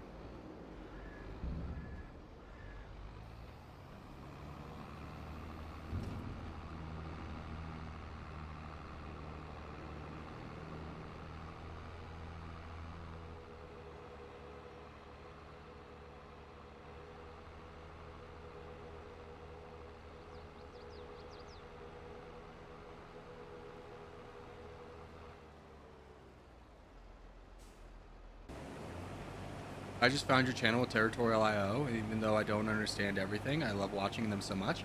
Well, thank you, FKS. If you're wanting to kind of have a deeper understanding of how the game works, I just put out a tutorial on Monday or Tuesday that you can check out. I think it gives a pretty good informational dive into how the game works. But while this tractor is going to flip around, I'm just going to go to the bathroom real quick, enjoy chair stream.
Okay, so you're just here to promote your propaganda.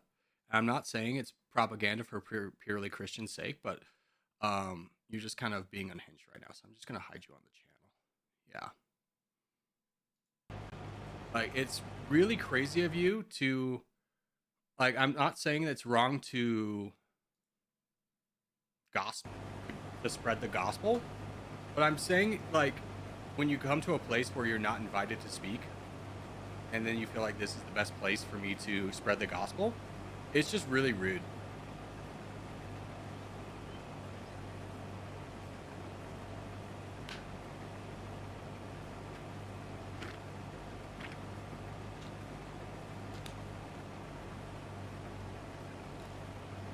Like, if you really want to spread the gospel, maybe you start your own YouTube channel and then build your own community and then talk about it there. But don't come into my channel and try and hijack the conversation. I think that's pretty rude. All right, let's go unload this bad boy again. I think he's at 80%. I forgot to check, but I'm not going to let him stop again.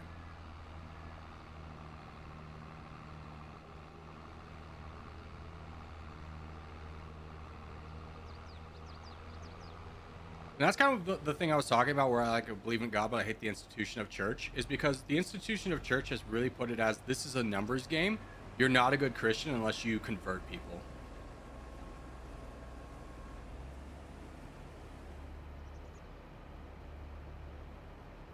We believe in Corgi religion here. Thank you. Thank you. I am a cult leader. Never forget that.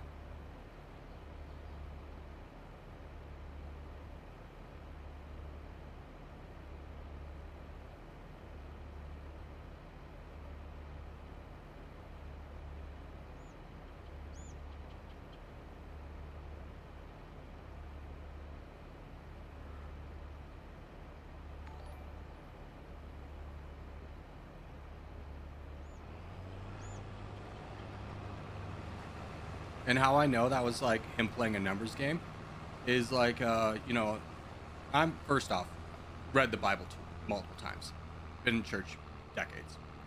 And it's just like God calls on, he's just like, they asked Jesus on the Mount of Olives to be like, Jesus, what's the most important thing to do? And he goes, love God with all your heart. And they go, obviously, Jesus, you stupid idiot. What's the second most important thing? He goes, love your neighbor with all your heart. That was not a message typed out with love. That was a pre-made message. It didn't respond to anything I said.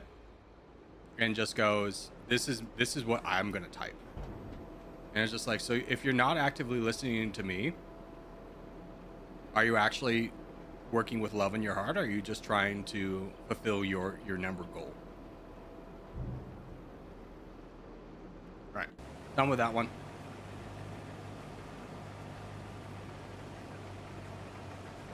We got like 3 more passes over here. Behold the almighty Corgi cult. Dude, yeah, we're almost at 40k members. This is almost the point where I start telling you how much having possessions is evil, and you should give them all to me to safeguard.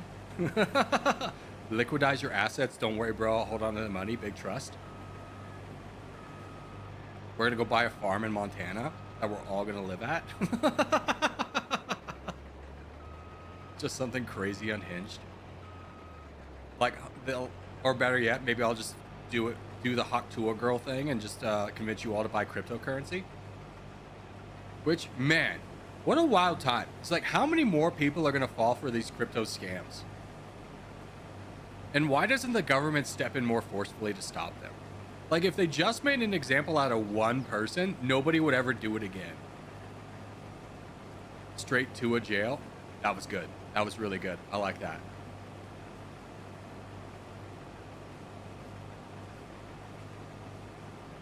And I think people are most upset with Tua, or Hawk Tua, because this is like the 20th time people have done it. But also, she's a little bit more in the spotlight, and the reason she's in the spotlight is, I think, more than a number of people would agree that she's maybe not, she didn't put in the hard work to be where she is. She just kind of got lucky. And to then immediately exploit that by taking the people who like you the most and saying, F you, buy this coin, get scam nerd, is kind of a little bit ridiculous mindset to have. Like, I couldn't imagine being famous for 6 months, getting in her position and just being like, how can I cash in on all my goodwill right now?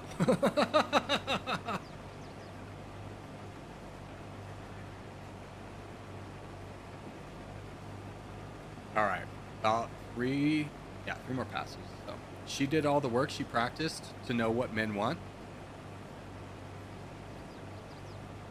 She made one comment on a TikTok live, brother. Now, grant credit to her. she used her 15 minutes of fame to establish herself, like getting a podcast that people would actually listen to. But then immediately cashing in on all that goodwill was just like, that wasn't the play, brother.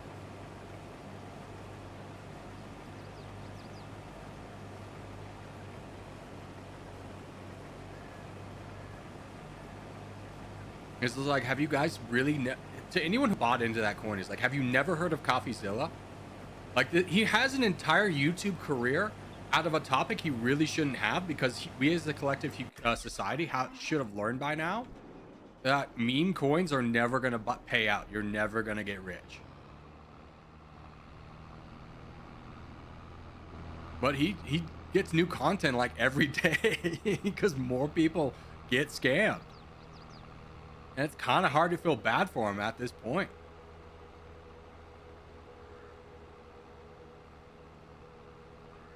Corgi, do you watch any podcasts? My favorite podcasts are the ones that like research and talk about one thing.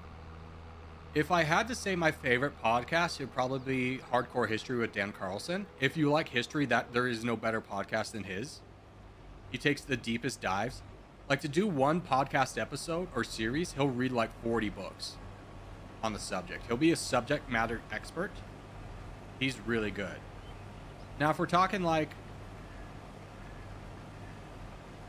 kind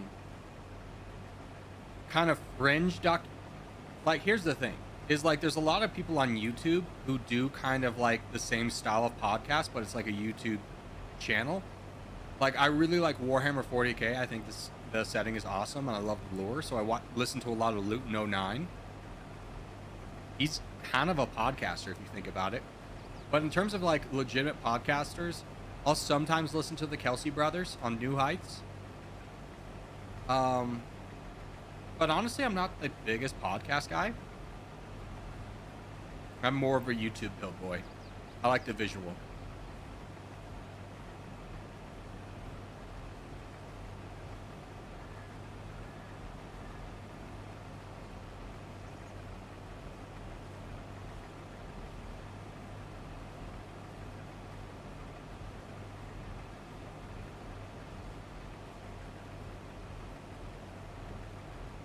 Sonico, hello my friend, it's been a while. How's having a chair in your life? Do you enjoy it?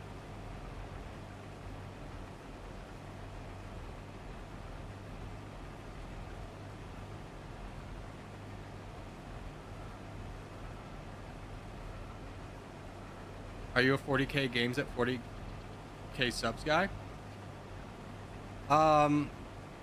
Okay, here's what I thought you were talking about. I thought you were talking about 40k in 40 minutes. I was like, yes, I am subscribed to them. But 40k is a little bit of a pivot from my channel. Like, what makes this channel so valuable, if you will, what gives me a higher RPM than most gaming channels is I don't play violent games, because advertisers don't want to be associated with a man getting his head chopped off for some reason. So I probably won't play 40k games. Mostly because, well, outside of Space Marine 2, there really isn't any. It's the most tragic genre or IP to be a fan of, because everything they put out is just absolute garbage. Warhammer 40k is so tragic because the best things that are put out about Warhammer 40k are fan made that instantly get copyright struck. And it's such a tragedy. Like, I had really high hopes for Henry Cavill series with Amazon, but that seems to have fallen apart because Amazon's like wanting to put in a bunch of things for inclusivity's sake, which again, I'm a big champion of inclusivity, but like that don't make sense for the lore. And I go, I'm kind of a purist with Henry on this one.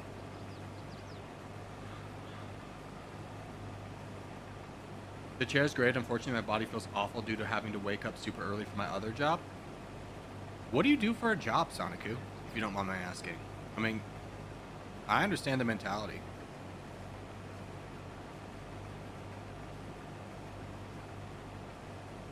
Oh, it might also be due to carrying an AC unit I found on sale without a card. That's fair. You gotta take care of your back, bro. You gotta lift with the knees. You gotta understand just because you can carry something doesn't mean you should carry something. We all get old together. It's a life lesson we all learn together.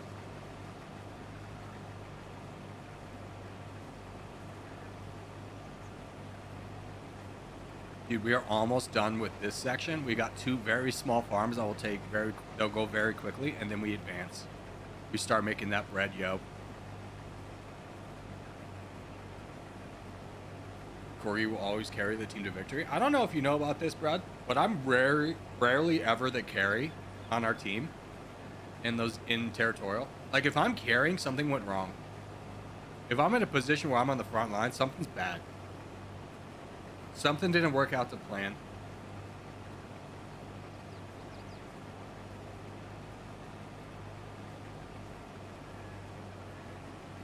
I'd much rather you guys be the champions than me. It feels a little bit egotistical to be like, all right, everyone, you feed me every game. No. I take a lot more enjoyment watching you guys get better at the game.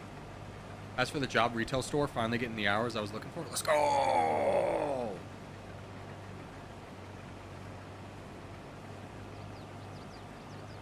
Congrats.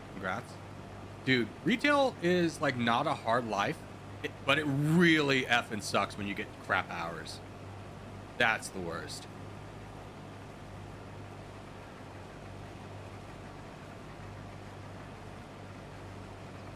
Retail on itself is not fine, or is fine. It's the people that make it horrible, the customers. It's very easy to let yourself dive into a mentality of these customers are stupid.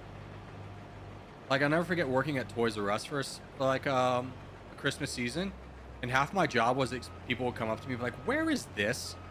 And I go, the sign right there. Like, did you ever think about looking up? Like, are we serious right now?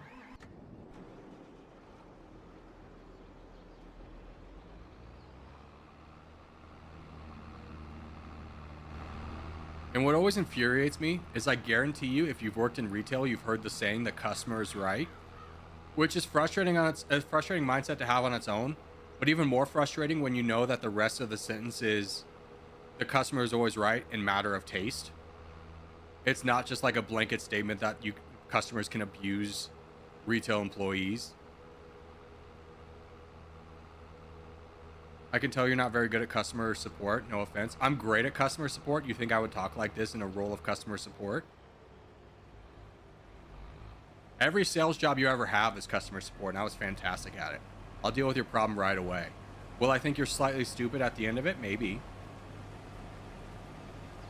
But a lot of times you just have to understand that people don't know what you know and be fine with it. But if you've ever worked in sales, customer service, anything with a customer, you deal with the stupidest questions. And that's just part of your job. And to say that you would never get frustrated with that is just the mindset of you've just never worked retail or fast food or sales. You've just never done it. You've never worked with a customer before.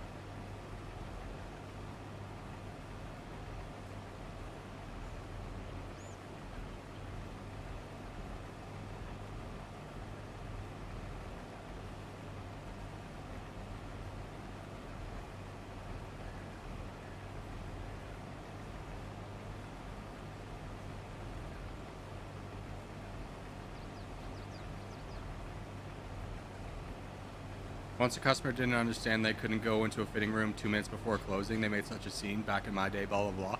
Yeah, that's just real boomer mentality.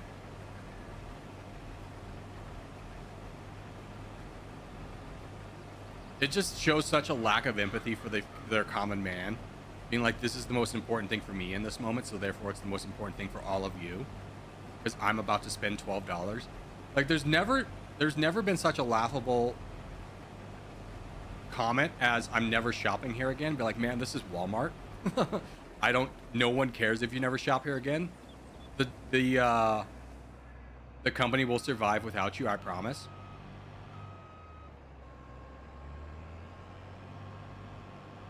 It's like, I get paid $7.25 an hour regardless of whether you're here or not. I couldn't give less of a crap.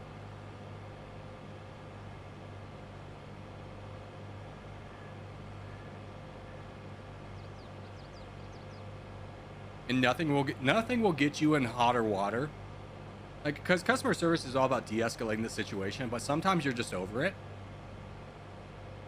And when I would be over it, I would get the line, "The customer is always right." This happened one time. I'm not gonna act like I throw this out all the time. This lady said the customer's always right, and I said in a matter of taste, and she said what? And I was like, that's the saying, is the customer's always right in a matter of taste. And that was the wrong thing to say to de-escalate that situation, I'll tell you that. By the way, we're done with farming. I actually got those two over there. Let's go. Huge. Let's park this bad boy up, hold her up.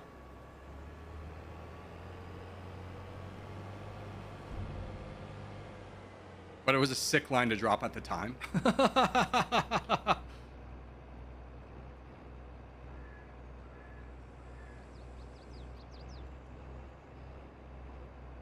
All right. We just gotta drop this off and we move on. I heard that multiple times a month, and I have to provide the facts as the customer ordered incorrectly online. I know. Nothing's worse than telling a customer they did the wrong thing.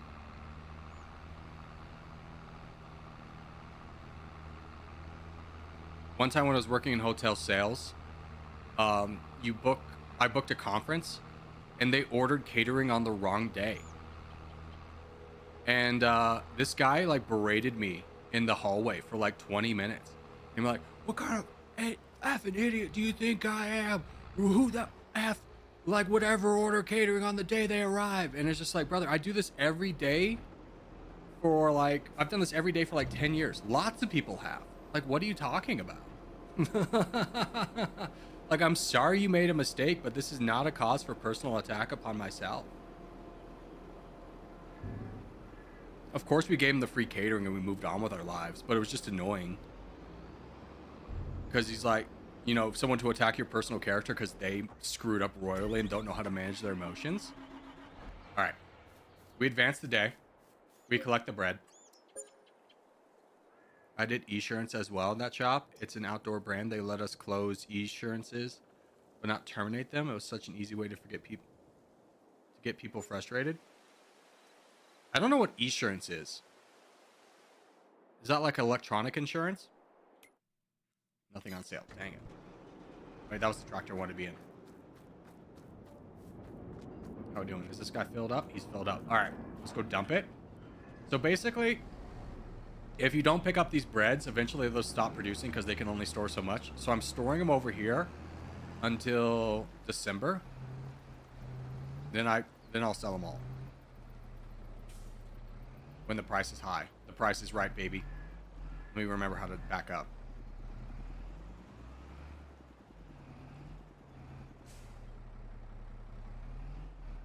All right, let's go load up again. Insurance. Close insurance, but not terminate them? I don't understand what that language means, but it does sound like I would probably be an upset customer if my insurance was canceled, but not terminated. I don't know if that means I'm still paying for it as the customer, but I get really heated about that too, if that's the case. All right. That's done.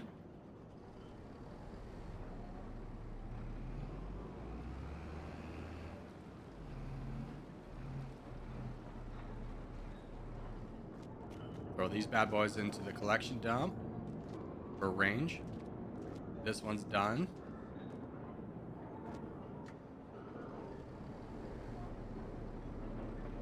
We had the ability to make the contract but not terminate it at the shop. Oh, that would be frustrating. Yeah, I would be frustrated with that too. But that's kind of one of those situations where you just kind of have to look at the bigger scope and be like, this employee who I could yell at has no influence over this decision. It's not like the CEO is going to come to that shop the next day and be like, "Hey, what are you hearing on the ground?" And then you tell him that like a customer yelled at me because I can't terminate the insurance. And he goes, "Oh, we're going to fix that right away." That doesn't happen. That's a made up story a customer makes in their head. Like, if I get mad enough about this, they'll change that policy, I'm sure.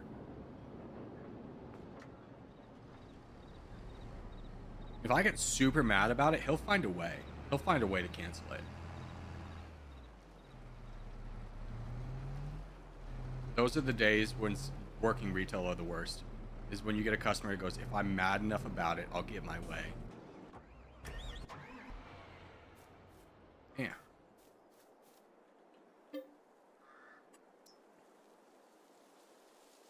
I always said, please email my supervisor. Yeah.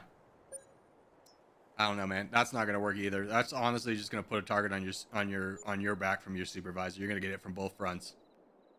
You just carry along. Store policy, man. Nothing I can do. Love to. I'm on your side. Love to change the system, but I don't have the power to. What was I doing? Oh, I was searching for if there's a sale. There's not. Dang it. All right, we load up on more bread.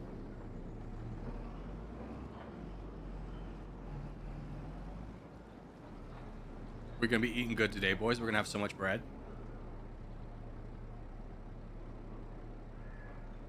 Okay, this guy's full. Let's go dump her off.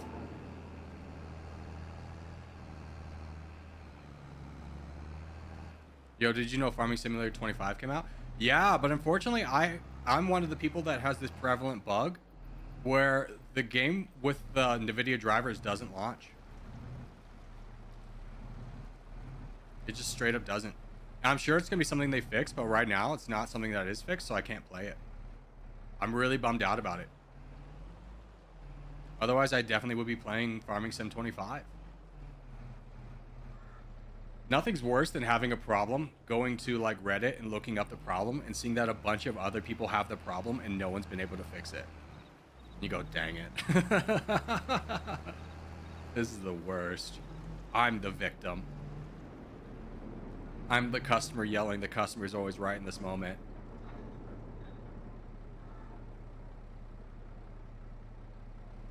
Except I wouldn't, because I have empathy towards other people. I go, they'll fix it later, but I'm going to refund it for now.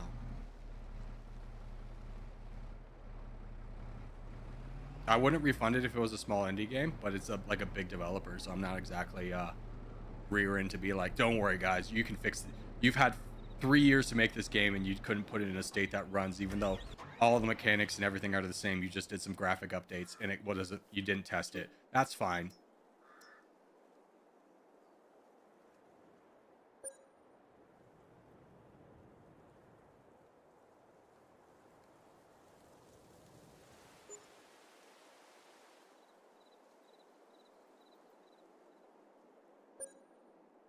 Anything on sale?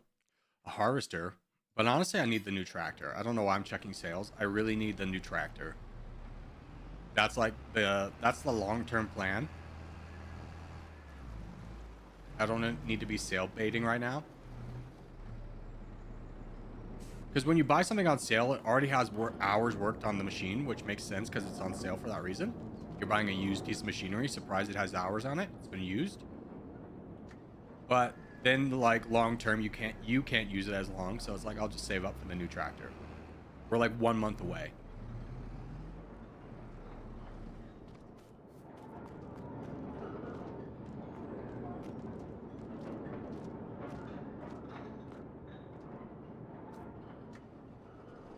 How are we doing? We got one more slot left. The fast bread boy might be able to fill it.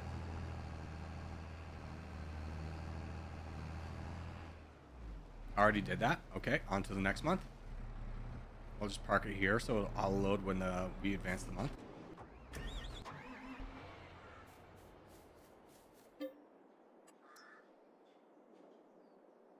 They were too busy wasting the money from last game. Yeah, it's just like you built the same game. You had 3 years to do it. Like, what happened? Like, what are we talking about?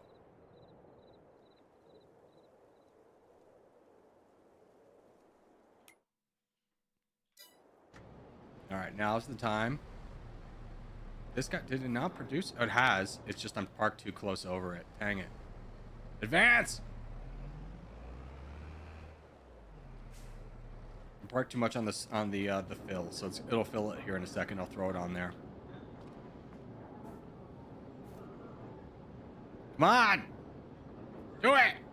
Do it! I want you to do it. There we go. Come here! Oh god, I threw it. Kind of worked out.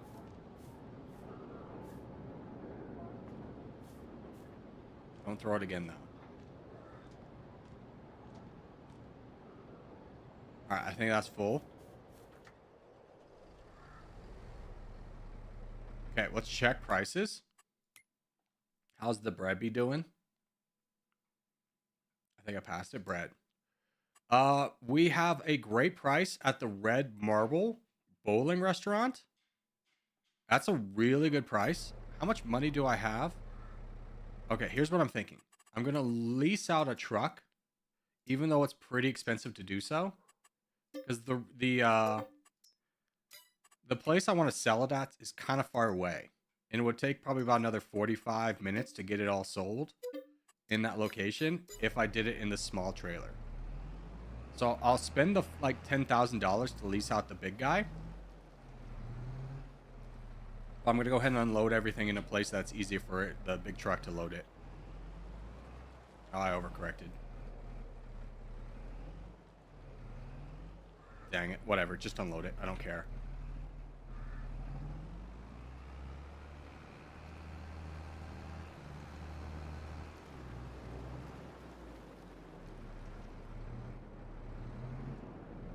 It's the same thing with Formula One game from Codemasters, same game from 2017 or something. And every year they change the handling of new cars. Yeah, I have no empathy or sympathy for a legacy game to not be able to produce a legacy game the next year. It's like when Madden comes out and there's like all these bugs and be like, you did not change anything. Like, what are we talking about? You did not fix anything. Like my favorite was it was like Madden 2018 or something came out. And the fans still had signs saying Madden 17 in there. It's like they didn't even think to change that. It's just the lack of like care. Yet they still have the gall to charge $1,000 or $70 for the game.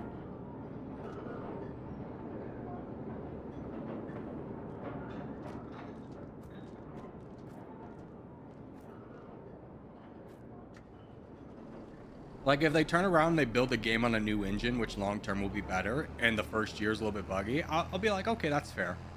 Like, it's a whole different expertise. It's a first-time system. That's fair. But when it's just like,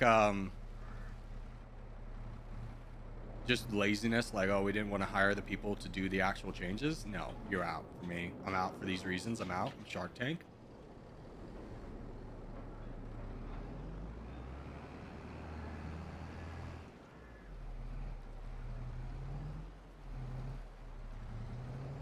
Don't fill up right now.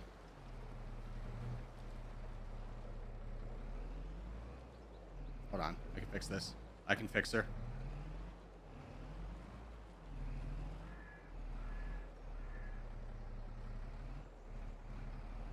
Okay. You're done. Now let's go pick up the truck and sell everything. This is where the big money comes in. This is where we're going to get all the money. Oh, God, I left one.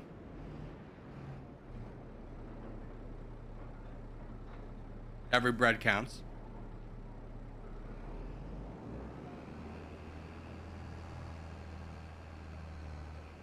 Help me, help me. I looked at chat for a second and I went completely off the rails.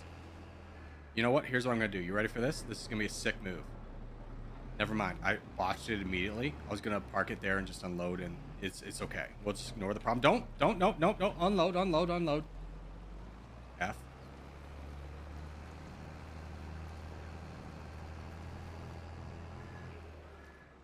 Just throw this over here so it's out of the way. All right, we get the new truck we leased. Here we go, big dogs. Get it how you live it. 10 toes in when it's standing on business. You know how it be. Man. This boy will be able to we'll make 2 trips instead of 14 with this guy. And it also goes way faster. He'll probably lose the F1 license soon enough. Numbers don't get better. Yeah, that's kind of like the sad hope for everyone, is when like EA, if they could lose Madden, that'd be amazing. Oh, so good. If they lost the NFL franchise. Because it's one of those things. It's like, it really shows you why monopolies are bad. When Madden and Blitz were competing, Madden was coming out with great features every year. But now there's no competition and they don't do anything new. They take away stuff because it's like, that would add hours to our workload. We can get the same numbers of sales without having this. Like, do you remember when they didn't have when they took away Create a Player where you could role play as yourself, but actually like super fast and strong. Those were the days. They brought it back, but like half-assed in Road to Glory.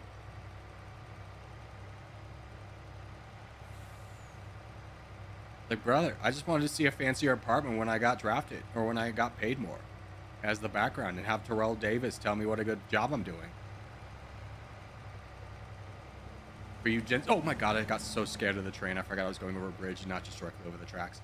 For you Gen Zers, you have no idea what I'm talking about, but the OG millennials, you'll remember.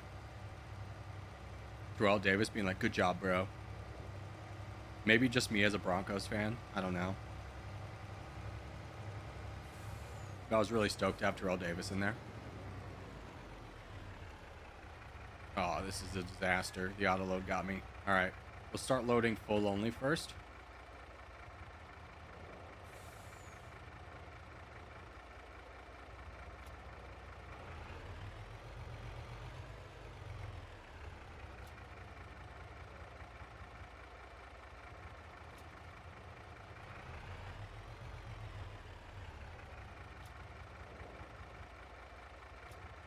I swear I can get one more. There we go. All right, let's go make a lot of money right now. If you read my text, they may think I'm a drug dealer, but I'm actually just selling bread. College football 25. I know. I'm so psyched, so stoked that a college football franchise came back. But it's still made by EA, so it still has all the problems. You'll have a player face totally the wrong way, and then just ESP the ball coming immediately turn around in a way that never happens in real life. Because, surprise, a player who has their back turned can't see the quarterback has thrown the ball.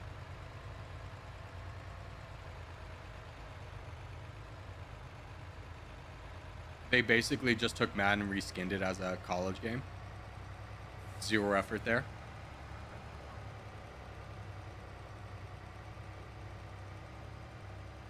Privyet, hello. Let's speak English though. Me, Joyan. Hello. Good to meet you, sir. Although I feel like if I looked up your messages, the name Pro Aviation has been here before, and I don't remember you being a Russian. So just know that I'm on to you. I do think you're you found the one word of Russian that you could spell. And you're trying to gaslight me into thinking you're Russian. Act like I don't remember.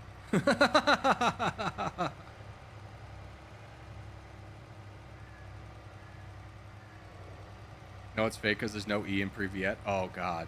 Self-owned. Self-owned.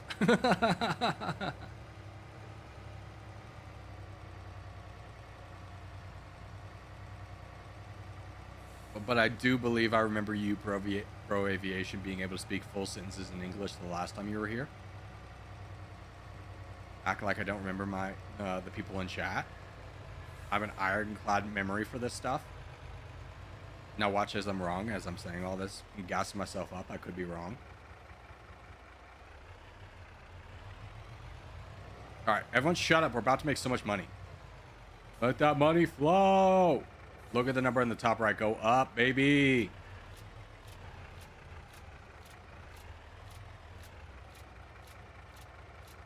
One load. 186,000 made off that. Let's go. Hold on. There's a weird clacking noise.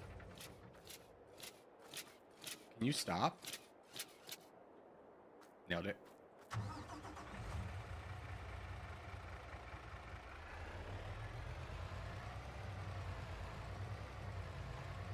All right, let's do this. Let's do this together. We'll go chat history. I don't know if this guy knows we can do this on YouTube.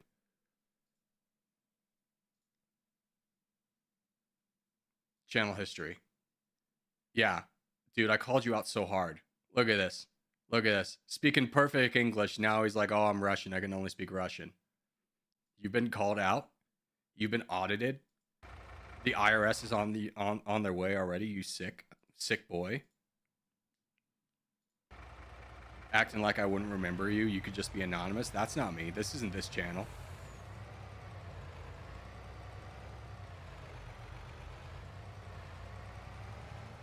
No, try and backtrack. Don't try and backtrack now. You just gotta own it. You just gotta apologize. You've been called out.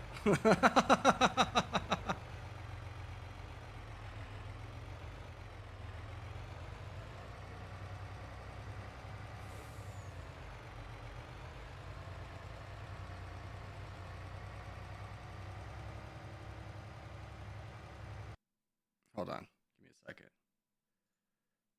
Snip this conversation. I'm gonna make it a short and everything. Yeah. There we go. Oh, frick. Now it's in the way. Close. Okay. Oh, I'm still driving. Let's go. I put it on cruise control, baby.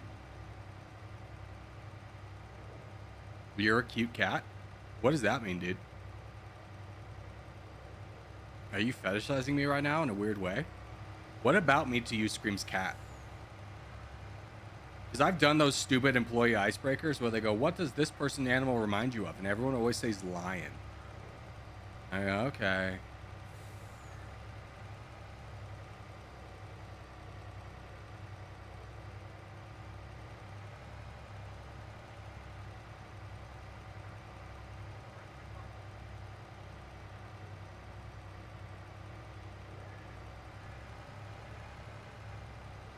Yeah, but don't come in here acting like I won't remember you. I remember every single chatter.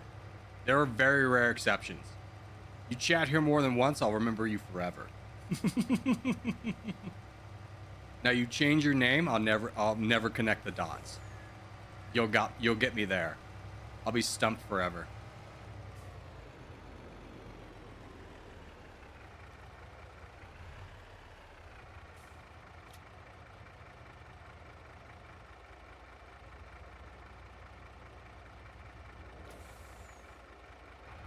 My favorite is when people get banned and they go, please unban me. And I look at their behavior and I go, no, because you're being really toxic in that moment.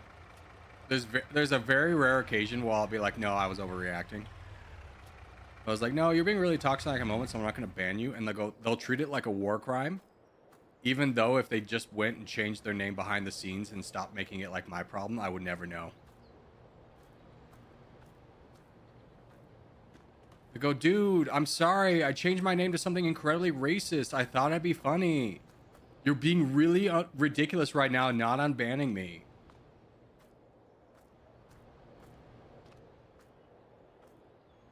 And I go, okay. Still banned.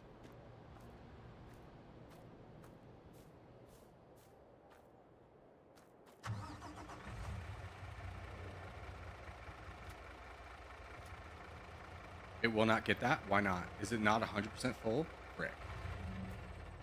What the hell, man? What the hell? I swear, though, if this thing's full. It's not full. Dang it. Get over there. Stupid autofill messed me up again. Got me again. This one's full, right? Yeah.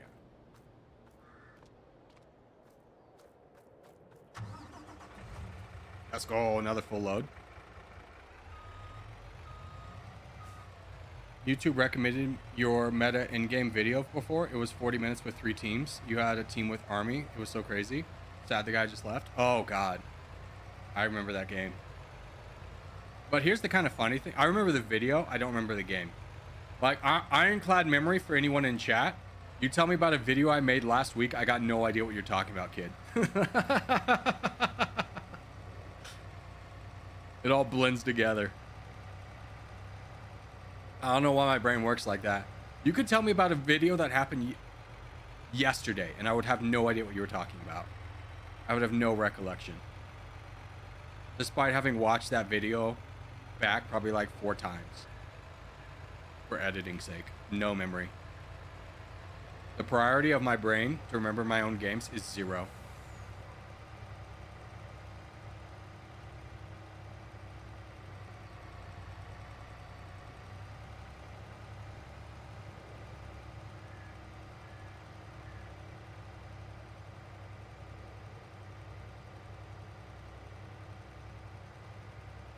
Bro, making so much money now? Yeah, I mean, kind of.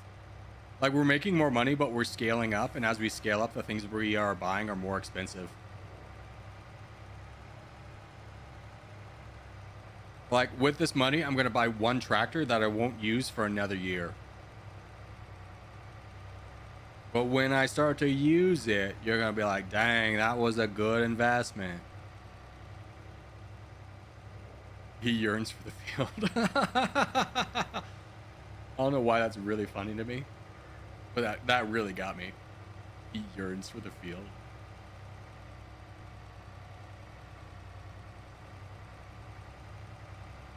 That's an A+ level comment right there.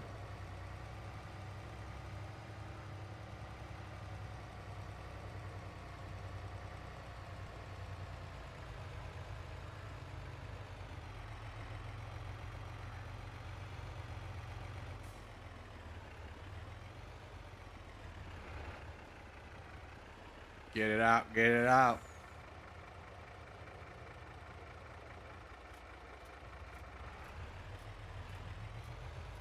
Little girl meme soundtrack, give me my effing money. Will Ferrell's dollar, give me my effing money. Let's go.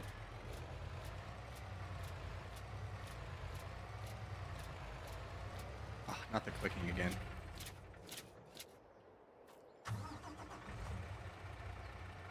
$166 from, no, it was 186 from the first load. Yeah, that was an 8. Don't act like I'm poor. Look at me, I got $500,000. What's up? Where you at? Cash me outside. But you won't, because I'm too rich and I'm taking the back door.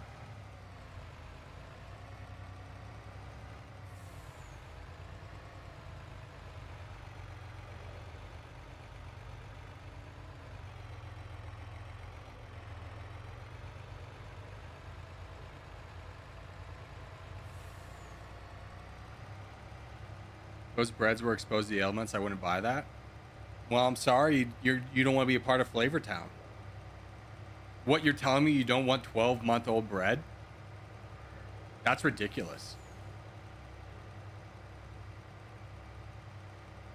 Yo, Mr. Studio Girl, let's tone it back a little bit, huh? Let's not go personally attacking people.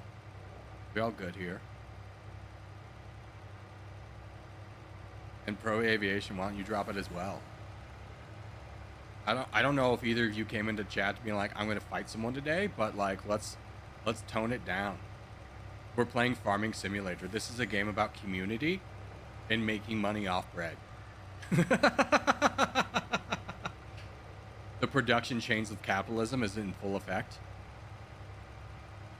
Soon I'll have a monopoly on the entire board.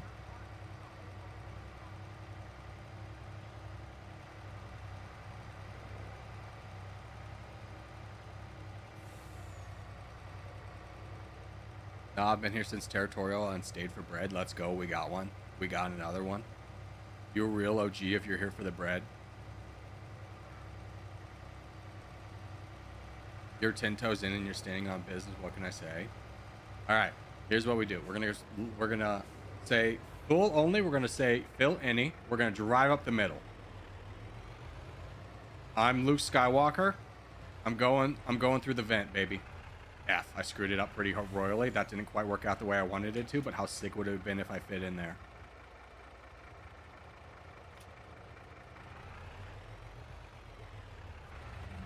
I'm sorry. I screwed us.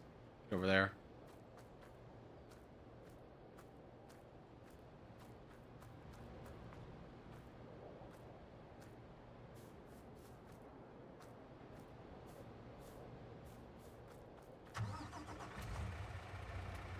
Let's go. Selling the last of the bread. Bread, bread, bread, bread.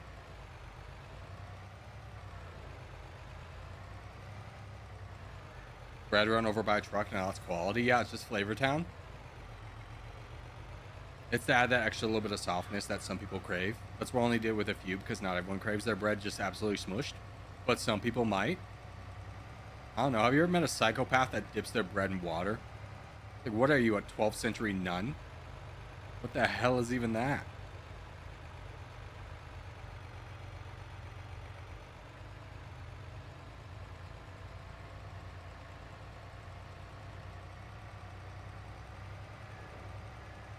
You need the rubber taste or else it ain't bread. This is true. This is true. Just a little bit of toxins in your food. This will be the bread we market as non-organic. Or better yet, we'll market it as organic because people who are buying things organic have the expectation it's going to taste slightly worse, you know?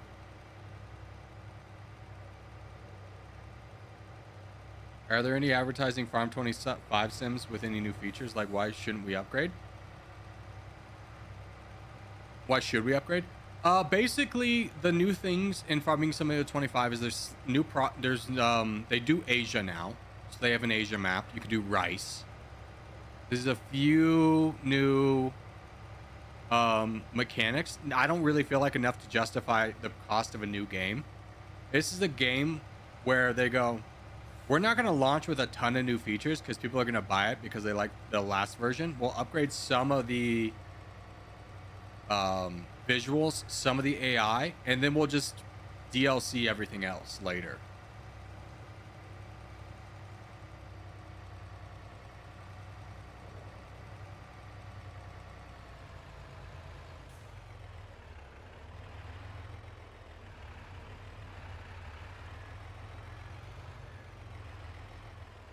Ah!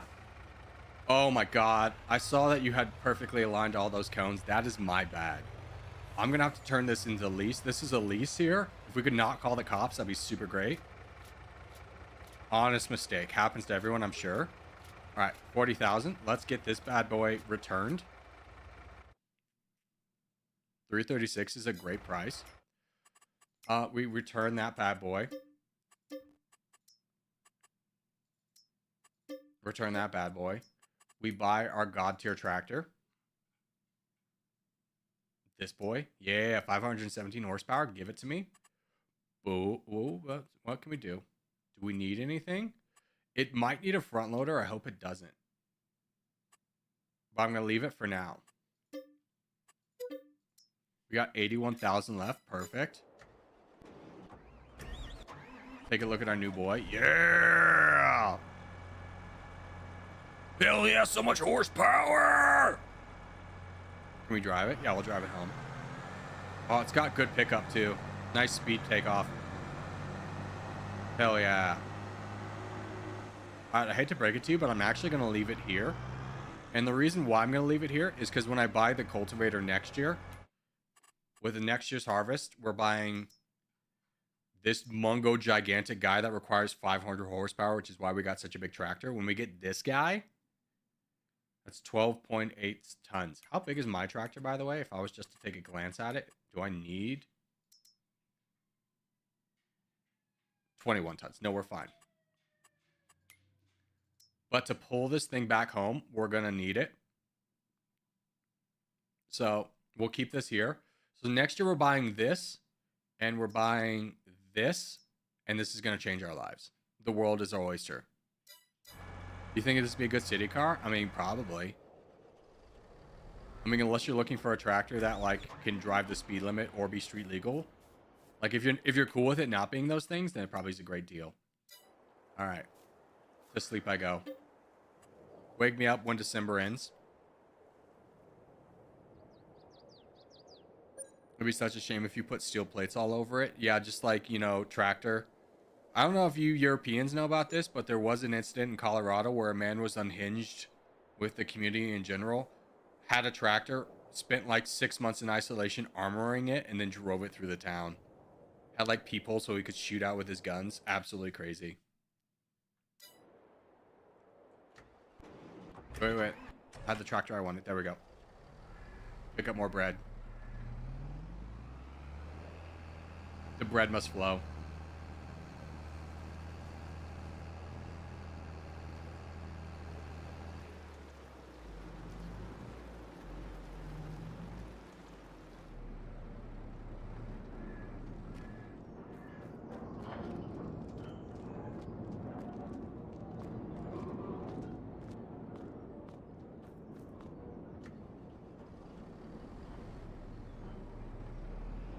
I should probably get it. Can park on anywhere. Yeah. The mobility is going to be unrivaled.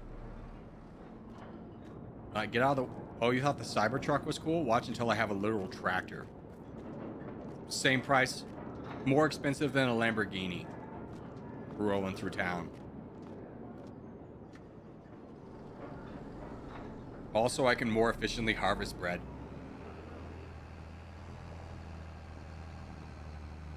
No one can stop me. Except maybe the fat cats in government, but government is always the problem. Many people are saying this. If it wasn't for the government, I could live my free living tractor driving lifestyle, but they're ruining it for me by having city codes and saying it's too heavy for the road and destroying it. It's not street legal, yada yada. America, hell yeah, brother.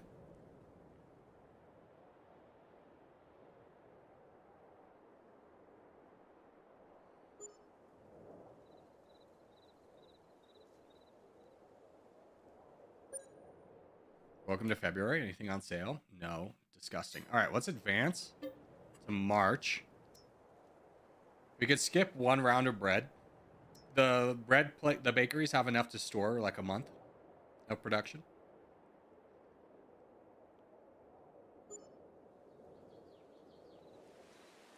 Corey doing backflips in the tractor? No, dude. Could you imagine? I don't know if I could get the tractor unstuck. I think I'd have to hit it with another tractor, which then damages both tractors and costs me good money. My money, sir, please. I'm very poor. I only have $79,000 in the bank, which in farming terms basically equivalates me to being a peasant. All right, this guy's full. Oh, there's snow on the ground. Oh, it's okay. My bread will be fine outside. This is called free preservation. I'm just preserving the bread by leaving it outside during this time. And if you don't understand that, then you're against American farmers, and I can't support you.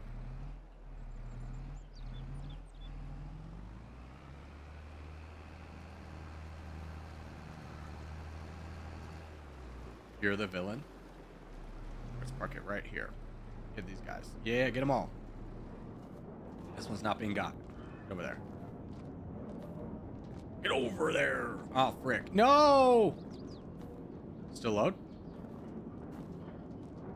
Red's not accepted here. I understand. I'm not trying to put it in there. All right, these guys are done. Cool, cool, cool, cool, cool, cool. Frozen bread, charge more for it. Snow bread? Yeah, we'll market it as snow bread. That's a great idea. Yeah, it's exotic snow bread from the mysterious wilds. Costs 5 times as much. I could do it. I could Elon Musk this.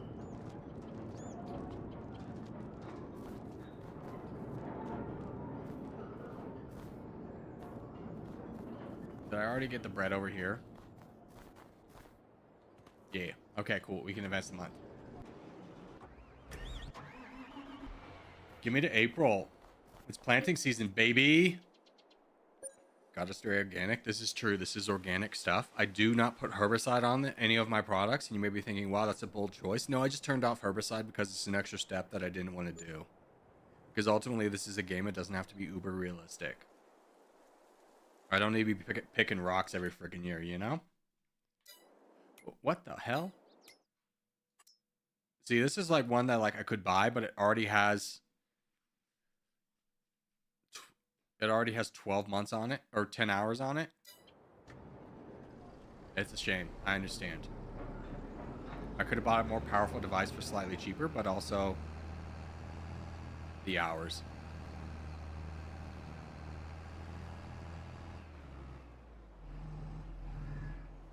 If I could wind back time knowing that that tractor was going to be available, I might have not bought my new tractor and bought that, but that's okay. Like, the big tractors rarely go on sale, so you really can't bank on it.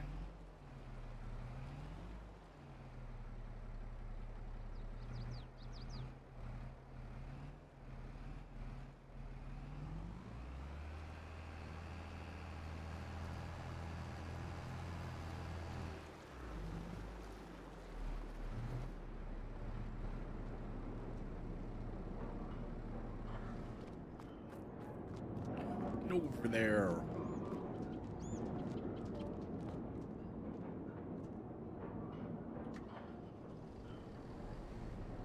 We see you buying your face. We see you buying your face. What are you talking about? Is this a cultural thing that I don't understand? Is this a mistranslation? Did the Google Translate get us both?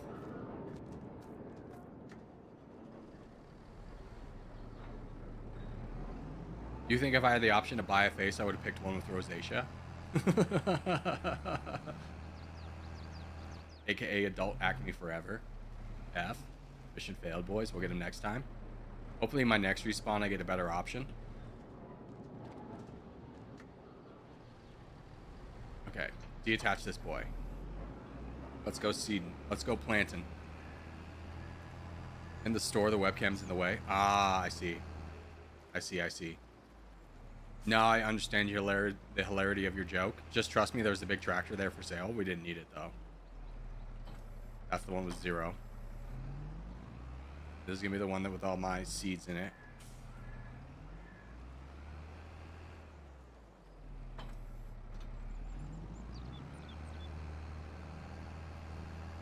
We'll get this guy planted in the big field right away.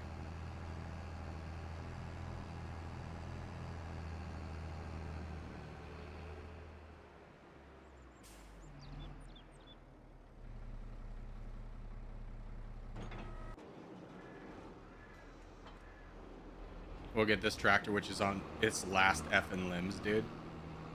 It's like ready to die. 58 hours is ridiculous. 58 working hours. I don't know how many miles that would translate to, but it's basically like I'm gonna die. I just fixed this tractor last year and it's already down 25%. But this will be the last year we use it, because next year we're transitioning to our new life. Lifestyle of the rich and famous. We have another 700,000 of farming equipment that's going to come online next year.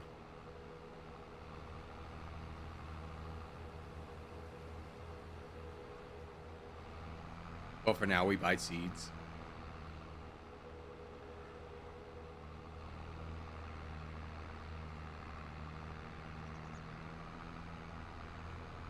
F&A, cotton F&A. We got to go all the way over here to get a buy station. Although, hold on. I think I can...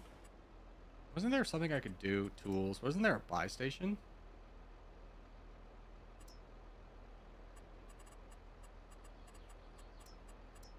I thought I might have seen that now that I'm thinking about it. No, you can buy sales points. I understand. Away we go. Get out of the way, people. Man coming through with a lot of equipment. This tractor, when I bought it, was like $140,000. I bet if I look now, it's for sale. I could sell it for 10. They're gonna strip it for parts, and that's all it's gonna be good for. It's been driven straight into the ground.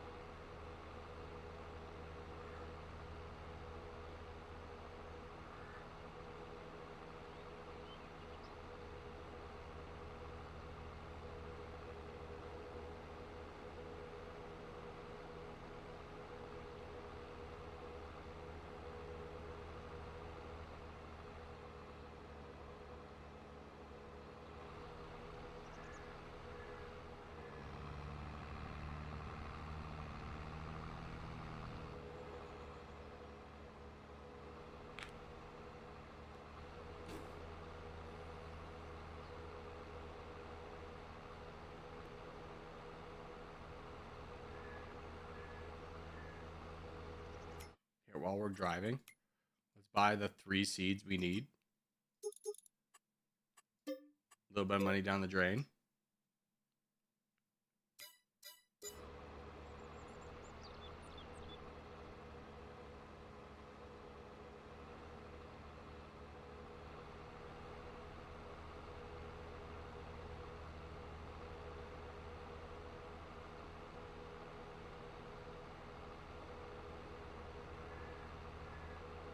And as soon as I get this second tractor up, I really need to go to the bathroom. I've been holding it in for like 5 minutes.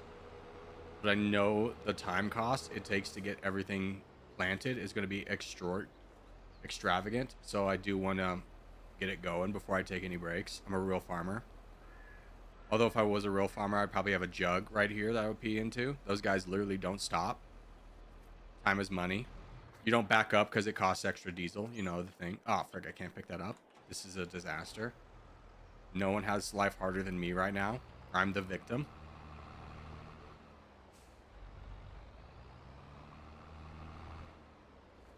Fill her up, baby.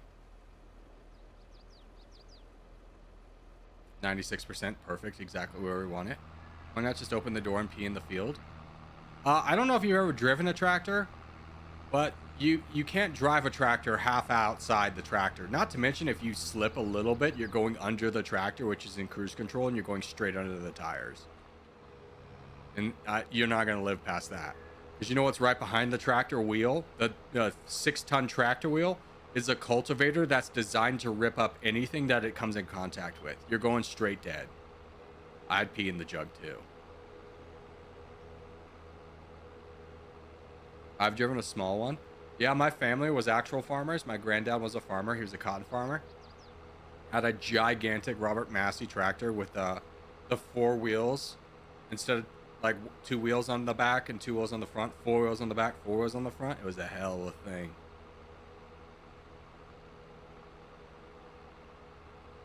And this is a true story. So when my granddad died, my grandma obviously couldn't farm the field. In the USA, they'll pay you not to farm certain things. So my grandma was just living off that. And they were going to sell all the tractor equipment. So, but there was a fire in the field. A fire had started in the field. I don't remember how it started. But my uncle took the tractor out in a cultivator like this and dug a line like 60 miles an hour, as fast as that thing would go. Dug a fire line to stop the fire from spreading to the field and eventually to the farmhouse and the shed where everything was. There's a YouTube video of a guy doing the exact same thing. This happened in like, you know, the 1980s before people could film stuff.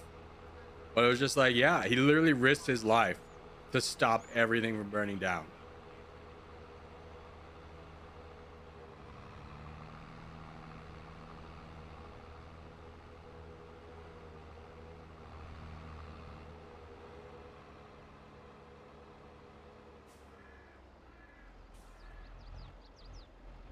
All right.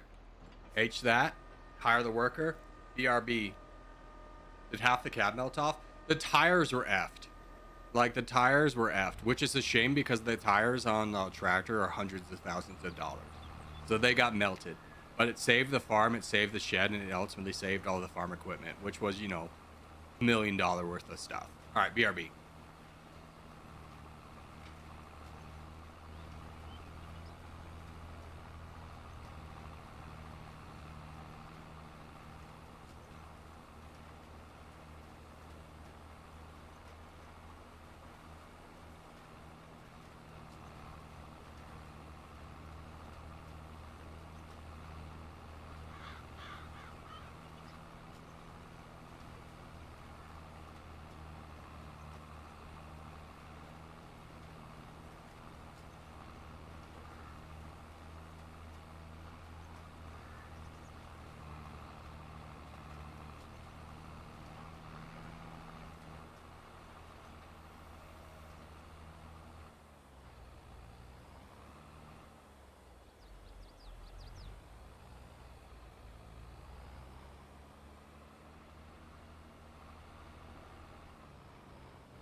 Chair stream. True. This is true. He full sent that farm. Yeah, he did. He went out there without any. It's like if the wheels come off the tractor, it's gonna be too heavy to move. And then like he's surrounded by fire, so he could have died. By the way, I'm gonna get some water. I ran out of water. I noticed that. This is the time to get water. My hair. Look at it. It's so beautiful.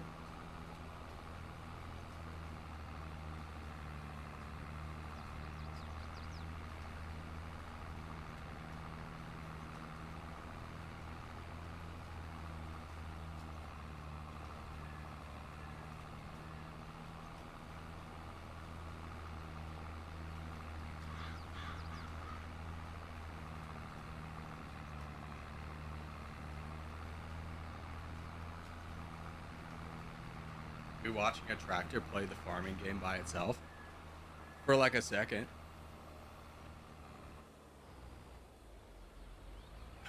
You know what I need to do? While my AI is doing stuff, I need to cut this tree down. This is going to be in the way of the farm. So cut it this way. Go down, tree. Hell yeah, fall that way. Alright, now I just cut off its limbs. Its troublesome limbs. Stupid tree trying to exist in the way of progress. Could never.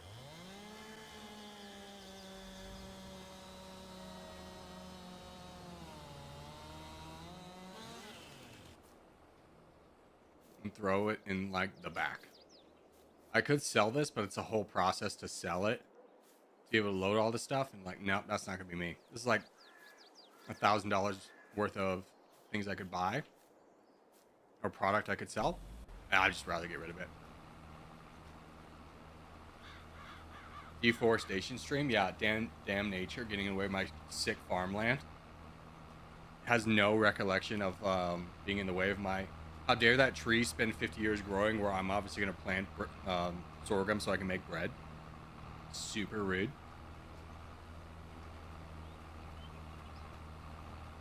Let me do some simple math here. F. Stupid autosave. Okay. Oh. How much did I make? I made 400 and I had 413. Wow, from sold products I made 413.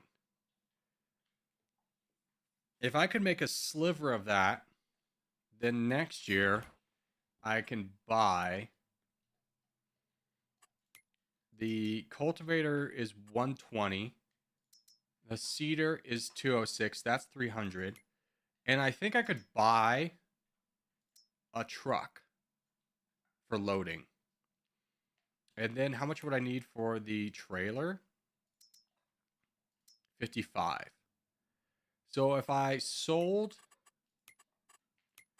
which I'm planning on selling this guy. Yeah, he's 20,000. He's worth nothing. But if I sold the second seeder, which I won't need, that'll be another 60. I might be able to get everything. And then what the long-term plan is I'll have one tractor doing this field with this guy, the two big tractors doing that field over there. By the way, while all this is going, we should definitely load up on more liquid fertilizer. I'm going to buy another piece of farmland. One of the adjacent pieces of farmland. And then buy another round of tractors and seeder and cultivator. And then we go real scale.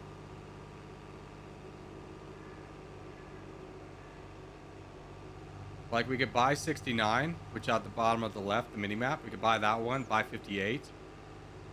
That'll probably...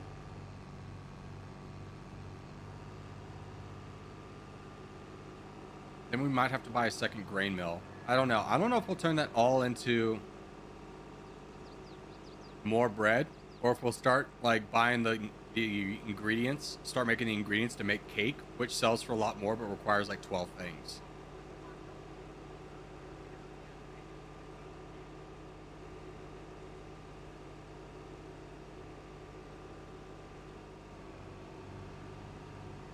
I might start taking some of the passive income I could make and turning that into some of the income I make and turning that into passive income. Maybe I'll buy a windmill or two.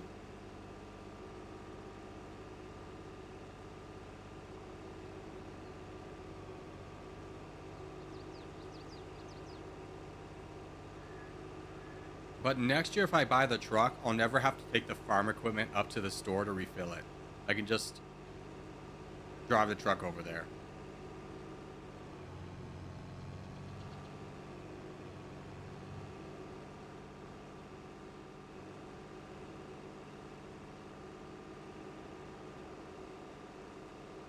It's gonna all come together. You just wait and see.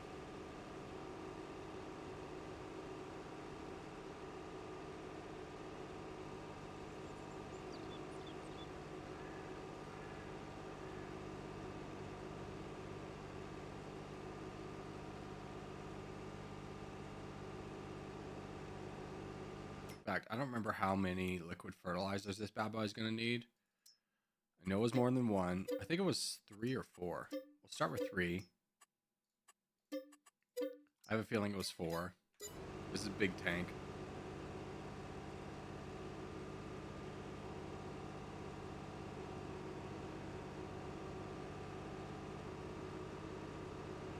Say hello to our new tractor. Hello, new tractor.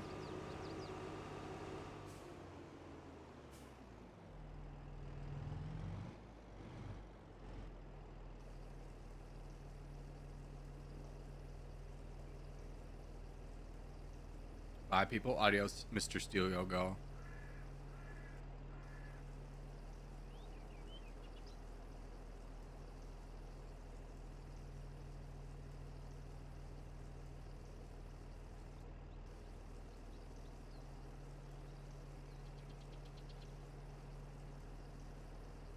This is definitely gonna be 4, huh?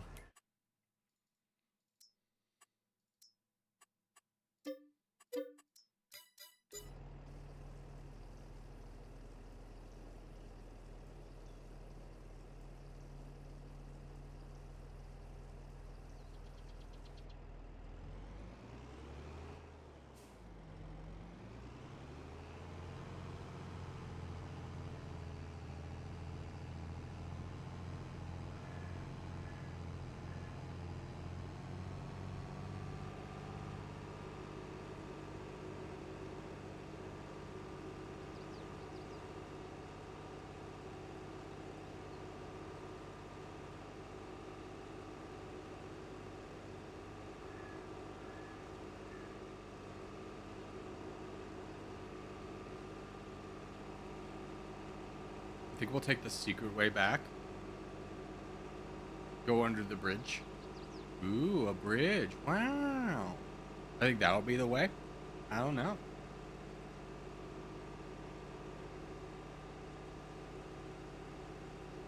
Yeah. Watch us cut across all the fields, breaking the law, breaking the law. F your field, bro.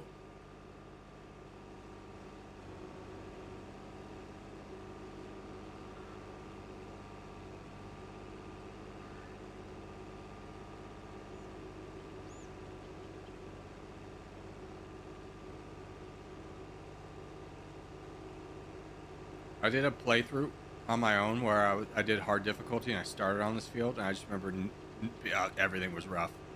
I did hard difficulties like, oh man, do you want to really experience the pain of being a farmer? The moment you can afford a new piece of equipment, the old piece of equipment dies. You never make progress. It's rough.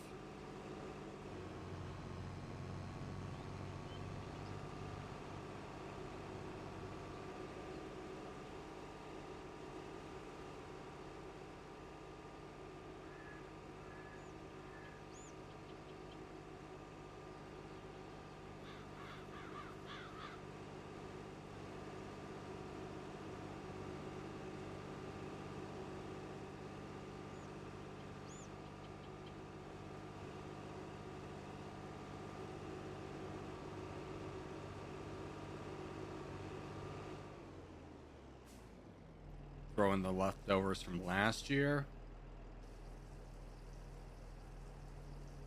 All right, this bad boy's filled.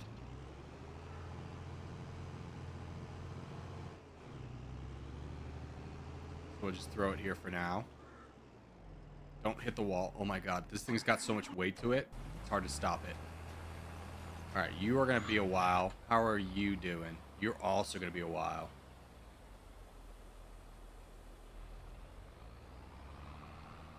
So now we just begin the relaxing sensation of watching these tractors go back and forth. So once we get done with these, we'll start the fertilizer. We got those 2 guys to go. Next month we refertilize again, and then we go to harvest.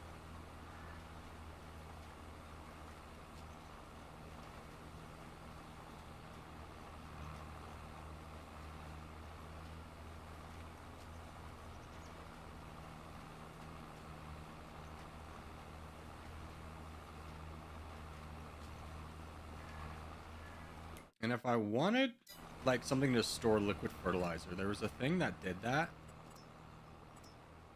Liquid fertilizer. I don't want a giant one.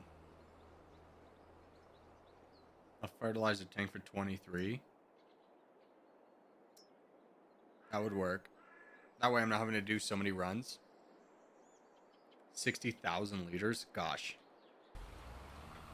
That's big boy farm time. I think by the time we're like looking to save money on trips on that, we're going to be buying. Because like ideally, next harvest we buy everything so we can scale. And then next year we save up for selling, for buying like this. Adding plot 10. 55 is really overvalued because it has this extra land over here, which I don't want. So maybe 13. Oh, 13 would be a dream, but that's really expensive. So I think we go here.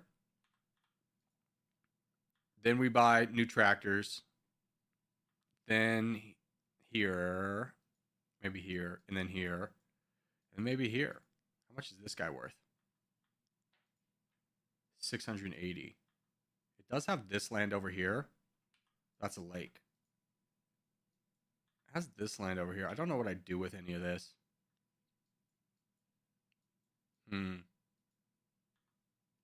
53 would be nice as like a production area outside of this. Like this could be bread and this could be like strawberries, greenhouses, stuff like that. I don't know.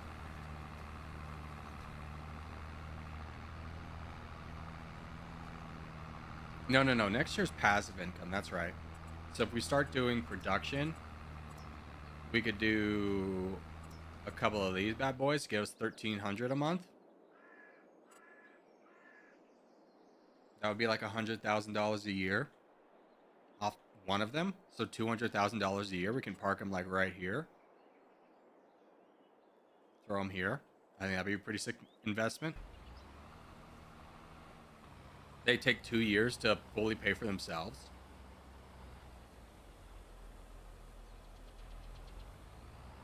We could potentially get 3 of them and get $300,000 a year.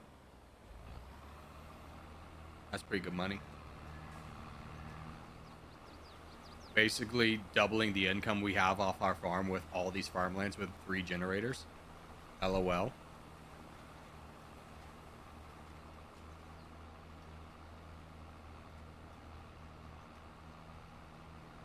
Electricity do be broken?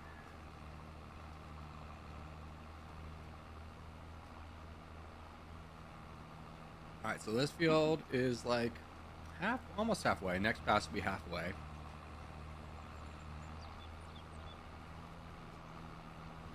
I did have to do a mod to combine all the fields, so I was slightly worried the AI wouldn't recognize it as all one field, but no, it's doing great.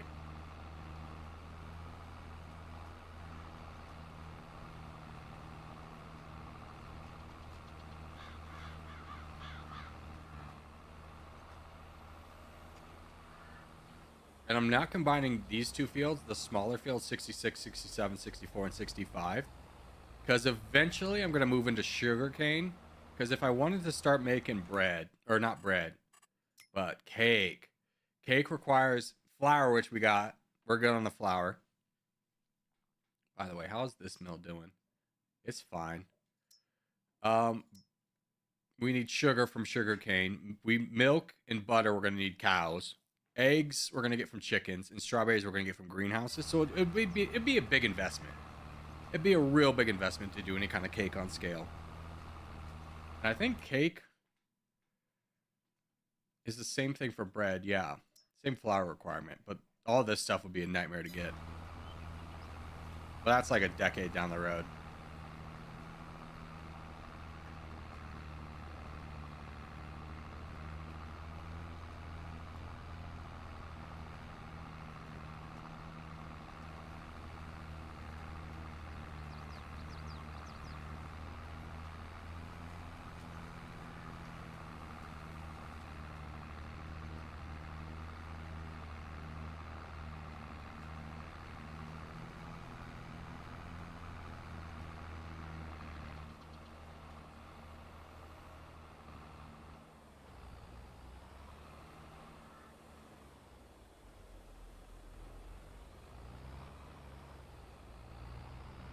Here, while all this is going on, let's play some games. This is going to be a minute. Let's do... We didn't do all of our dailies, so we just did the Wordle. Let's do the Flaggle. Give me a Vietnam real quick. It's a red country. It's northwest of Vietnam. Maybe Kyrgyzstan?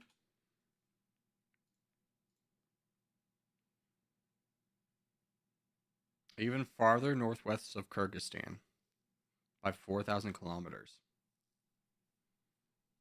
My brain is immediately saying like a Nordic country, but it got this blue as a horizontal. Is this Czechoslovakia? Or Czechia? Yeah! I'm a genius. Can you pick the country's shape? It's that boy. The emblem of Czechoslovakia? Ooh, this one might be tough. It could be that. I'm assuming as a former Soviet place, they very much value bread. Could be this. Oh, that screams kind of like more England. Same. That's definitely not that one. That's not it. It could be that. That's a little bit weird, but let's guess this one. No? This one. No. Last guess? It was that one. That's Tuvalu. Maybe the word Tuvalu should have given away. We screwed over on that. We got screwed over on that one. That's the Vatican City. It won't be that. I got nothing here, champs. Prague. I was even thinking that one, but no. You saw me hover over it. Can you pick a flag of a country that neighbors Czechia? It's not going to be Tonga. Austria? Yeah. I can never get the population. Let's do the global. Give me France. Give me France as a good starting location. It's adjacent to the answer. I'm a genius. Let's go Switzerland. Switzerland is adjacent to the answer. France was not. Okay, so it's not going to be Germany. It could be Liechtenstein. Liechtenstein's adjacent to the answer. So the answer is Austria, right? Yep. Nailed it. And then let's do a travel. Today I'd like to go from Somaliland to Eswatini. Okay, I know this. We go Ethiopia. Then we go straight down through Kenya, which will connect us to Tanzania, which will then get us to Mozambique, which then connects us. Oh, what a good day. What a good day for the trivias. Let's just finish up with Travel USA. Today, I'd like to go from South Carolina to Delaware. Okay, let's go with a North Carolina. Then follow it up with a Virginia. Then give me a Maryland.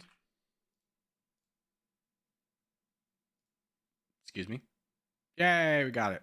70% of people got that one too. Yeah, it's not that bad. We missed an entire little pool right here. That's fine.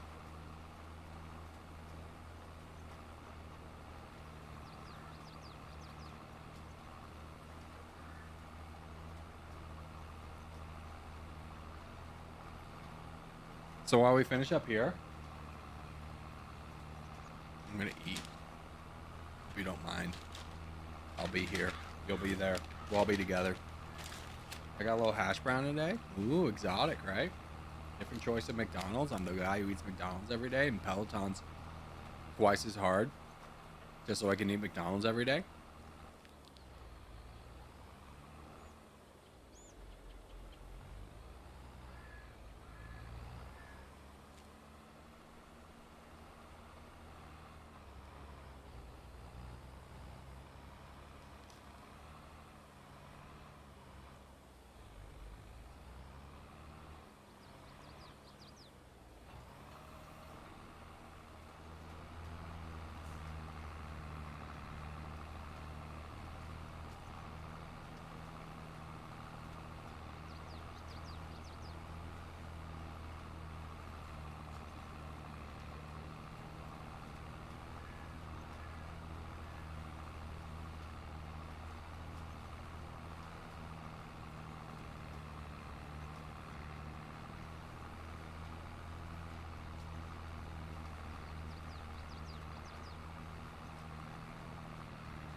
This tree is standing in the way of progress.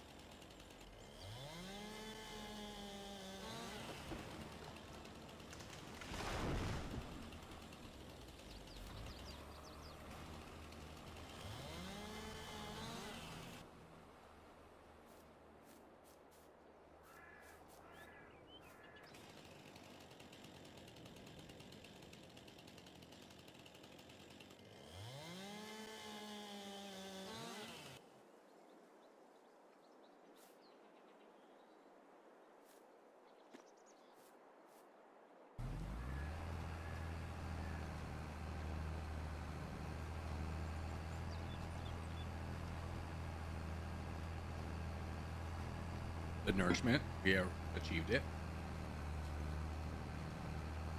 Okay. You're fine on gasoline. You should be fine on seed. The only one I'm worried about, I think this guy will be fine. I've only planted this twice before.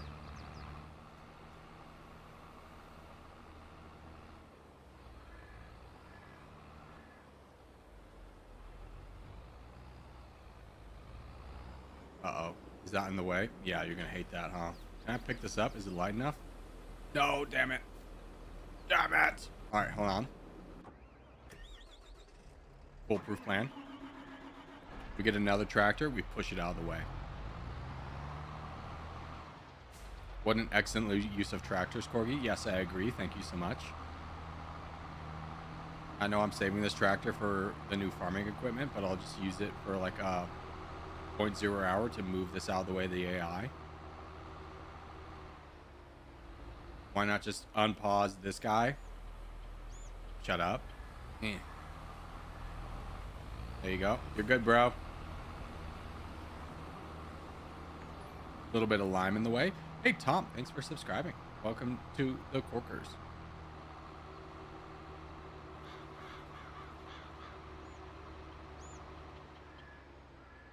And just for anyone's reference, yes, I call my community the Corkers. Yes, it is satirical. It is not like a serious like thing. Do you imagine? Well, like whenever like I hear a creator, they're like, "What's up? What's up, Weasel Army?" I can't. A little part of me loses respect for him.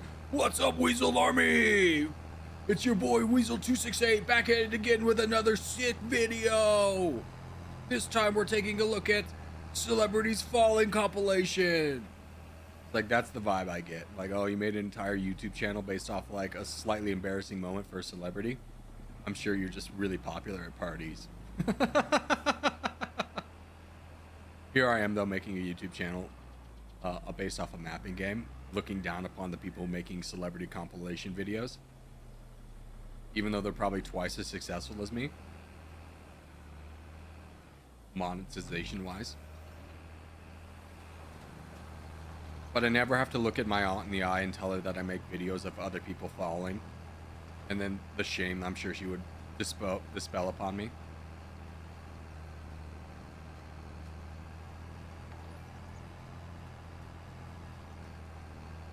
What's up, Anuke? Thank you for subscribing.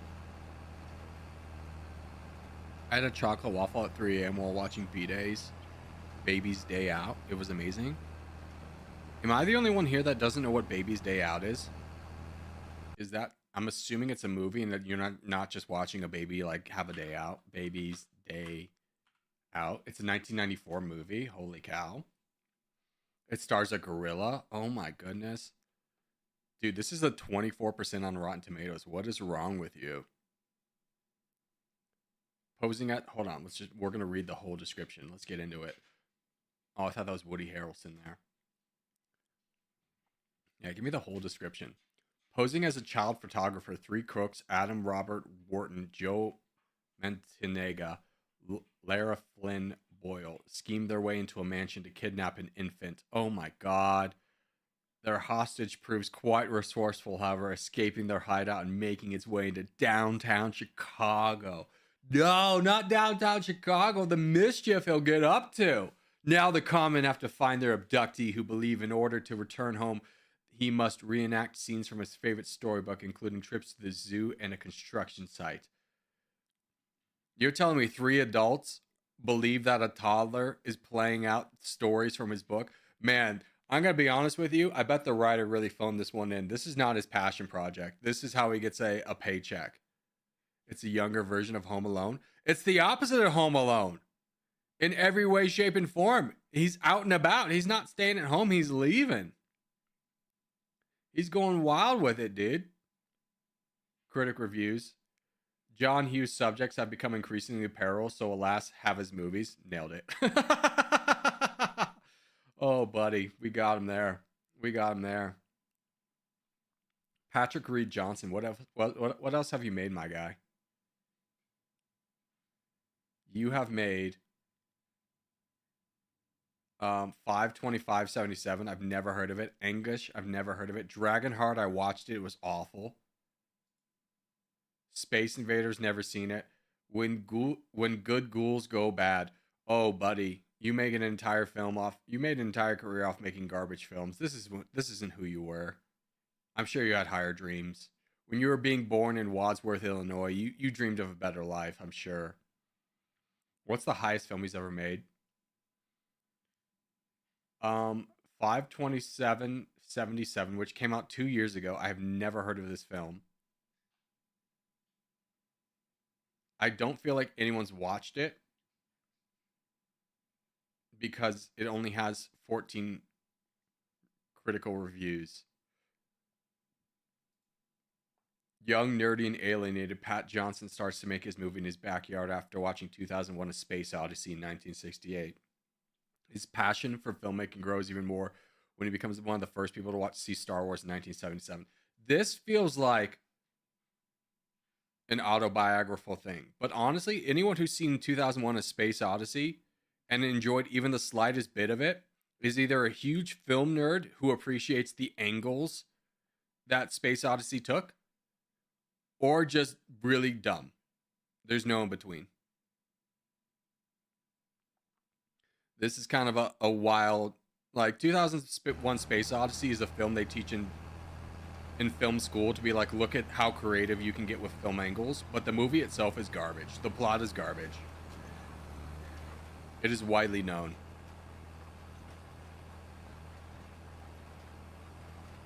If there was a movie to not watch while you're high, it's probably 2001: A Space Odyssey, because you're going to get to the end and be like, whoa, did I somehow start watching another movie? Like, how is this all connected? It goes crazy. All right, you're like 6 passes away. My brother in Christ, you are probably like 4. Nice. Almost 60 hours on this bad boy. We're celebrating its like death anniversary.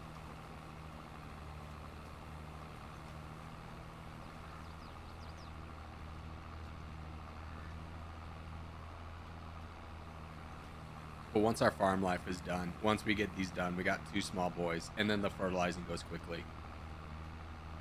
It goes so quickly that if I started it now, the fertilizer would catch up to the tractor before it finishes cultivating and planting.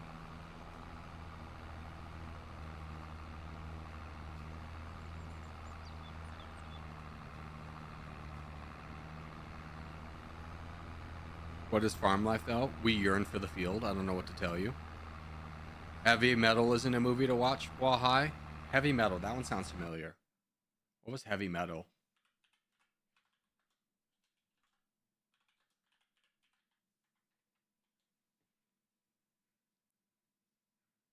I have not seen this movie. Wait, I think I saw the 2001 version of this, right? There's a 2001. Yeah, I saw this one. I think this was the first time I was exposed to boobs as a child. I don't remember much about the plot other than I think one guy's trying to become immortal and there were boobs. Therefore, as a child, I enjoyed it. But it does have a sick Rotten Tomato score of 8%. You know it's going to be great. It's a trippy movie. It is a trippy movie. But there were boobs and I was like 9. I was like, hell yeah. This movie's great. Back in the day, you kids wouldn't know it, but you'd be on break or something and you'd sneak down to the downstairs living room and you'd watch a movie with boobs at like 2 in the morning at the lowest possible volume ever imagined. like just fully triggered on. If there was a slight footstep, you gotta change the channel immediately. Dad's coming down. You kids would never know with your headphones and iPads the life we lived. Like a World War II refugee just, you know, hiding in the basement. Just listening for the slightest sound of footsteps.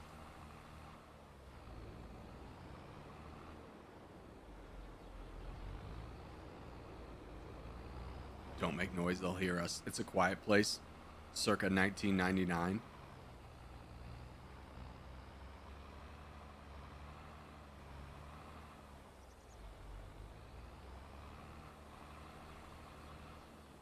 All right, let's go ahead and start the... Where the hell's my fertilizer? It's in the woods. Get out of here. Let's get you rocking and a rolling, Baba Ran, bop, bop, bop, bop, Ran. Now, it is really important that I line this guy up to start with, because the fertilizer, we don't have a lot of leeway, and I ain't going back to buy more fertilizer. We gotta do this twice over. Change the title twice so that previous channel button doesn't narc you out. What are you talking about?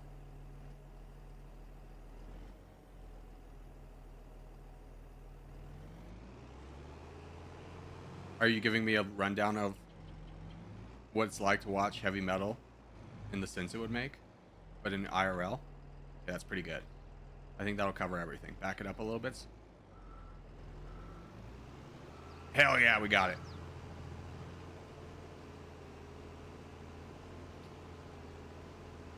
How's it going? Wilson, it's going well. We be fertilizing with my gigantic Megathor. This thing's so big. That's what she said. The sneaking down to watch to the channel at 2 a.m. Change the channel twice to the previous channel. Oh, no, I would never do that. Oh, dude, that was a smart move. My thing was just like HBO After Dark, sneaky bad stuff. Was like right below HBO 1, so I'd go down twice and then go back up once, because yeah, you can never let the previous channel button narc you out. It would. Anyone born in any millennial has been narked out by the previous channel button, and you go, what the hell, man? The Terminator was right. The robots are going to turn against us.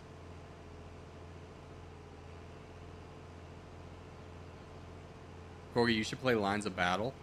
I'm going to be honest with you. The game you're recommending, I can already tell, is a game that's over 5 years old that has no audience left, but you want me to like revive it so you can live within 2 years of the sick nostalgia that you had for the game. But you yourself will get bored of it in like 10 minutes. By the way, all these trees got to go. They're in the way of progress. Wait. Yeah, this guy's done. Sick. Okay, let's get you to another field. It's a tale as old as time. People want me to play a game that came out 5 years ago. They'll watch it for 5 minutes and then realize, oh, this wasn't really... Like, I got my nostalgia out of this. And then I'll be streaming to 3 people in a game that I don't really enjoy. That has no potential for growth. I'm also a gamer. I like Diablo, Dota, and CSGO. Yeah, you're a rare breed. You're a rare one. Because I also enjoy those games, but I'm going to be honest with you, there ain't the crossover you think there'd be. Well, let me rephrase that. The crossover between mapping games and those games is exactly what you think it'd be. I had to stop playing Dota, though, being straightforward with you. I became a degenerate. I could feel it affecting my mental health. I could never. I will never play Dota or League of Legends ever again. My friend Kevin begged me for years to play League of Legends, and I never would. And he's finally at the point where he's like, yeah, it's not good for my mental health. I'm like, yeah. I mean, you're 10 years in, you're stuck at bronze. You suck. Like, give it up, dude. You're never going to beat him.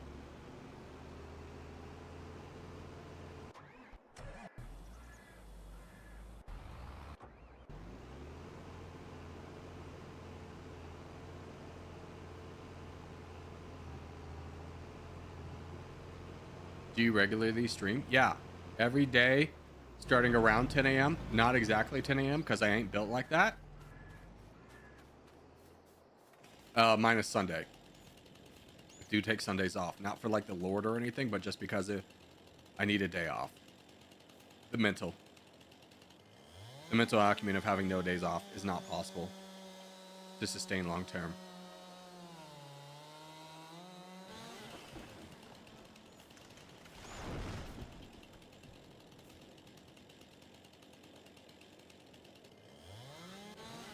Fall down, baby. Get out the way. Move, biatch. Get out the way. I think those are the... Maybe this guy, too.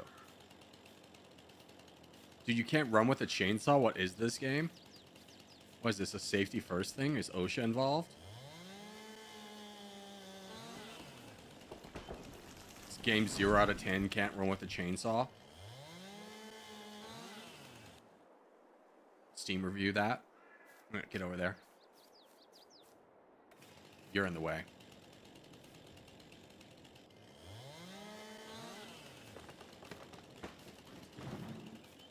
I got you. Let's chop you up. How long you been playing this game? Today, a couple hours. We've been playing it for like a week. It's just kind of a secondary game. It's not like a passion project, if you will. But in total, how long I've been playing Farm? I have like 300 hours in the game, so not like a mega pro, but I know what I'm doing. Oh my god, this is still too heavy.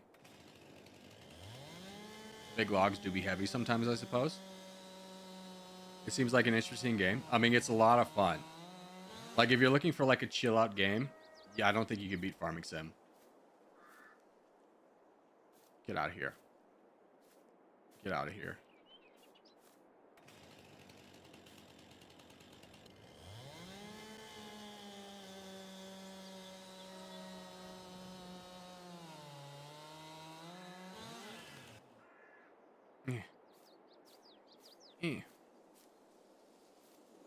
Get all this stuff out of the way so next year the fertilizer won't be stopped early. The profits. Has anyone even thought about my profits? I think we good. Get out of the way, deer. This guy's like almost done. Oh, you got another pass because you screwed it up. You're done though. Let's flip you. Get you on this next farm.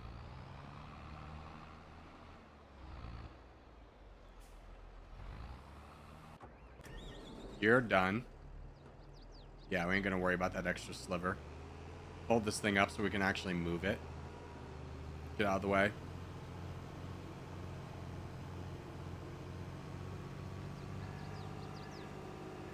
Let's go do the big farm.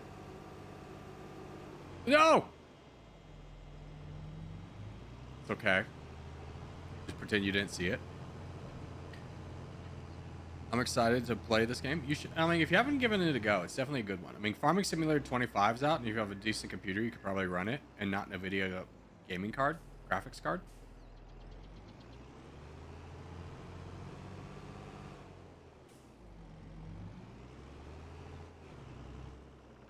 Farming Sim says I have 30 minutes on record, but I don't have any minutes of actually playing the game. I just have 30 minutes of trying to start the game. I play games, but I don't stream because I really don't have the time for it. Also, I have to finish my studies. Yeah, I mean, streaming's not for everybody. That's for sure.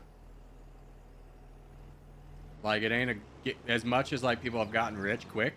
It ain't a get rich quick scheme. I'll tell you that.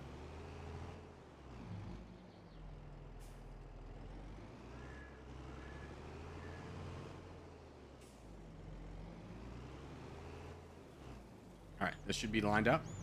F, I messed it up. I refuse. I refuse to let that mistake go unchecked. There we go. I am slightly farming this guy's fields. My bad, my dude. As you aware, managing time would be quite difficult as a student. I mean, I just got over my rant about how I had 3 jobs and went to school full time, so I'm pretty aware of how managing time works.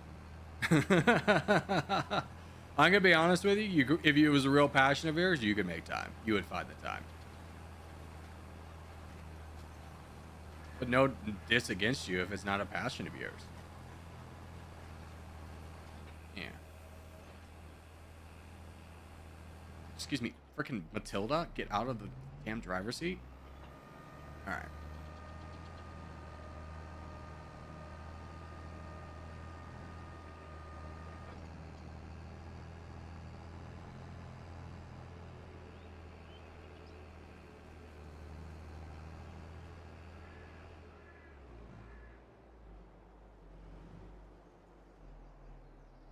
Here, you know what I'm gonna do? I'm gonna unload this guy.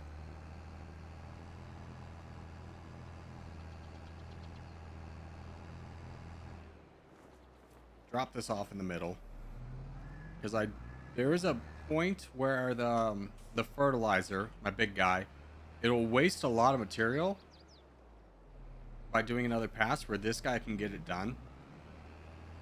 Let's head over there and get that done.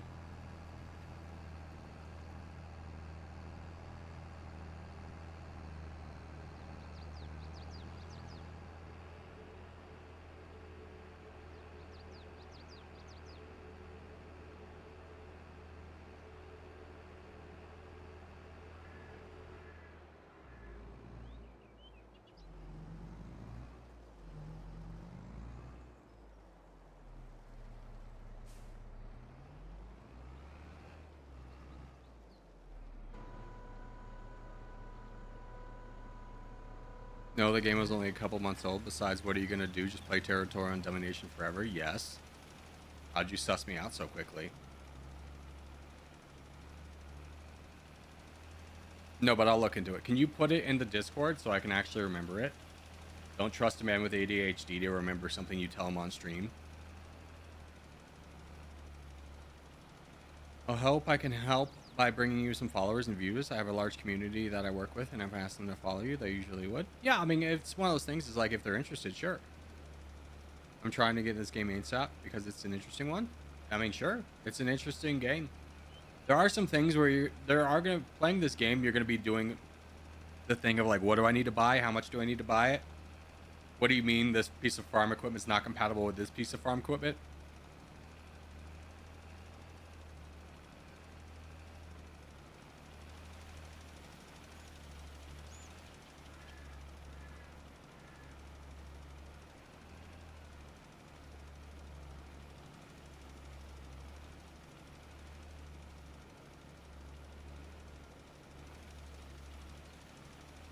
Oh, by the way, what do you mean you're done? What the hell happened here? You had one job and you effed it up, my guy. Who the hell was that guy? I'll make sure to know. What did you even do? This is the worst bit of farming I've ever seen from an AI. Try it again. Jesus Christ, it's Jason Bourne. I think the sign got him mixed up. Wait. I need to get to this guy. Get out of the way. Quickly. Don't block the big guy. You'll stand in the way of progress. The capitalist would never.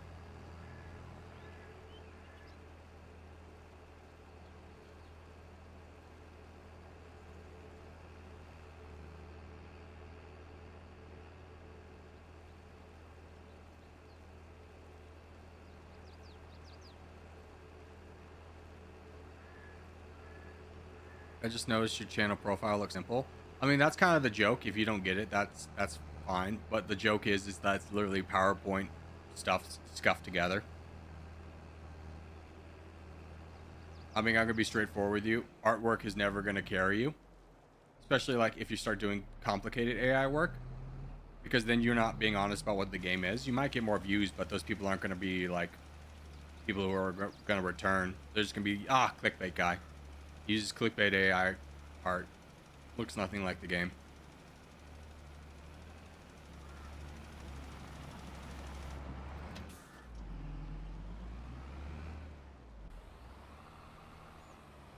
Like, my friend designed me a better icon, and I was like, no, it's too professional. I need more scuffed. Scuffed is my brand. It speaks to who I am as a person.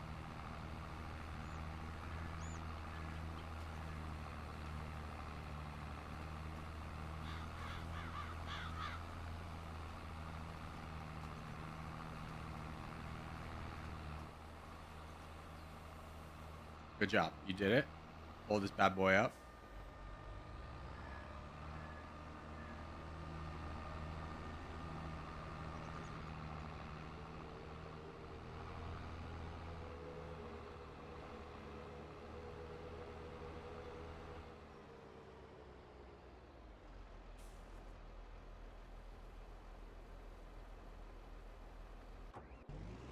No, no, no, no, no. You're done here, champ. You did a great job. Not have you drive into the ditch.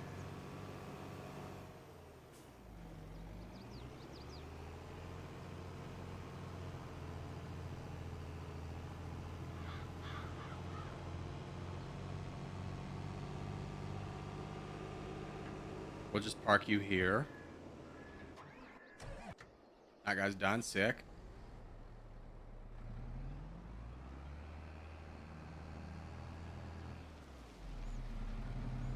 Oh my god. I'm at the edge of the map. The edge of the map got me.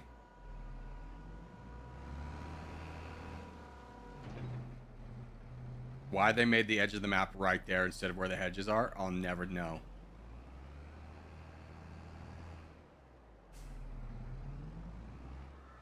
Like, you had a perfect barrier set up to be like, this is the edge of the map, and they just put it 5 feet in front of it.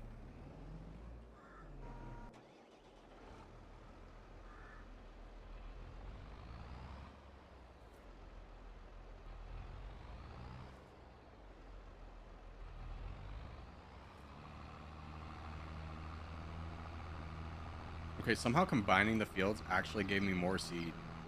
Like, I wasted less seed. Or I used less seed combining the fields. Oh, buddy, we forgot this. That's why. Oh my god, we're dumb. We're dumb. We're dumb. Unfold. Please, sir. My family. Think of my family.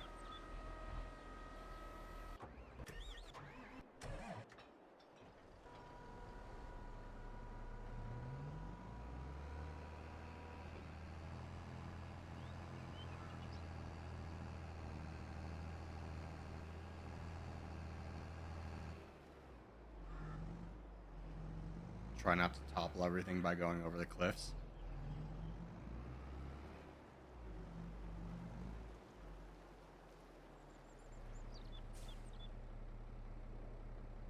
Post-warnament? I did, dude. It did not perform.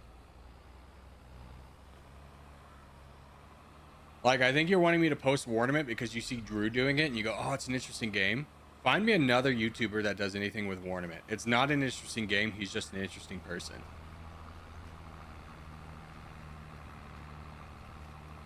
Warnament got too deep in the weeds and didn't think of the UI, the user experience, I should say, the UE.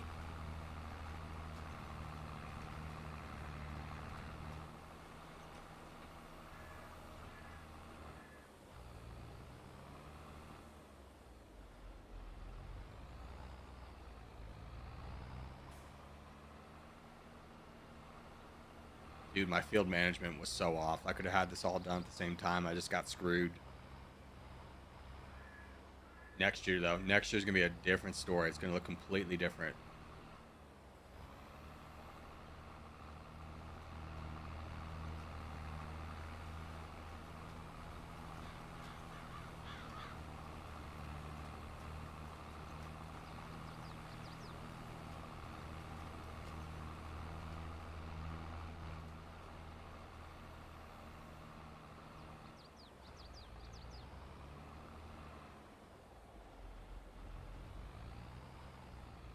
As it would make your channel overall appearance look more professional. Yeah, but what I'm trying to tell you is it's part of my marketing is to not look professional. Like, in a world of people who all use professional stuff, I stand out for not looking professional. Like, I'm not trying to market myself as like, I'm on the same level as KSI or Logan Paul or Ludwig. Or, like, even Ludwig has a meme.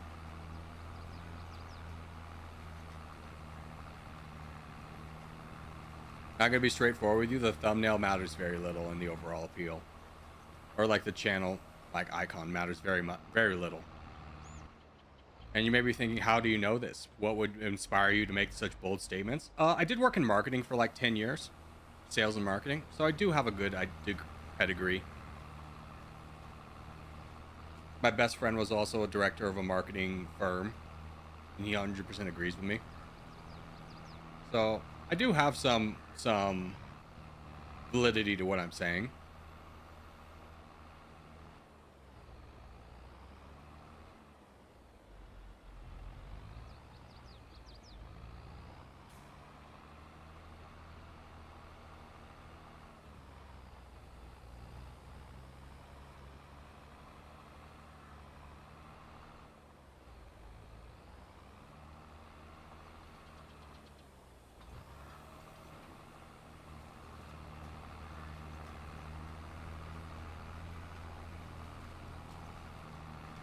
Plus, let's get real. If you're not getting hyped over two corgis dancing behind a circus with flames coming out of it, I don't want you here.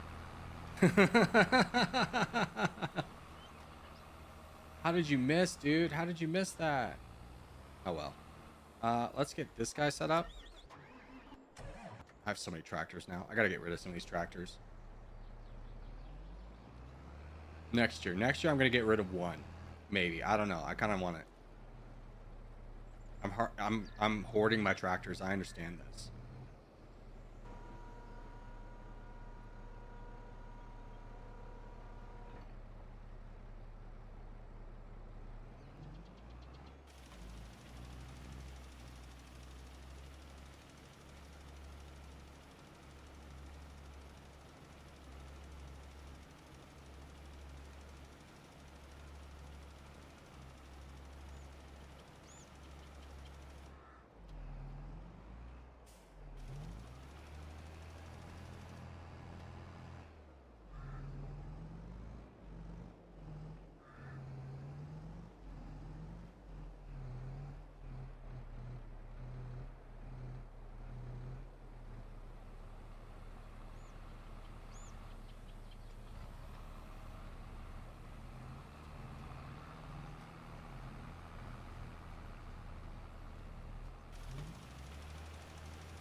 Oh, dude, did you see that? Perfect timing.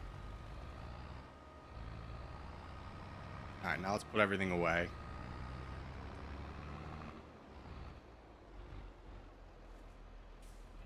Dang it, still not full, huh?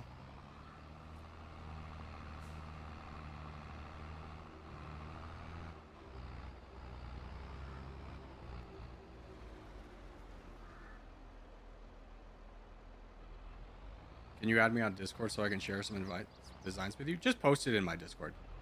Like, I have an entire Discord. Just post it in the main.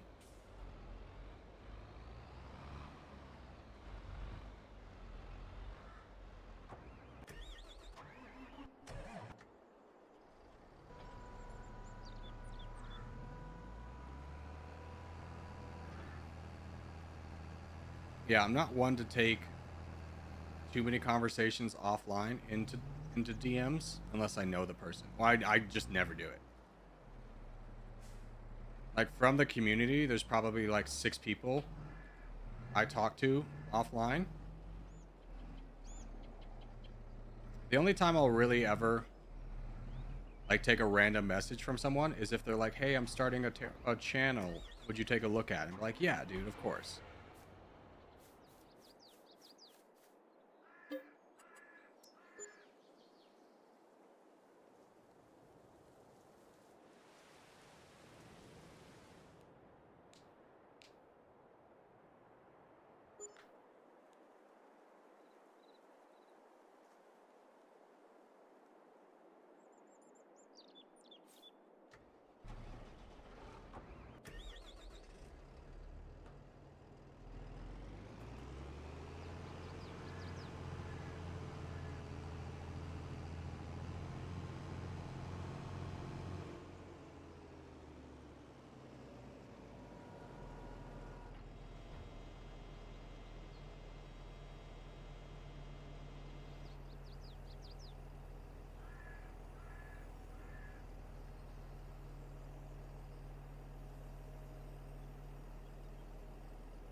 I forgot. I need to go get this one line over here with this thing. Also fertilize all these guys again.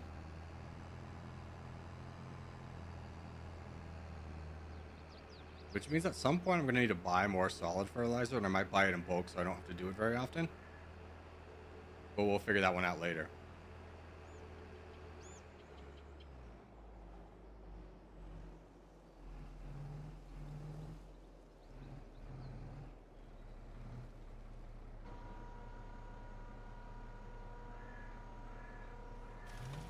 What's up, Smack YouTube? How are you?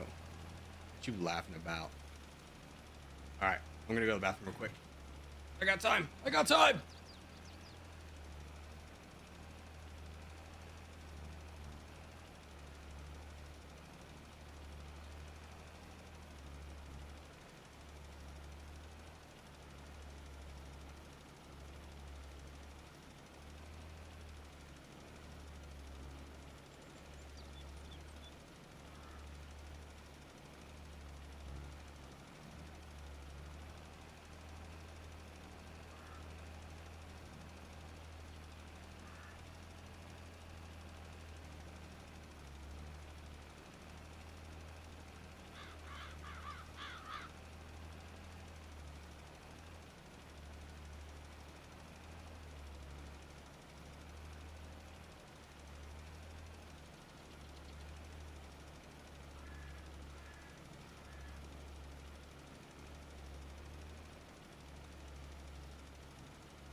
Dude, I'm with it. I got it. Right on time. Alright, let's flip you around, do the small boys.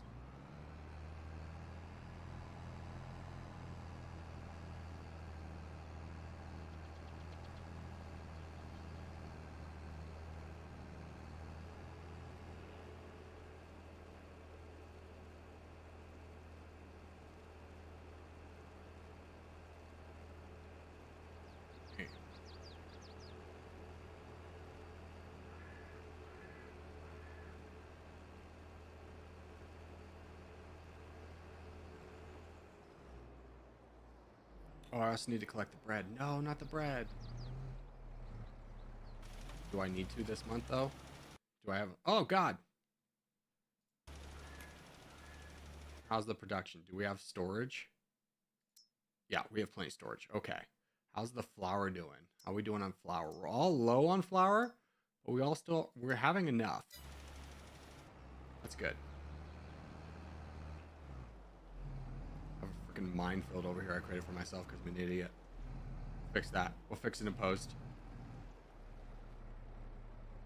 Yeah.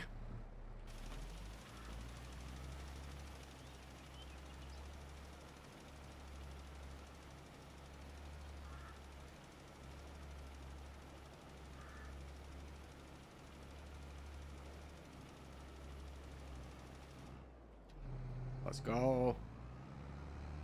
Flip this around, go get the other small two. Part of the reason why I don't want to combine these small guys is, yeah, I'm planning on doing sugarcane, but also the fertilizer, this guy's in perfect range to do one. Or if I did it, combined it, it would be like such a massive waste of fertilizer. Because I'd have to do another pass. And, yeah. For these reasons, I'm out. Oh my God. Please help, Dad. Father, why? Okay, good enough. Let's flip to you. You're done now.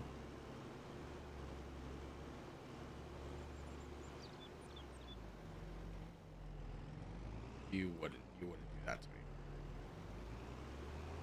Okay. You're done.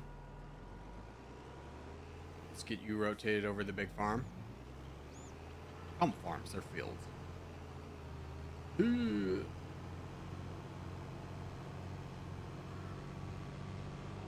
F that sign, dude. Didn't need to be there.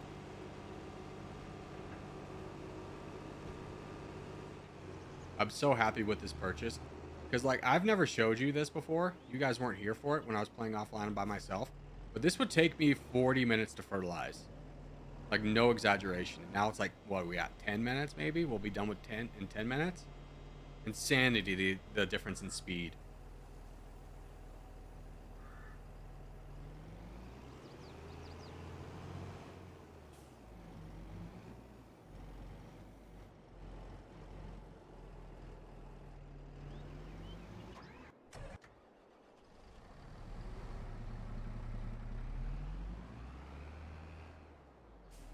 What's up, Rigel?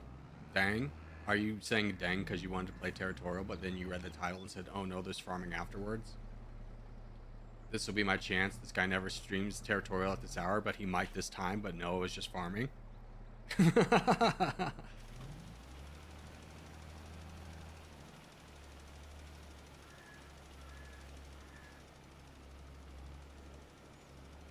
The Europeans, they have it so good. They get to watch him play. They get to play Territorial with him every day. I thought this was going to be the Americans' turn, and then it wasn't.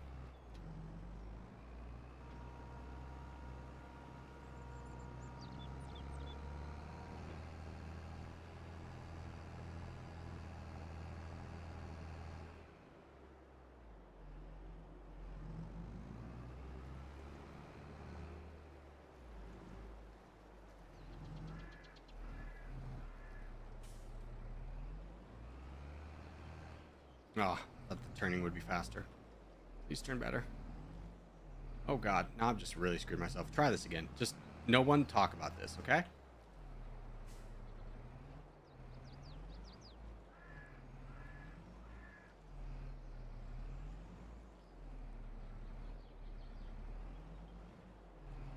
I know my backup skills are immaculate, and I don't need any follow-up questions.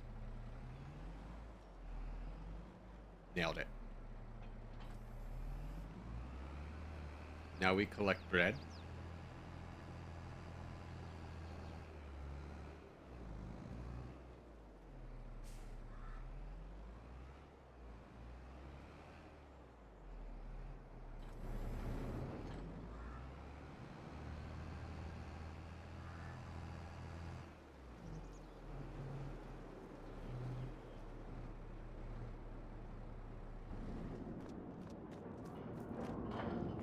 More bread for the bread gods.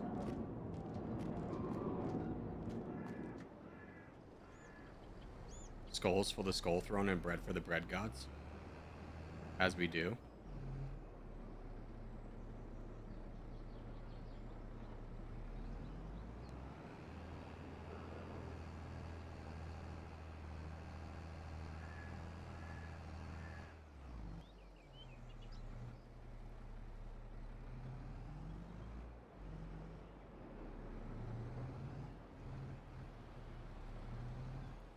Just wait. After this, we're never gonna have to do this again because we're gonna have the most giant trailer that's ever existed.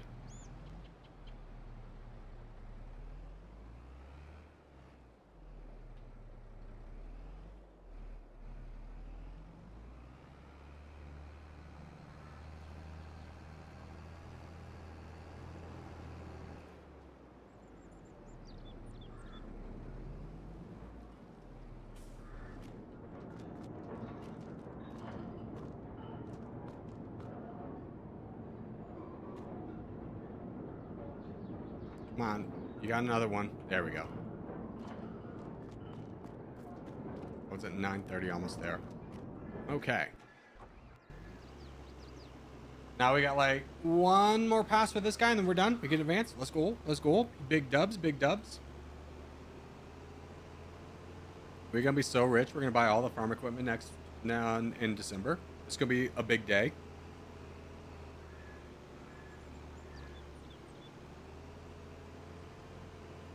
By the way, did I take out a loan at some point that I forgot to repay? No, I'm good. LOL, IRL. Did I take out a loan at some point? Should I be making payments somewhere, you think? Is that it? How much are we done with fertilizing? Yeah, we've got one more strip. Sick.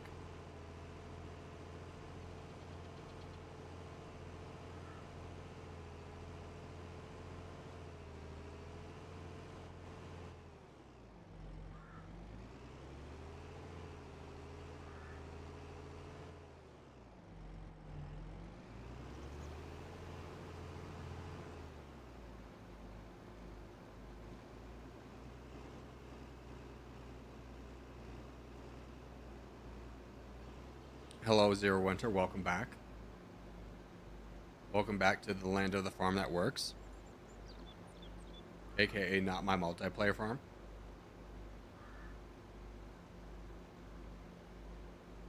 Still farming? Hell yeah, brother. Hell yeah. We're going to basically do a harvest. And then sell everything off, buy the new equipment, and then call it there. So one more big payday.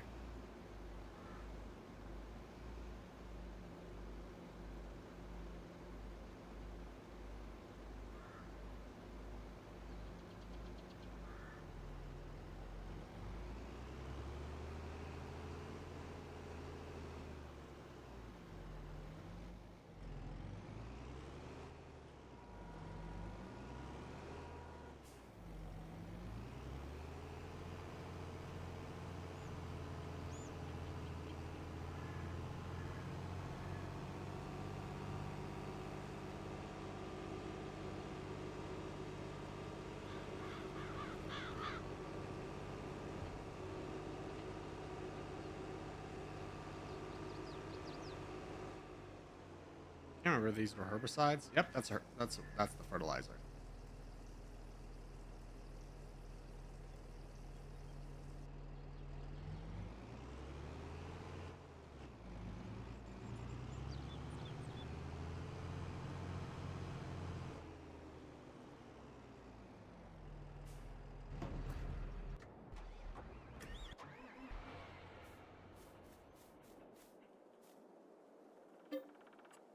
Now we can advance to August. Let's go.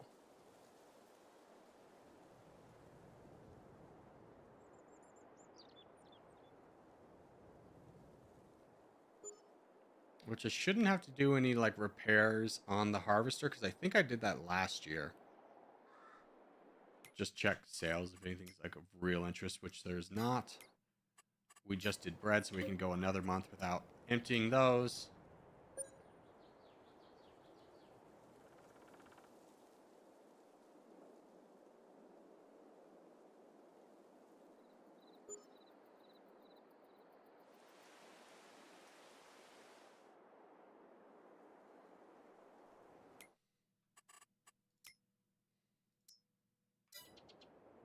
Yeah, we can go one more month, get us to harvest. Just check sales. Nope. Whoop, whoop, whoop, whoop, whoop, whoop. Never mind.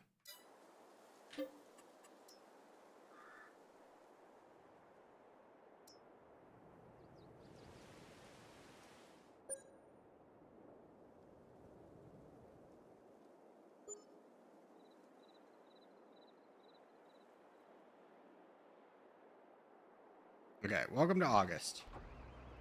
Let's get this boy out.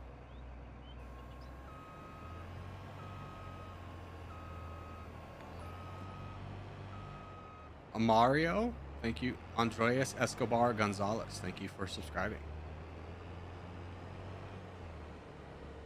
I feel like I'm your mother and you're in trouble. Just saying your full name like that.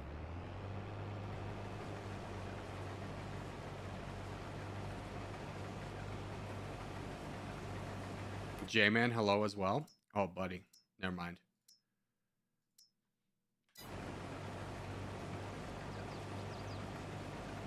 Welcome to the farm. We be making bread.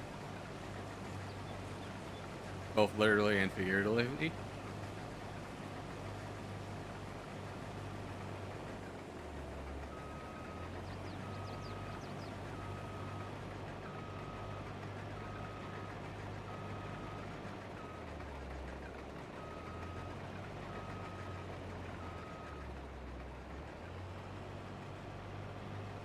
I will subscribe. I mean, I think you are already subscribed. It is a requirement to talk and chat to be a subscriber. And that's not to like incentivize people to like subscribe. It's really just to keep bots out.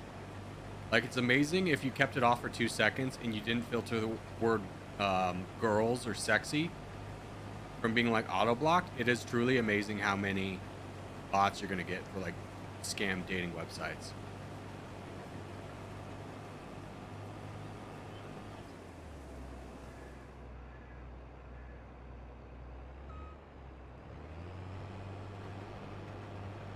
Well, I just did. Let's go. Let's go. We got another one.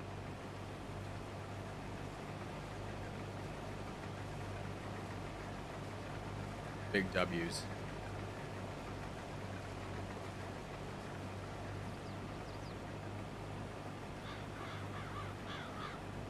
Dude, we need a name for this farm. I haven't named it yet. Like, when I bought this had like a title. It had a lot of decoratory buildings, which was annoying. I had to tear them all down. I still would like to build an actual house because I'm still living in a trailer. So maybe, like, not this year, but next year's profits, we buy a house. We live in large.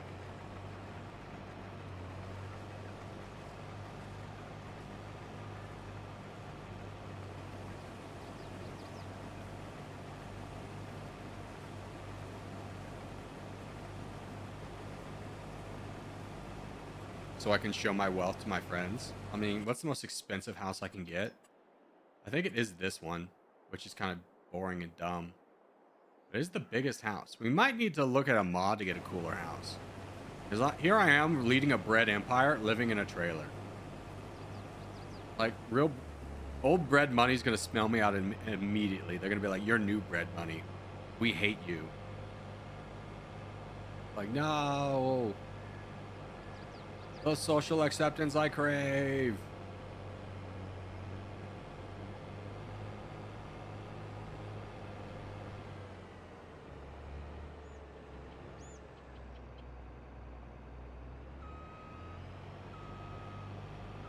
Don't tell Tom that I backed up. He'll be so annoyed. Tom being the real life farmer.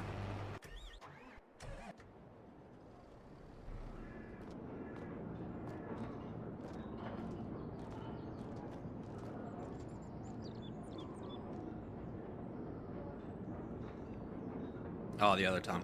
What happens if you crash into the house? I damage my vehicle slightly, and then I have to pay for repairs. On my vehicle, not the house. You know how it be. The house is indestructible. Is this thing full? No.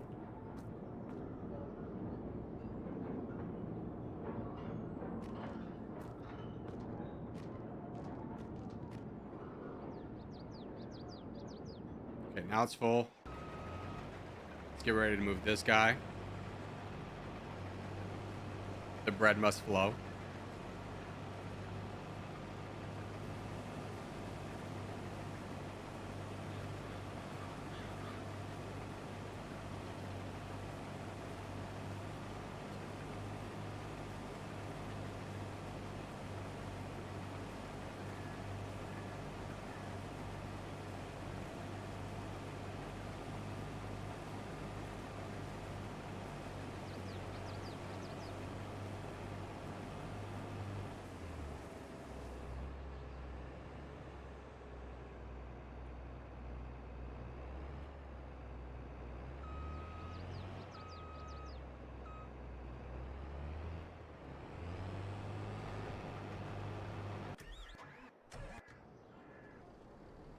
I might have time to unload this. Come on, quickly.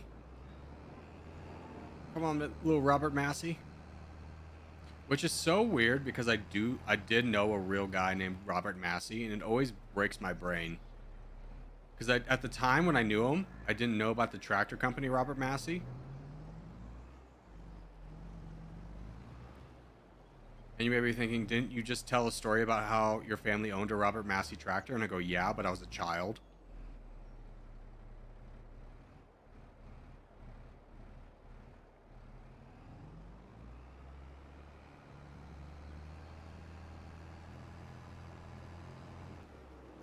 And children are stupid. I don't know what to tell you.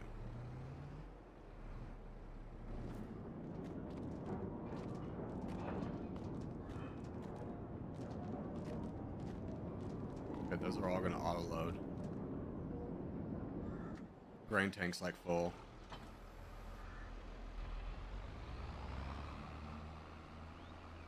Where the hell? Oh, there it is. Where the hell is my trailer? Okay, that guy's done.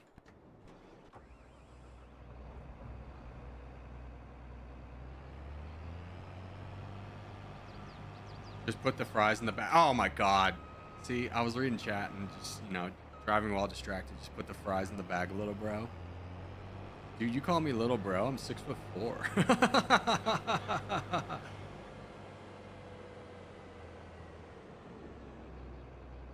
I mean, I can be straightforward with you. Gen Z misses on a lot of slang. Like, a lot of their slang sucks. But I will be honest, calling someone little bro is just a W. That's hilarious.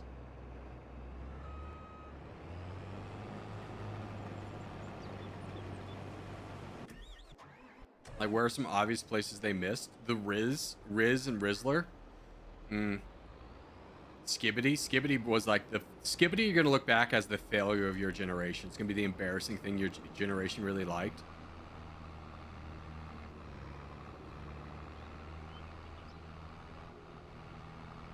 You're gonna have to explain to people. I was like, what was Skibbity about? And be like, you know what? I don't really know.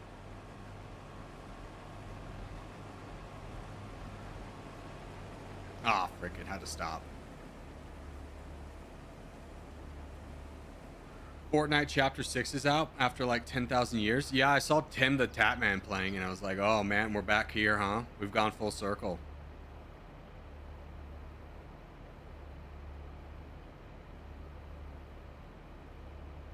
I'm a big Tim the Tatman enjoyer, but I'm not a big Fortnite enjoyer, so I'm at odds with myself. Fortnite adding Godzilla. Fortnite add anything, dude. Fortnite do anything to stay relevant at this point. Please, sir. We just added your favorite IP. Stay for another 2 months. Buy more V-Bucks. Do it now. Your family's safe. Bye, guys. Gotta go to work. Adios, Maverick. Have a safe flight. Just put the V-bags in the bag, little bro. See, I can do it too. Oh my god, this thing's got no turning. It's so dead. In the live stream, they show Godzilla in the background. Yeah, they would. They would. Tim the Tatman's in an awkward stage of his life where like Call of Duty is his career, but the new Warzone hasn't dropped yet. So he's got to do anything to put out content.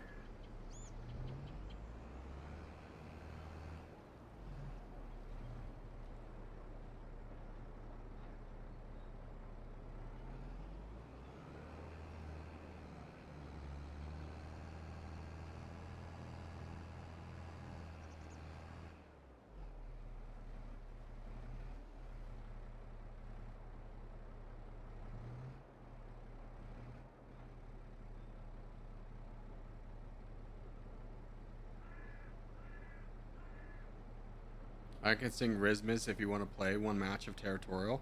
See, Rismus is like a step too far. You've taken a bad meme and you've old yellered it. Oh my god, get off my wheel. Thank you.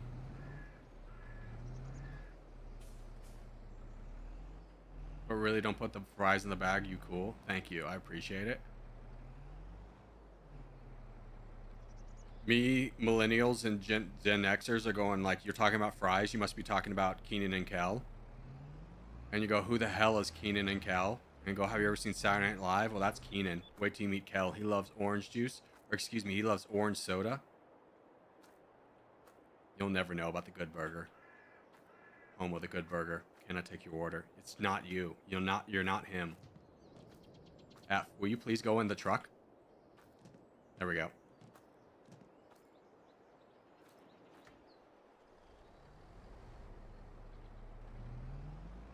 I wish I could donate you $2 million. I'm gonna be honest, if you had $2 million, like, don't get it twisted, I would probably accept it.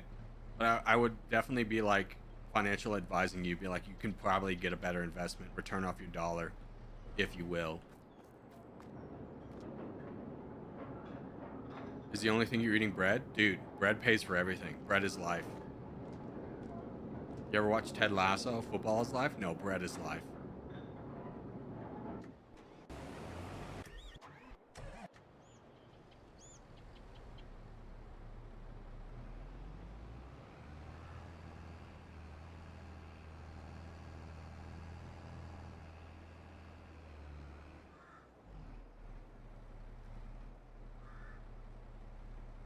Help, I can't see, Dad.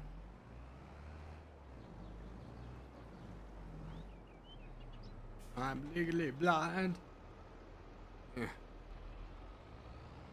26 here. I might go to sleep. I mean, you do your thing, brother. Oh, it's 126 there. I was like, your age has nothing to do with the time it is. But yeah, feel free to go to bed. Do your thing, bro. I mean, I'm literally harvesting I'm pretending to farm in a game. I can totally understand if you're going to sleep right now. Welcome to Planet Bread. Hell yeah, brother.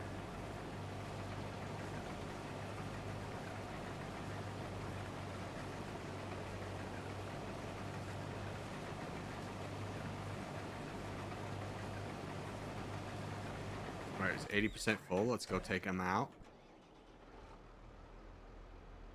Get over there.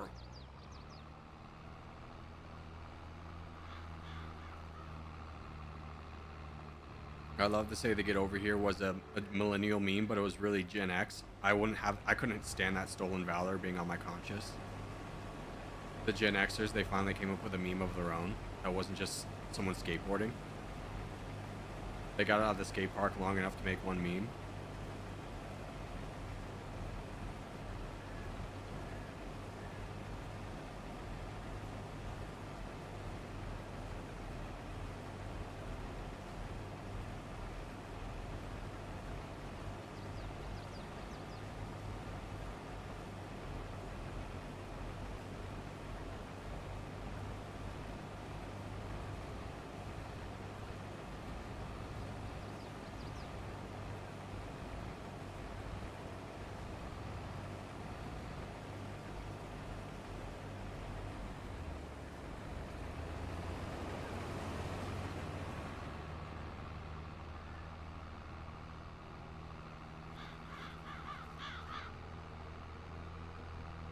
Have a good day from an official Zoomer. Thank you. Thank you.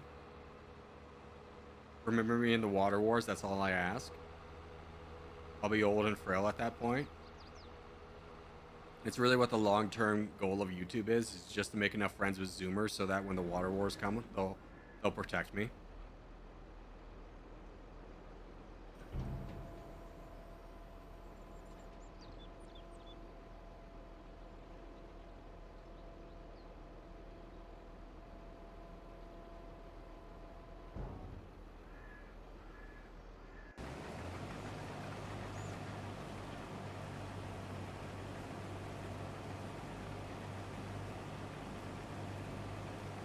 Did I get the other fields on the other side? I think I did. Yeah, cool.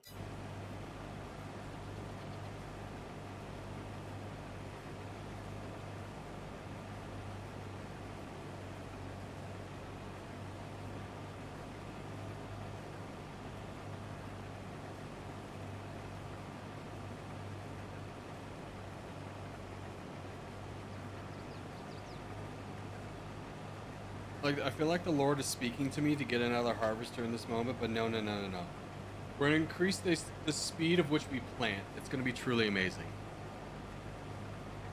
And getting a truck, a semi, we're going to be living so large.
It may be worth it to look into what we could plant on the other fields.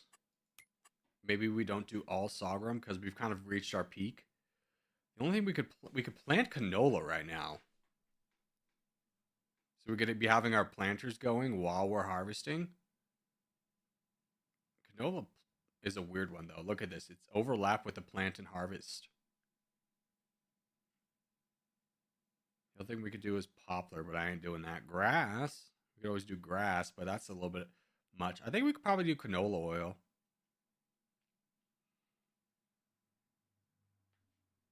I think that's a good plan. When we buy our next field, we'll do canola so we can be planting.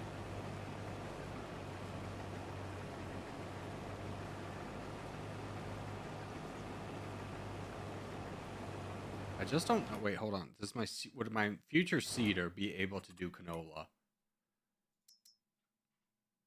Hell yeah, brother, it would. All right, we gotta go unload the boy.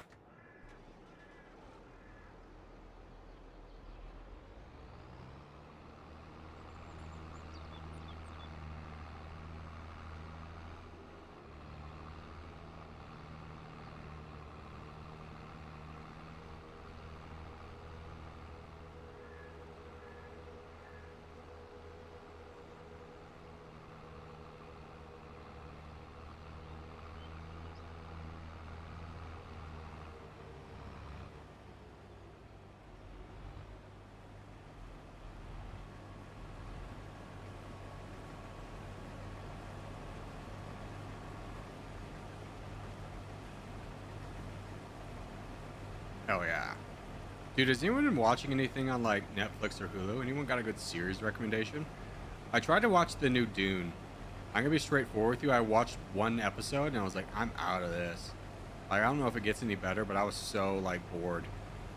Like, here's 5,000 characters, and we're gonna focus on the most boring aspect of the Dune universe, the Secret Witch Society. I was like, I don't know if I really want to watch an entire series of these guys.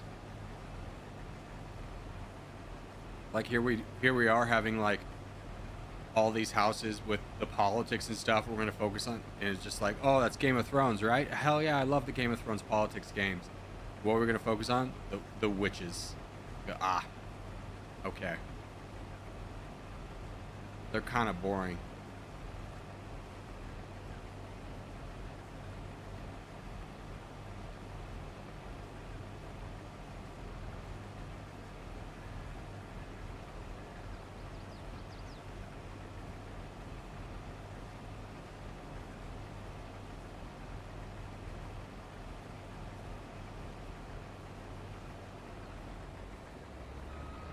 So turn that in. Good run.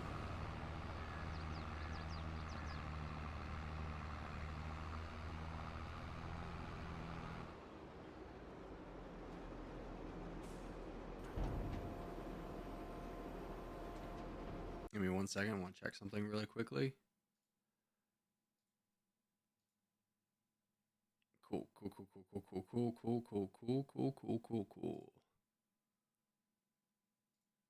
There we go.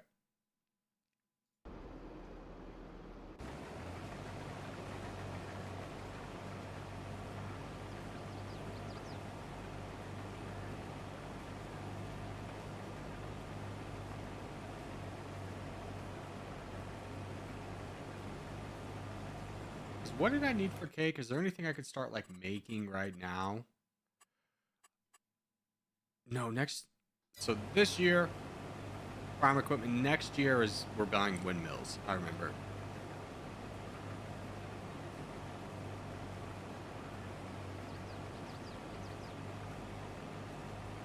I'd also at some point potentially like to look into mining. Because I was looking through this the other day and I forgot I had the premium expansion pack, but you can buy a mine shaft for $250. I don't know where we put it, but it seems like a fun idea. I mean, maybe like right here. We spend an income buying a mining and a iron furnace.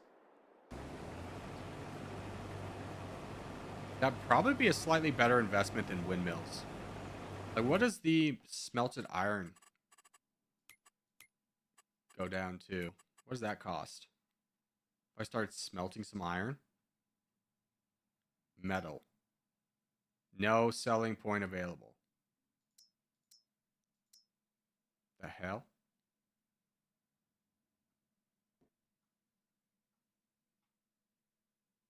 Do I need to create a selling point?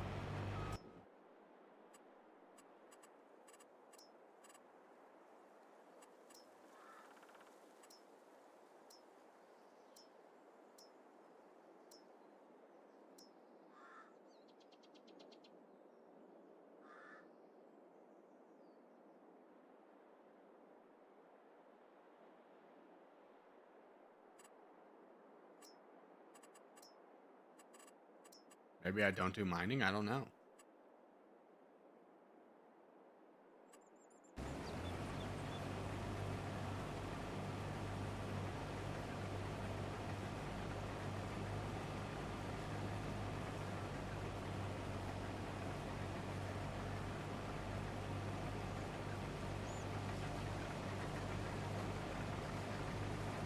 We'll look into that. But we could like also,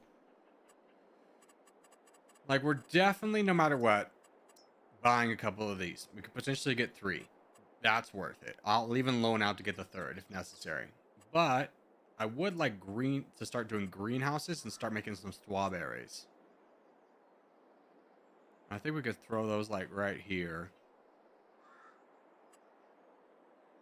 Start getting a ton of strawberries.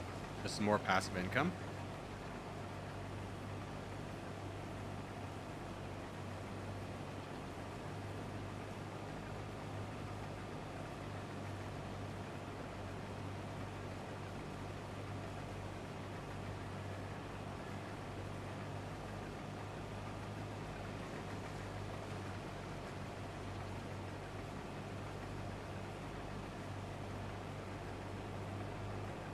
Almost got a full tank. That's our cue.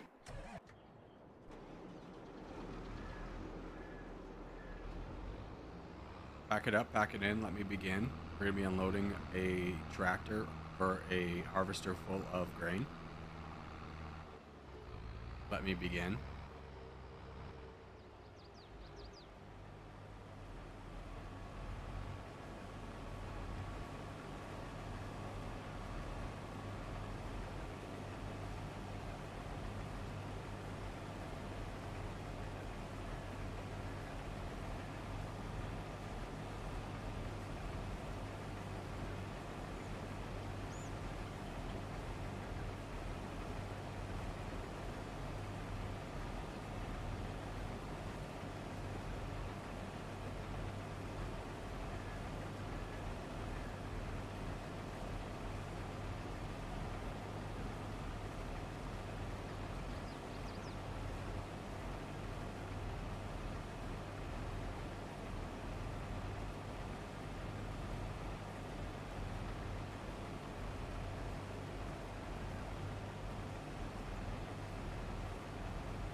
Beep beep. What's up, Dread? How are you?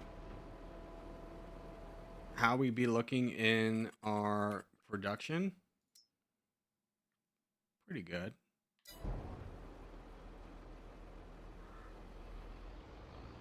I don't know if we had enough to continue, but I think we're fine. If we like had a month where we weren't producing flour. Because these guys are fine on flour. Yeah, they are getting by. Like, they're low on flour, but they're supposed to be at this time of the year. That's the optimal. So we probably have, like, after this pass with the harvester, like 2 more in this field, and then we can begin the big field. My internet's being really bad. How's it going, Corgi? You got me hooked into playing Farming Simulator. I've been playing along with you on my own stream. That's crazy. Let's go. Let's go, little Mo. Where's your farm? What fields did you get? Or are you even on this map?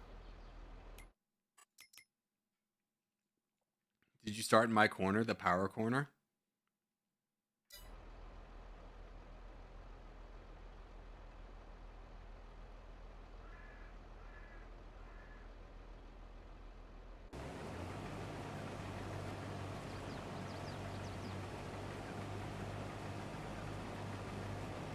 I went for Red Springs with only 100K. Yeah, so you did what I did too.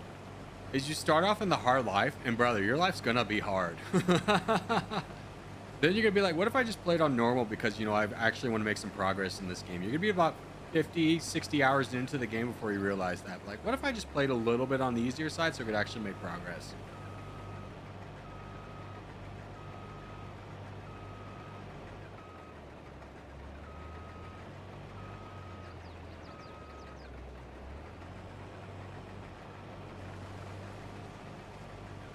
I was like, I'm enjoying this run. This is probably the I've probably done like 5 or 6 runs in my farming sim career or my like playing game. This is probably my favorite one, and I just did normal with a 1.5 million.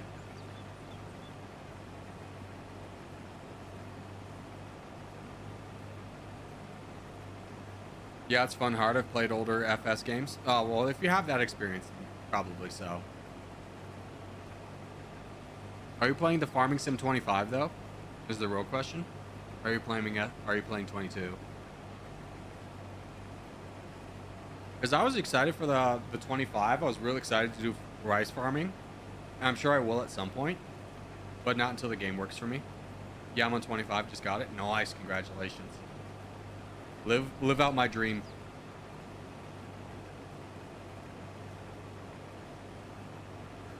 The only thing that Farming Sim 22 has over 25 is the mods are all on 22. The 25 mods haven't really been made yet.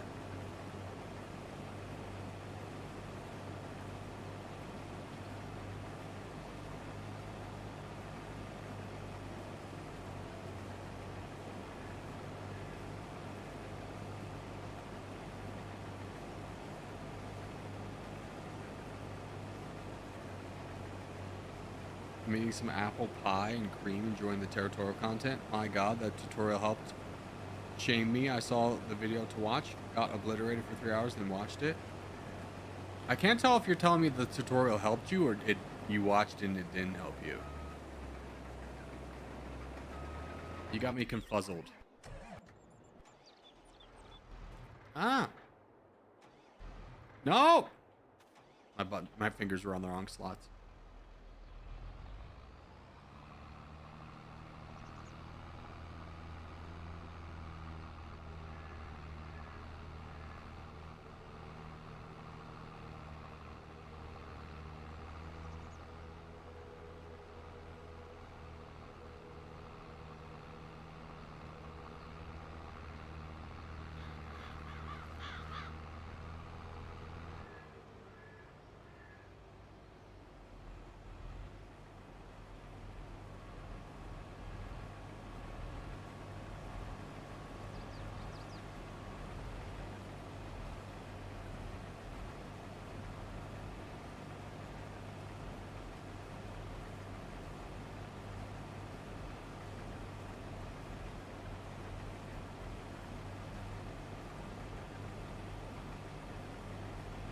I thought of watching it, tried the game, got obliterated, watched it, helped out a lot. Okay. Yeah, that's good to hear. Not that you got like obliterated, but that's helpful. Because there's always like the concern when you're making something like that, be like, am I explaining this enough for someone who's never like played the game to understand what I'm talking about?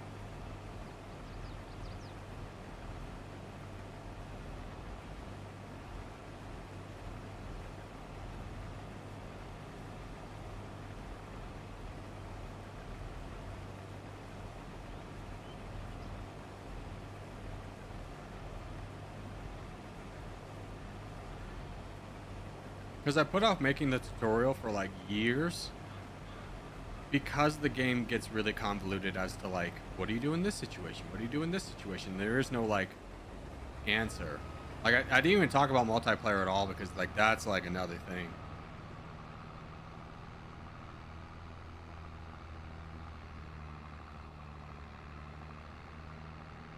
Brother, I'm glad to see you farming. Polly, good to see you, my friend. We be making that bread.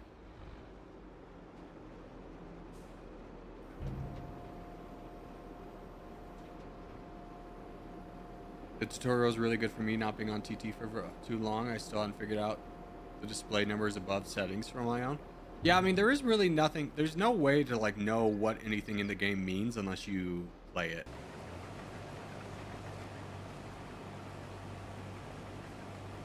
Much bread. Bread is life. Thank you for subscribing, Jacob.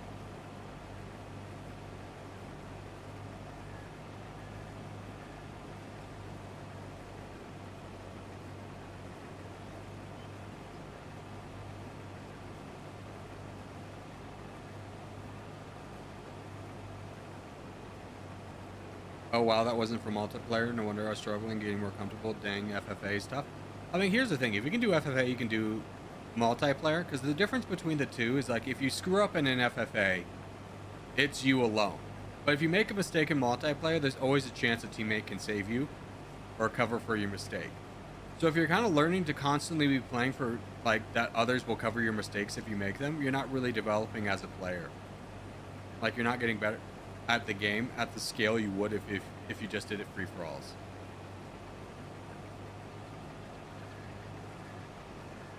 Which, you know, I get it. It's a pixel game. Who cares if you're good or not at it? But if it's something you're wanting to be better at it, then that's how you get better at it.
Jesus is the bread.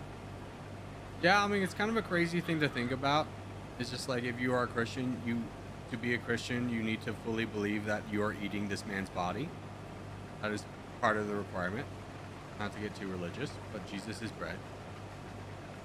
I'm making wine on my farm. Oh my God. I don't know what Farming Sim 25 is like, but making grape vineyards and then trying to drive through them was an absolute nightmare in 22. I don't know anyone who's ever done grapes more than once, because you do it once and then you're constantly just trying to drive a straight line, hitting all the damn fence posts. And it's like, this ain't worth it, chief.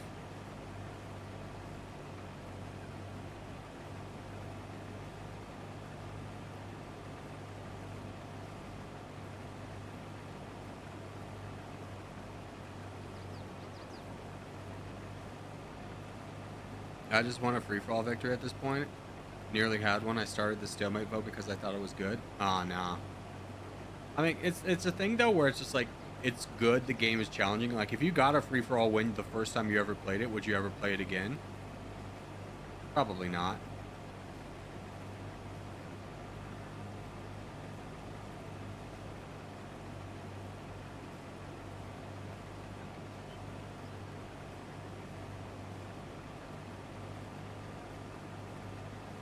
Yeah, I think if I time the unload with when it starts a new one,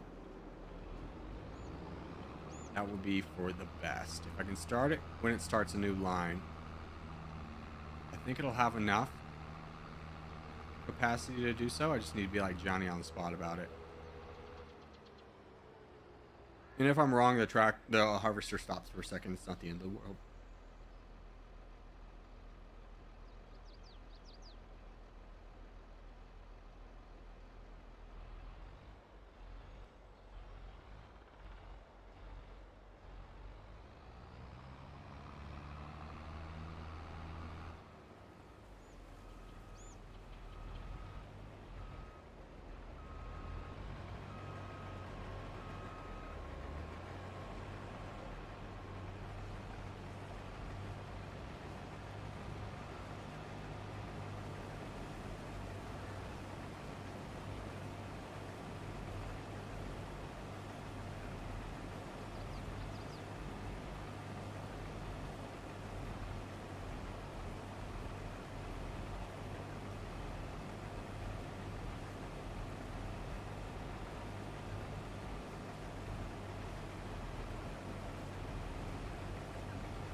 easy does it. Gotta get to 100%.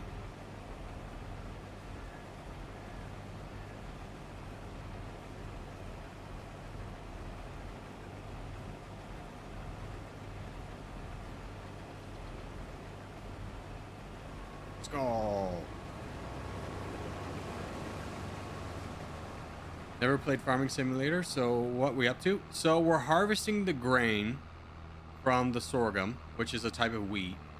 We're putting it in the grain mill. The grain mill's then distributing the flour to the bakery, which then we're making bread as an end product. The field's big, it looks daunting. Yeah, I mean, it's big. But like, to make any money, you gotta scale. Like, to give you perspective, if I was just trying to sell the grain, I'd be making about 200,000. Last year, making bread, we made 400,000. We like doubled it. Now, last year we got a good price on the bread, which is not guaranteed, but still.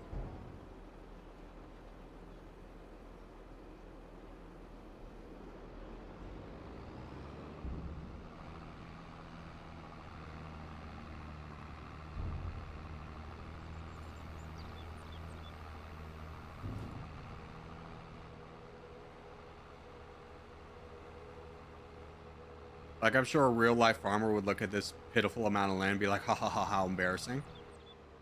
You need at least 3 times as big. Like, I don't know how many acres I have. Can I calculate that? Will it tell me? Or hectares, if you will? No, it doesn't. That's dumb.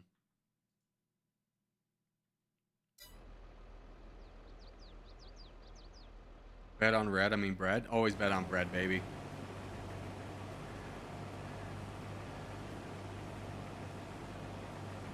One time when I was like 22, I was working down in Dallas, and I'm from Colorado for the most part. Like, I was born in Key West, but I grew up in Colorado. And my friends like, come up for New Year's. I was like, hell yeah. But we couldn't get any days off. We didn't want to use our PTO. So we got like the day of the 29th or the 30th or whatever the last day of December is. Me and my friend Andrew take off from Dallas. Like, we finish with meetings and we take off from Dallas at like 10 a.m. First thing we do, we get to the Oklahoma border. We go to the Choctaw Nation. Bet 100 on red. Hell yeah, win it. Boom, cash out immediately. Now, granted, he put 100 on black and lost, and go, haha, what a loser.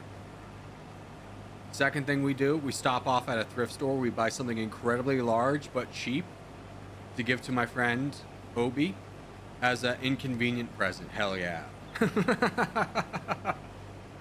Have a great New Year's. I spent a lot of money on shots. Made out with some girl, and she was just like, dude, I wish you lived here. And was like, yeah, that'd be pretty sick. And then, like, noon the next day, drive back. Go to work on the 2nd. Oh, what a journey. Things you would only do in youth. Like, an adult would hear that story and be like, no, bro. You take the PTO, you fly up there, you spend a couple days up there, and then you come back. Like, but as a young 20-year-old or something like that, 20-something-year-old, you look at the prospect of doing like a road trip, spending a night in one location, then immediately road tripping back as an acceptable solution to partying. Like, yeah, this is totally worth it. I would never do that again. My back couldn't handle it. I don't know what to tell you.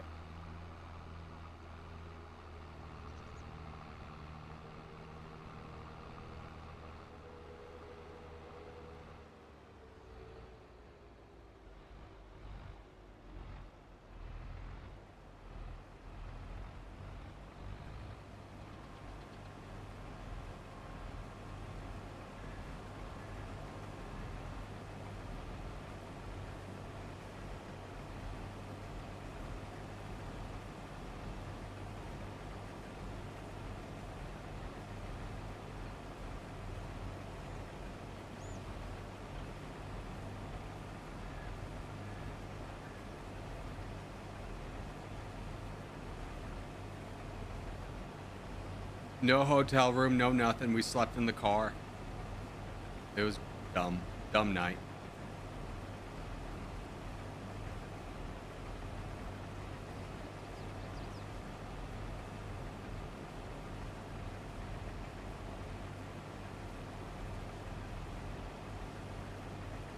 Love the massive awkward present. Oh, I highly recommend that. I highly recommend that. If you're ever road tripping to go visit friends, definitely stop at a thrift store and like we bought him this giant Buddha He's a Christian. We bought him this giant Buddha statue. It was huge. It was like 3 feet in diameter. We barely got in the car. It was $20. And the face he had when we gave it to him was just like, what the shit, guys? It was fantastic.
I can't think of one use for it, but I'm sure he makes him think of you. I'm 95% sure it's either at his parents' house or he got rid of it. Like, there's no way homie held on to that.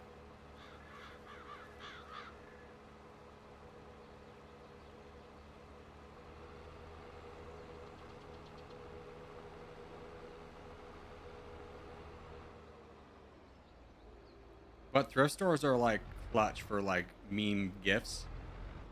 Like me and my group of friends here, we had like a bake. Everyone loves baking here. Like I've got 4 friends that love baking. So we had a bake off and it was like, well, obviously we got to get them prizes and medals. So we got them like crappy. We used like yogurt lids as medals. And then the gifts we got them was like a DVD copy of Dude, Where's My Car for 3rd place. A banana stand to hold bananas for 2nd place. And like the most gaudy what's it called when it's a big cup, it's a fancy cup. We got him one of those, you know, like a king would drink out of. It's like starts with a G. I think it's not a gauntlet, but my brain's wanting to say that goblet. Oh, I can't think of it. Goblet, maybe. Goblet, yeah. We got the 1st place winner a gigantic goblet.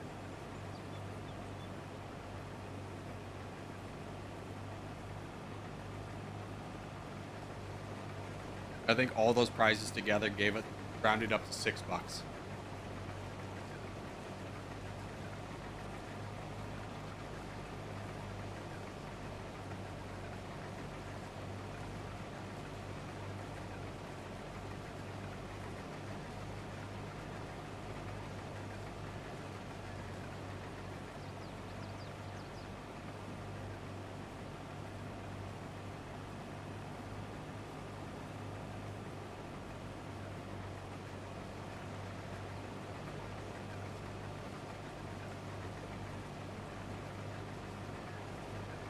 I can imagine being a real farmer and just like seeing this as your lifestyle for like 2 weeks.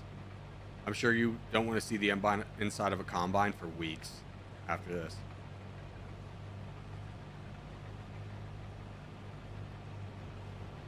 Got 3 cup holders. That's kind of lets you know. 1, 2, 3, 4, 5. 5 cup holders for realistically 1 person, and then like someone to come along as like when you're bored and you need someone to talk to. I think that really shows you what the life of a farmer in a combine is. This is all probably caffeine and coffee. What's up, Death Rod? How are you?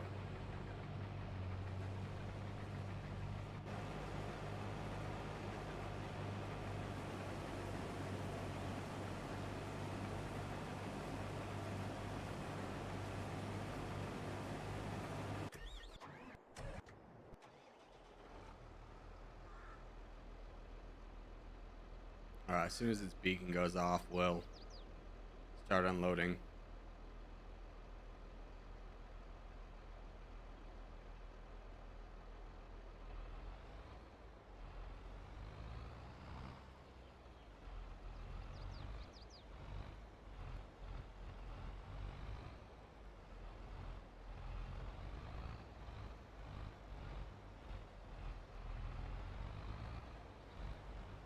Now we'll just start now.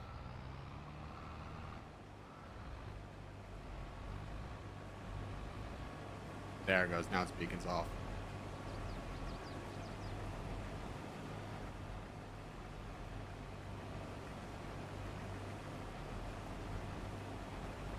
Beacon obviously signaling that it's 80% full.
Are you renting your equipment or do you own it?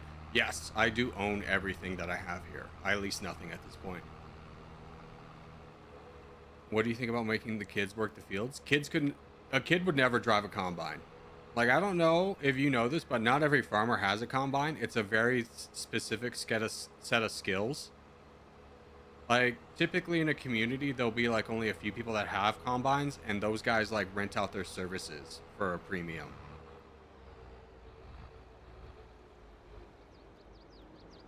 Which is like rough if you don't have a combine, because in real life farming, harvesting is a very like, are we doing it today? There's a very short window of when it's like best to harvest and you want to get it done right away.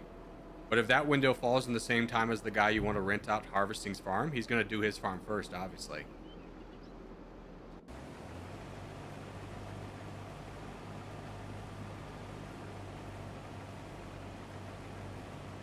Hope we reach 40K soon. Thank you. I mean, hopefully, it'll probably happen this week. I'm going to be straightforward with you. Or not this week, but next week. I think we can do it. Alright, I'm going to run to the bathroom real quick, though, while we're doing this. We got another pass before we need to unload.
Over halfway.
Have you been to Europe? Here's the thing. Technically, yes. I lived in Germany for about 3 months, but I was working on a ship and I only left the ship like twice. So I was technically in Germany, but like, did I really experience Europe? Not really.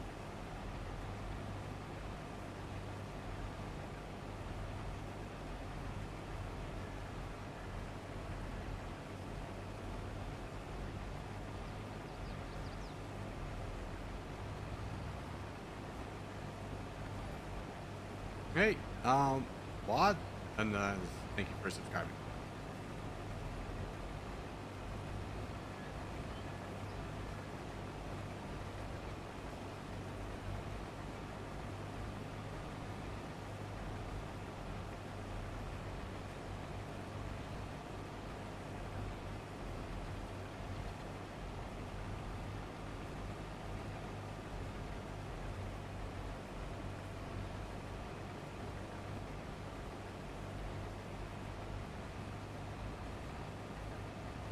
But I was, the ship I was working on was this ship called the Lago Soap. It sails today, but basically what it is it's a Christian aid ship, so when there's like a disaster or something, it'll sail to port and give aid. Also, you know, preach the word of God and stuff. But I was there for 3 months and I had like 2 jobs. Is one, they were like, has anyone drywalled before? And I was like, yes. I was like, all right, you're leading this team of people to drywall the ship. And I go, dang. And then when that was done, I had like a couple days where like there wasn't enough drywall. We were waiting for a drywall delivery, but they were converting the ship from like a ferry to a ship that could travel internationally, and part of that was replacing the engine.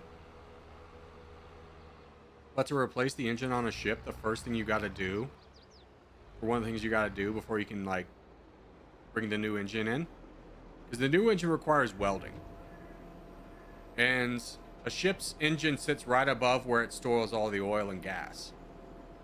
So to first do that, someone had to go down into the the oil compartments, and scrape off all the oil. And I did that for a little bit.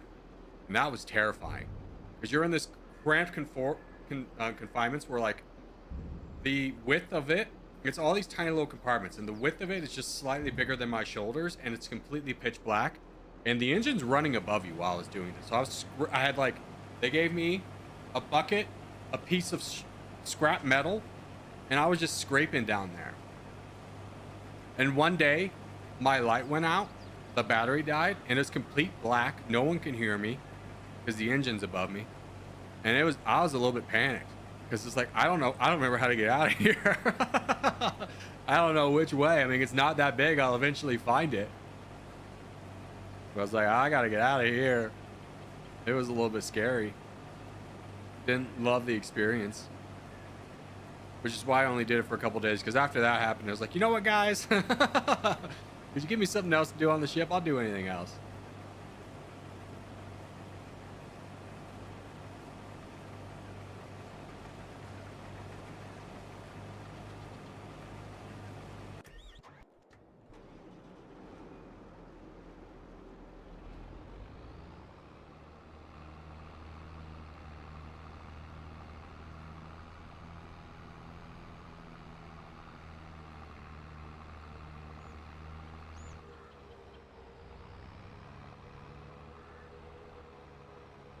Unfortunately, the drywall shipment came in and like, yo, you can go back to drywall. And it's like, hell yeah.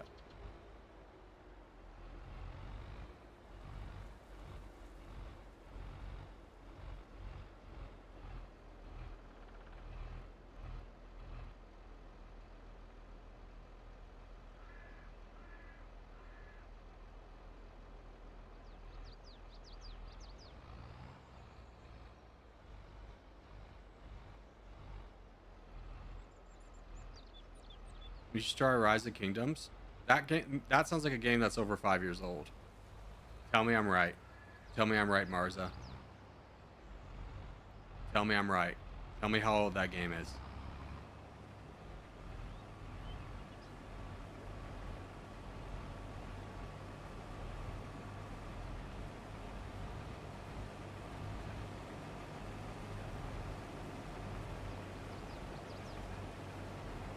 Six years? Yeah, there you go. Can't play it. There's no potential in it. Potential's already come and gone. Have you played Open Front before? Remind me what Open Front is.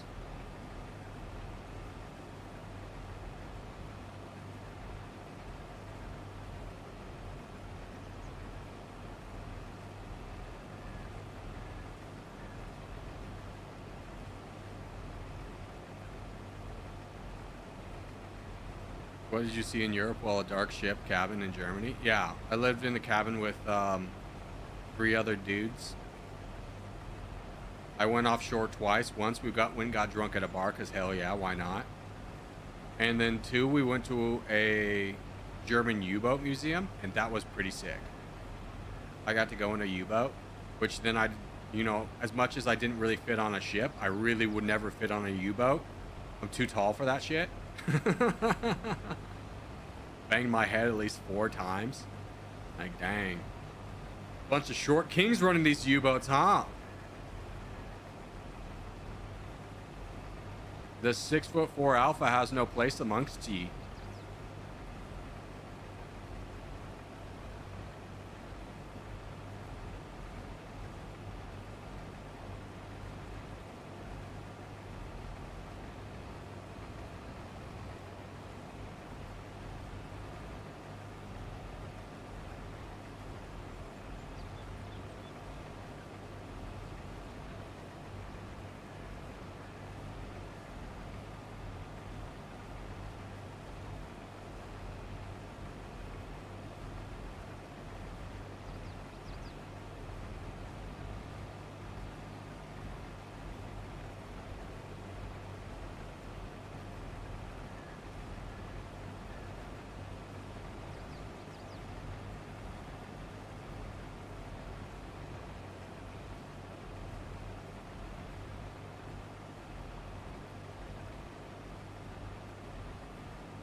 Yeah, turn this in. Now I do need to be on the tractor for the next turn because the AI will get stuck.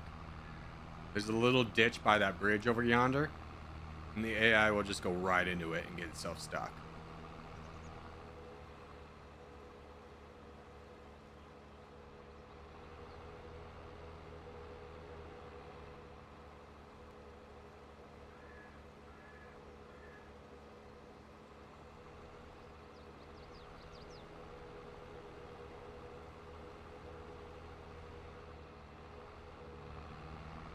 Probably like our 7th or 8th run. We probably have a lot of sorghum.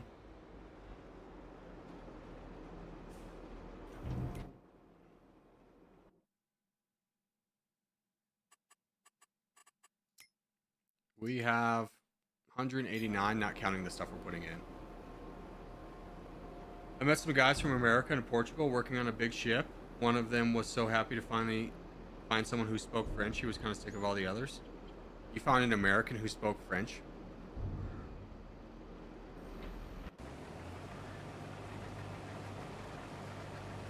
He was not an American guy? That's fair.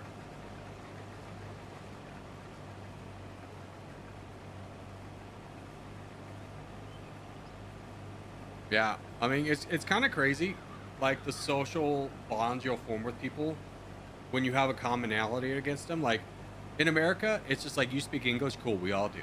But if you run into someone like in a place where that's a scarcity, like let's say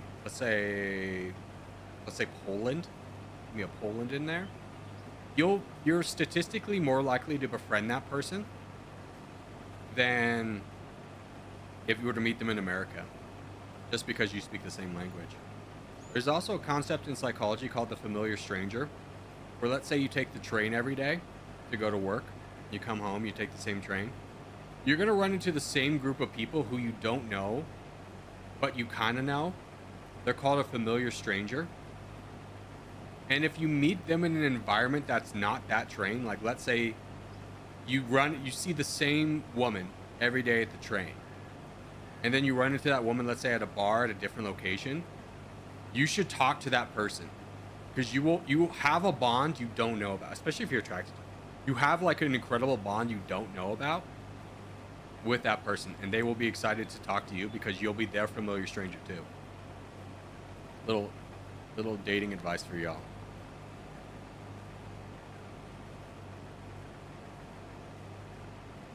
Or just social advice in general. Like, to kind of highlight this point, when I was in college, I would go to the dog park with my big fat lab amigo. All right, this is where it's going to get stuck. You ready for this? It's going to fall right off that dang ditch. We're going to stop it.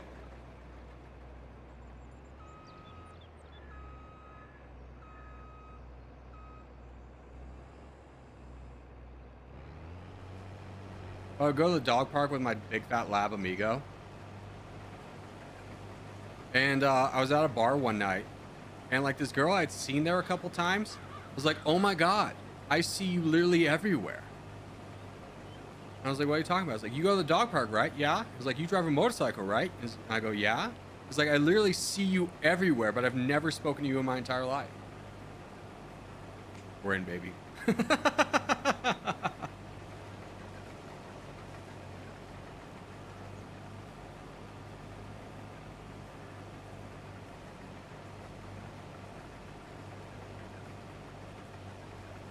I used to walk to school every day and had exactly this with a nice guy who's one of my best friends to this day. We just started talking one of these days. Yeah, because you just kept seeing each other. The closest indicator of whether you're going to become friends with someone or whether you're going to have a romantic relationship with someone is proximity.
Which is why I always hate that, like, "Oh, we were soulmates" type thing. Is like, yeah, I mean, sure, you guys can have like a really close bond, but it's just like, "Oh, you're the only person in the world for me." Is like, no, maybe in like the 25 to 30 mile radius around you, that's the only person. But like, there's a lot of people you'd be compatible with on the earth. Like, y'all ain't that special. Are you married? No. No. I've discovered in my early 30s, or I discovered in my early 30s that maybe the problem was me all along. Maybe I had some mental trauma that I hadn't dealt with yet that prevented me from dating and marrying a lot of wonderful women, or not dating, but having long-term relationships with a lot of wonderful women. That's okay.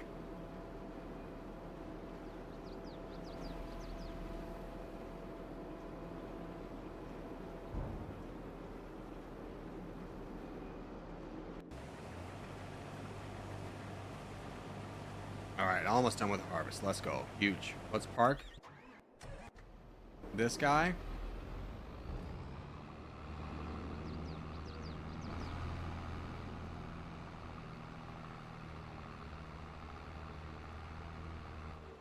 Like right here, so we can just bring the harvester in. Unload it here, park the harvester.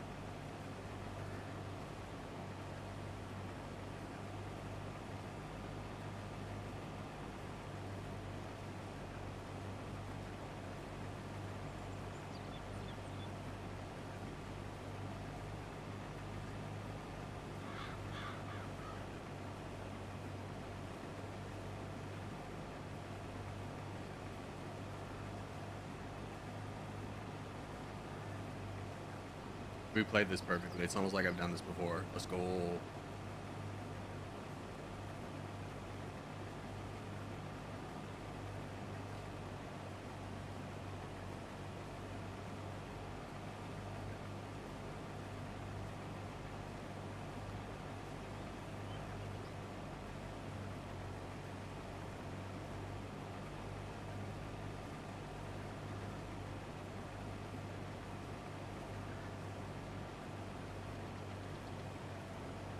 But it is crazy when you talk about old people. You know, you kind of grow comfortable with that person, but like the love spark isn't there. It dies out. That's a little bit natural. But there are couples who are scientifically kind of anomalies where you talk about like what is a soulmate, whereas like they do brain scans of these people and they'll show them a lot of pictures that will make them happy. They ask them like questions ahead of time. They show a lot of, and they'll hook them up to like a CT scan, and they'll show them pictures that'll make them happy and pictures that'll make them sad. And I'll never forget, there's like the video of this one guy who's just like, things happy, he's great, things sad, you know, whatever, normal response. He kind of has this fluctuation zone. And then they show him a picture of his wife and he like blows up. It's just like all across the board, and she's the same way. It's like such an abnormal love for each other that you have nothing to do but just be like, wow, that's amazing.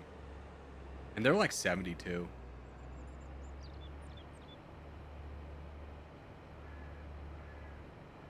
But a lot of relationship studies are funny. Like there was one study where they told the couples that they're going to be coming in to talk about their relationship, but the real experiment was right in the hallway right before that. And the experiment was like, what kind of physical displays of affection do people exhibit when they feel like their relationship's being tested? So how they measured this is they had a camera out in the hallway and measured how many couples were not holding hands, but right before they were going to walk through the door, they start holding hands, knowing that their relationship was going to be like evaluated. That was a funny study.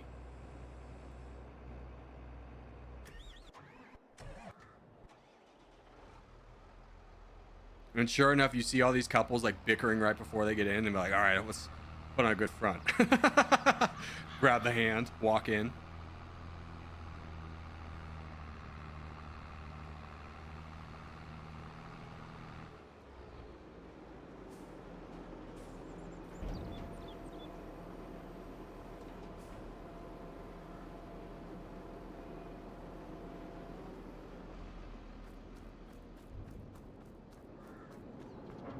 Bread.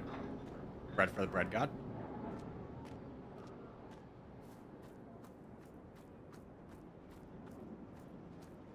Oh, bread for the bread god.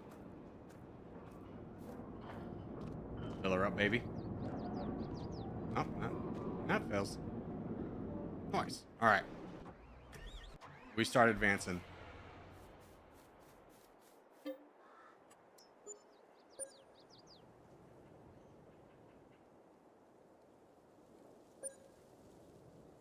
I wonder if there's any particular love. I mean, it's probably a combination of like the partner, the relationship, the people involved. It's all kinds of weird things. But when you're talking about like me being single, it's just like also one of those things is I've stopped seeking validation. Oh, dude, that's got 13 hours on it. That's 60K,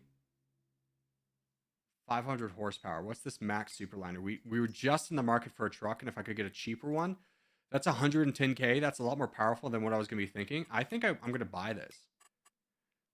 So we need 60K. So let's borrow 10.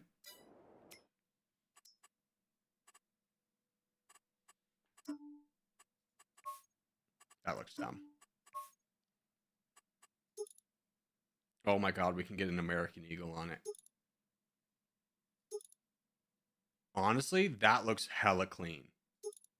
I think I'm going with design 4, an extra 200. Hell yeah. That's a good purchase because we really don't need to worry about the miles on the truck. We're not going to be using it in an incredible extent.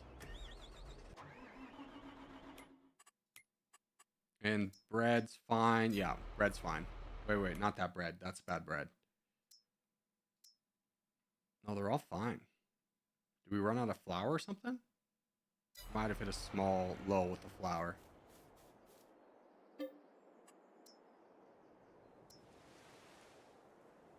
Yeah, it's a pretty sick truck we just got there.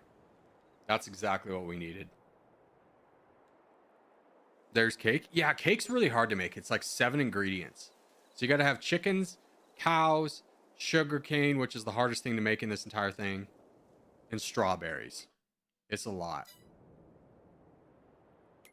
How's the bread? Bread could probably go another month before we have to worry about emptying it.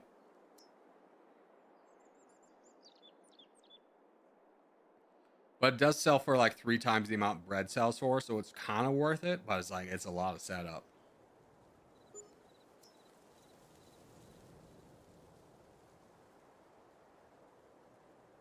Okay. Let's load this bad boy up. He's 100. Let's get the bread out. Bring them out, bring them out. Bring all the bread boys out. So we'll pay like a small interest loan on the loan that we took out. But it'll be worth it in the long run. Because we'll save like 40,000 is what we're going to pay more for another truck.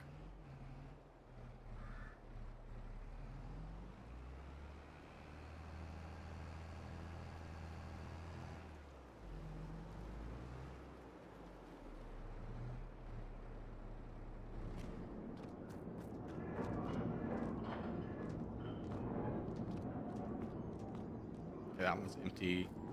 That one's good. Can you buy the cake if you just wanted one? No.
I'm going to take it the long way because I don't want to accidentally grab bread with the auto load.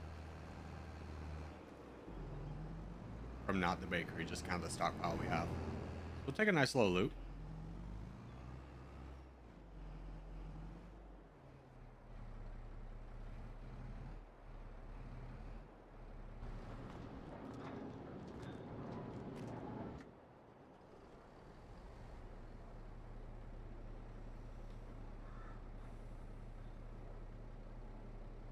Yeah, cake is a long process. I don't think we're gonna be making cake.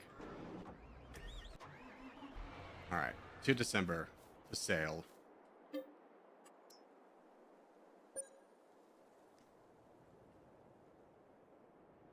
Have you played in the Civilization games? Yeah, I played 5 and 6 and 4. So I probably will play 7 when it comes out too.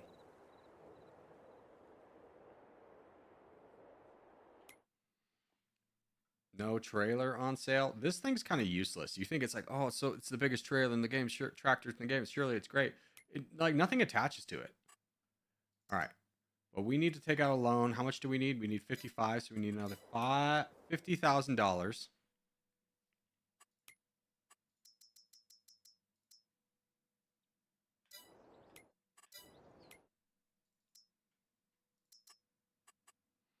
I don't really like the color red. I think white's a little bit better. See, no spare tire. Don't need a spare tire for an extra 1,000.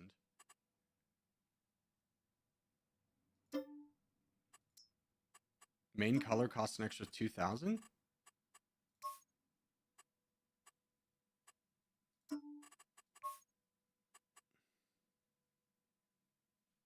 Also, how did I misstep? I need another 10,000. I was looking down here. I'm gonna get another couple thousand because I ain't gonna have this thing the wrong color. Do I want white?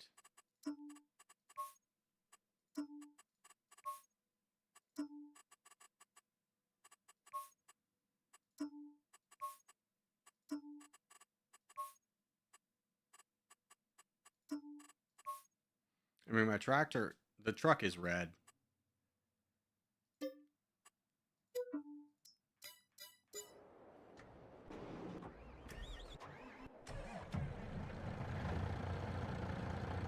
No, it's not the same shade as red. That's annoying. I might pay to repaint that.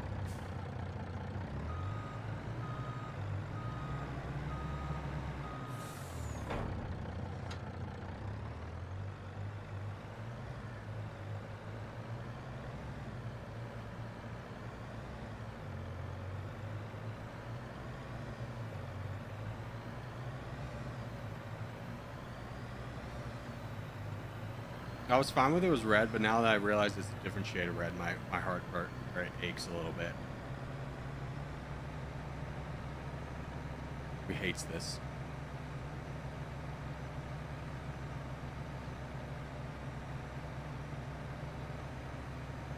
Where is the best price for bread?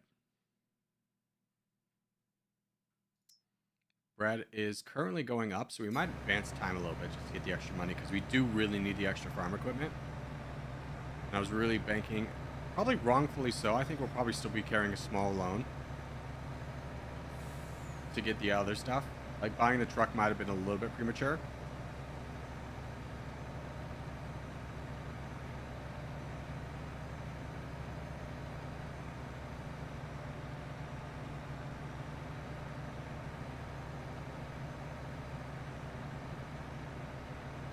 But the truck wasn't that expensive. It was like an extra 100.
Let's do a sneaky little trick where we're going to advance time until the prices are maxed.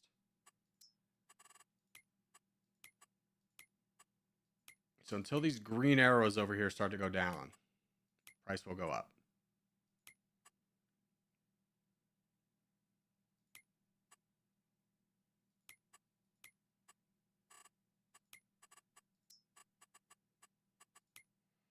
Okay, Grocery Mart's paying $2.72. I think the red marble typically will pay more, so I think we keep advancing.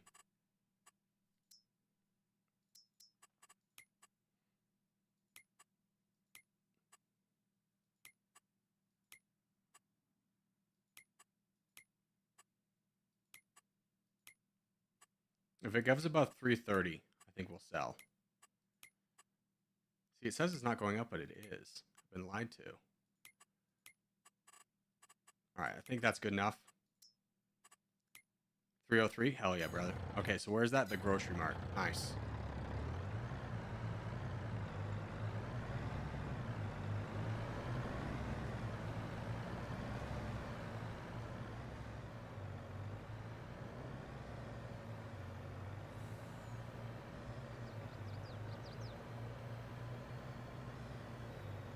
Could be confused, but this is considerably faster than driving earlier. Yeah, the semi-truck has a higher max speed than the tractor. Like a tractor goes about 30 miles an hour. When it's working, it goes 6. This thing doesn't have a working speed. It just goes full speed, 51.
Okay, before we do all that, let's gather up the rest of this bread.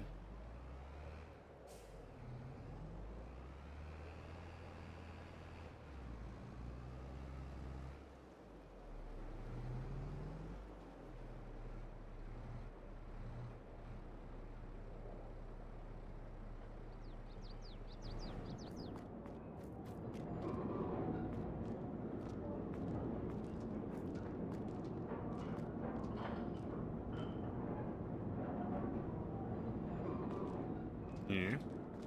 That one's now empty. This one is also empty. Advance.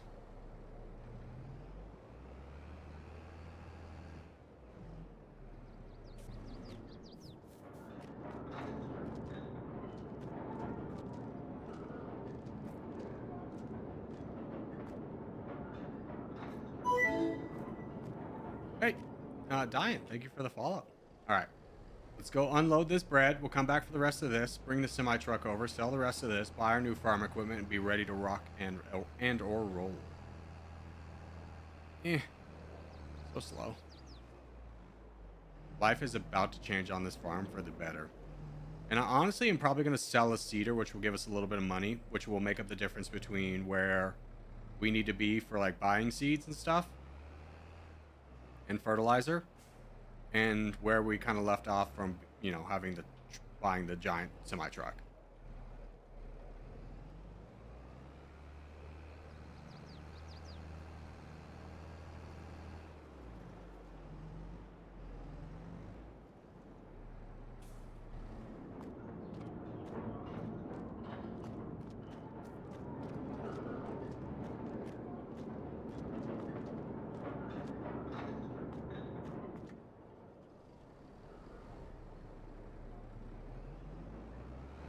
Yo, what's up, Diane? D-Yen is probably a better way of saying your name. Probably the way that you intentionalized me saying it. I don't want to pick up anything. Let's just see if we can. Dang it, we drove past. Now that creates more pallets, but that's okay.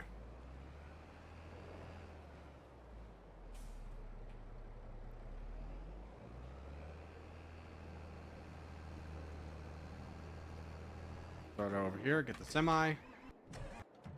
Let's go. We go home. Need any more bakeries? Dude, I got all them bakeries.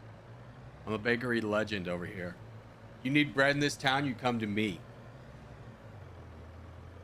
I've driven out all the other bakeries. I might buy the bakery in town at some point just to shut it down. Go real mafioso.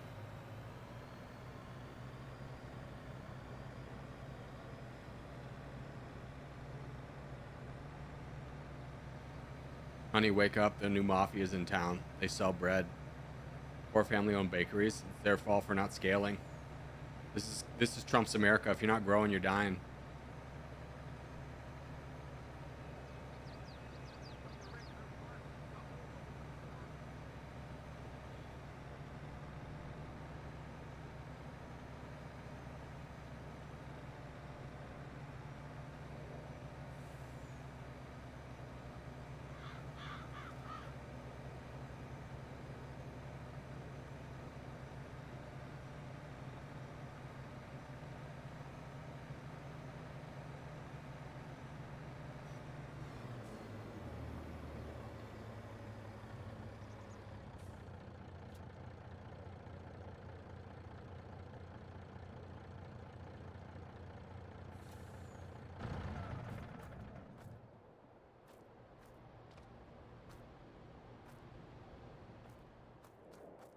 Get the lost bread.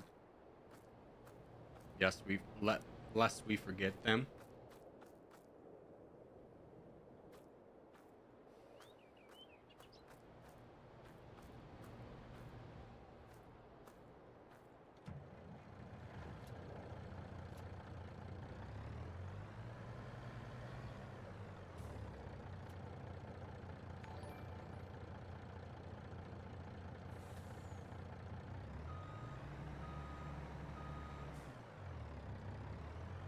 Hey, Matrix, thank you. Matrix Elix, thank you for subscribing.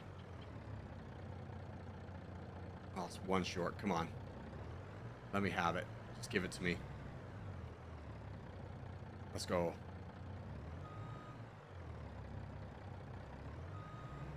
I've slightly jackknifed myself here, but don't worry, I'll fix it. I've hit an invisible wall. Help. This wasn't the American dream I was promised. There was no mention of an invisible wall.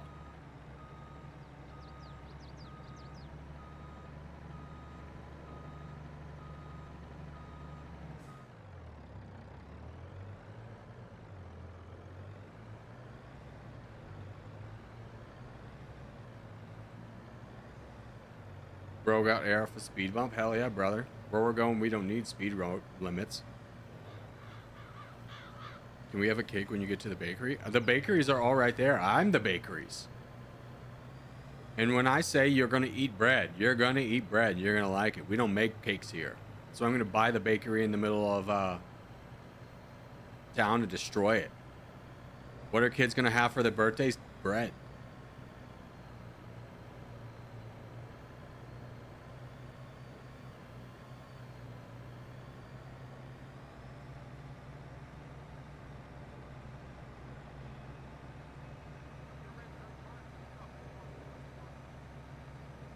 It's bread mafia time. Good night. Good night, Tom. Good night, Tom. You've been here for a while. Now gonna see the payoff of all the sick bread sales. This man's not committed to the bread dream. Remember him, boys, for when we're starting our gang, our bread gang. He might not be loyal. He might be someone we need to watch.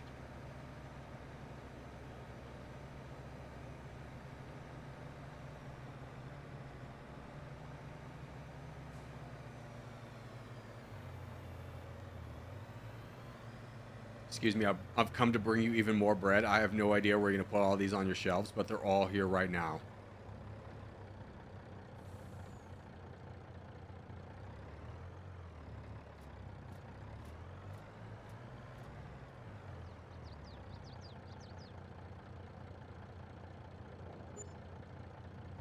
Please, sir, I have more bread. There we go.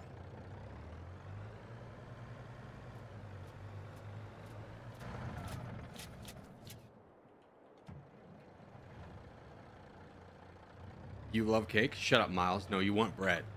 You said bread wrong. You typed it wrong. You misspelled it. Bread spelled B-R-E-A-D. You spelled it C-A-K-E, and that's just not going to be acceptable here. The French mafias will be seizing those baguettes. They can keep their baguettes, all right? We don't want no turf war with the French. They make baguettes, I make loaves. We live different lives. We sell different products.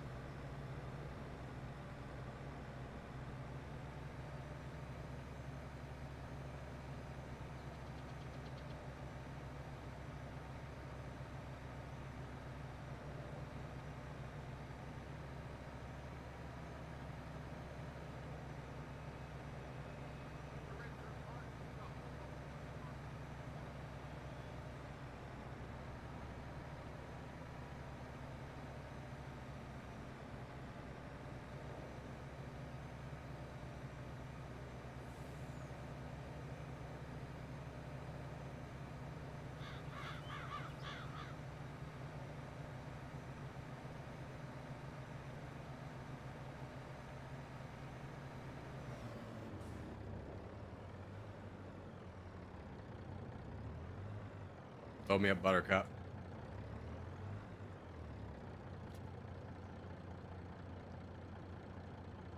Nice. Throw these boys in here too. Gotta get that bread out, you know? Can't forget any piece of bread. Not a single loaf goes unaccounted for on this farm. Nice. And while I'm here, just like right here, just out of curiosity, can I paint this? Yes. Give me a darker shade of red. Yeah.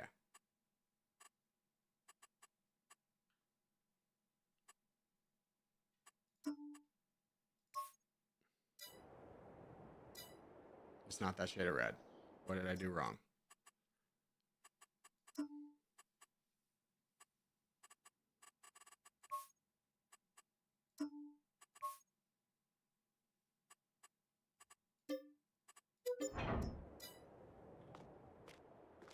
There we go.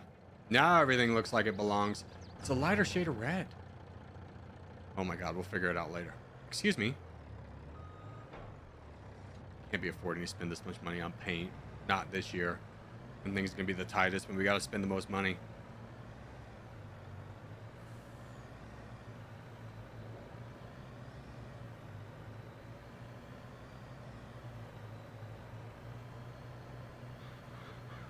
Bread cakes, get your crap out of here, all right? You can make a bread, cut it in half, and call it a cake. That's fine. But you gotta understand, this is a cake family. This is not a cake family, it's a bread family.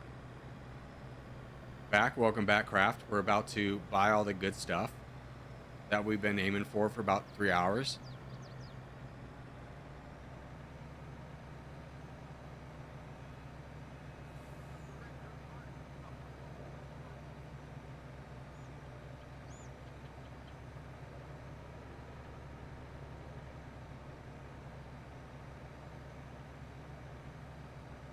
Banana bread's the best kind of bread. I ain't gonna deny that, bro. Banana bread is kind of king. And it's always based off one decision.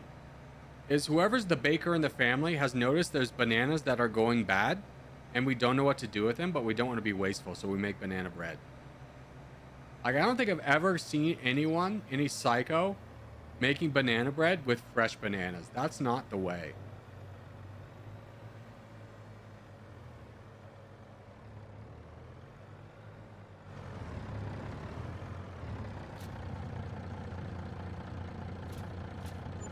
Okay, now we pay off our student loans, if you will.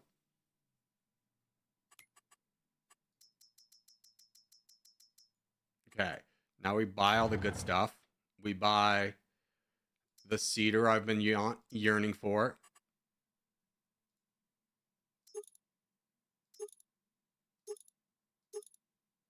Big tire, obviously. That is now mine. We buy the cultivator. The massive, gigantic cultivator. Boom.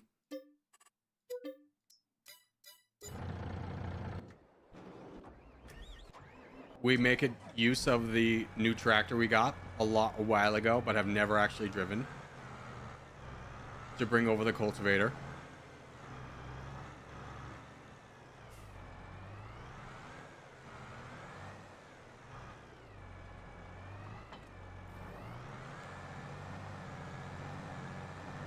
Oh, its turning radius is so awkward with the tracks.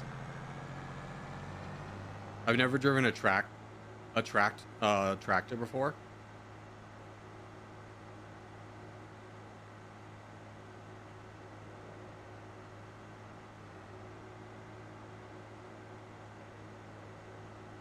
Bring it on home. Yeah, I'll buy the freshest, or I feel ripped off and then wait, because banana bread does need old bananas. Yeah, banana bread needs old bananas. New bananas are going to kind of ruin the taste of banana bread. This man be spitting facts over here.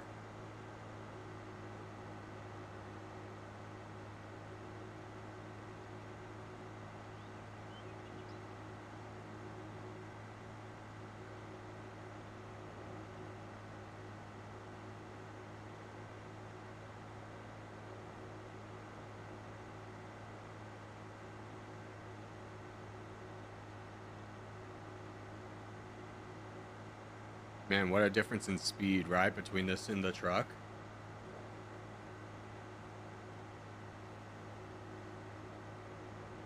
My siblings eat green bananas, so I never get any of the yellow ones. Your siblings are psychopaths.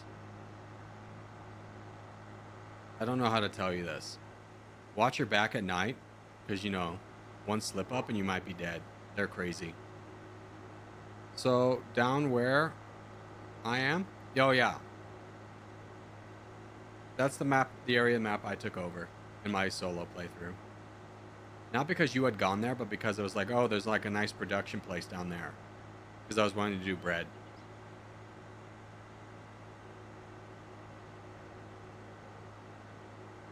Me? Yeah, your siblings are crazy, bro. If they're eating green bananas, you can't trust them.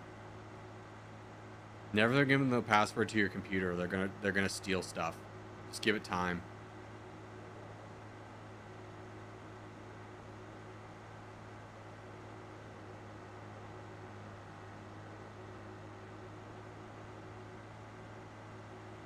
I only eat blue bananas? Well, then you are colorblind.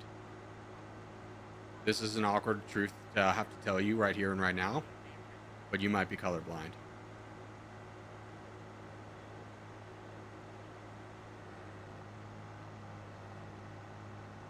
What a tragic day for you.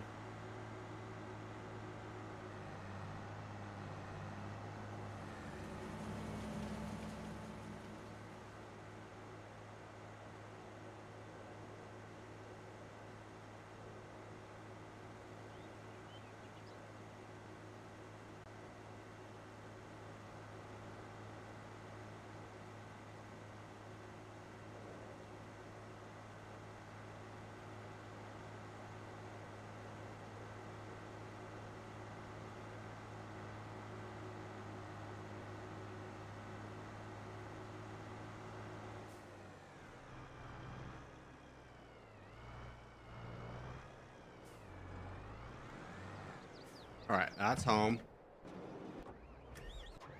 Let's bring up the other tractor we've never used. Get it ready to go grab the other thing.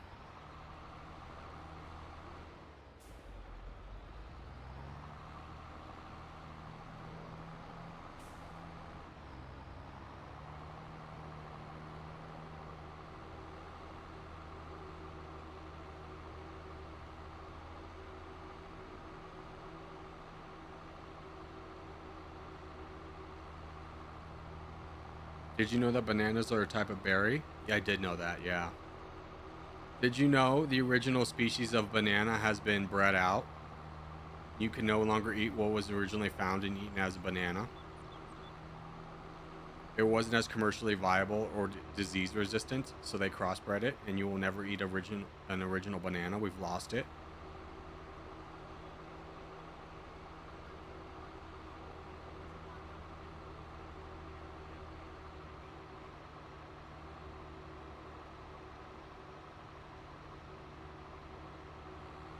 That's cool. Yeah, also, do you want to know, like, a tragic backstory? Just look up the Dole banana business and just see all the horrors they inflicted upon South America. Like a truly evil business. Like, cartoony level of evil.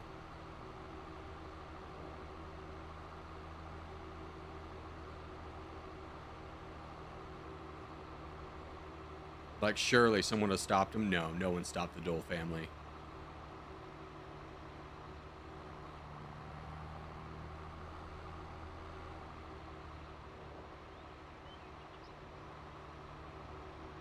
What about the government? They overthrew the governments. Any government not agreeing with their business got overthrown mysteriously. God, who funded all these dang rebels, huh? That's wild.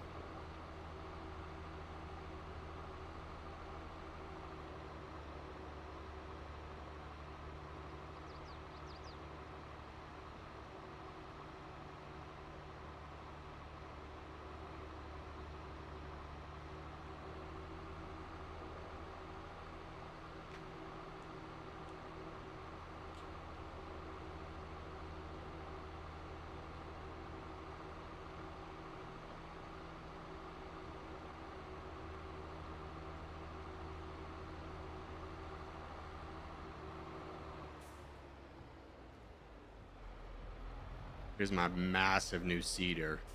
Hell yeah, brother.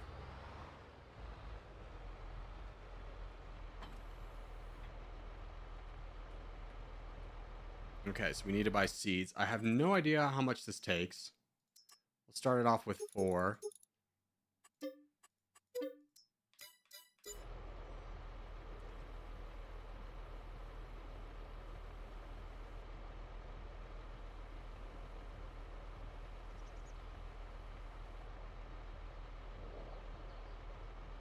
You're really gonna make me drive this around, huh? They really do be making me drive this around. Apparently I'm an inch away from being able to refill it.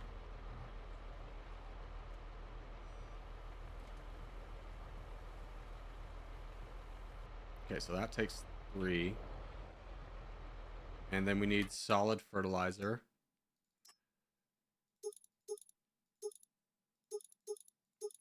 Which this is gonna be extra, but that's okay.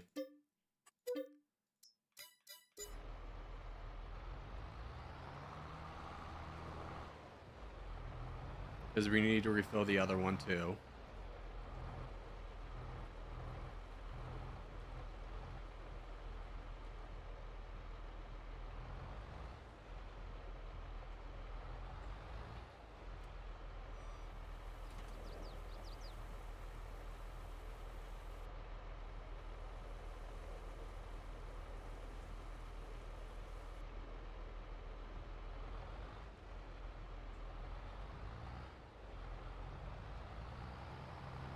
Really gonna make me turn this around.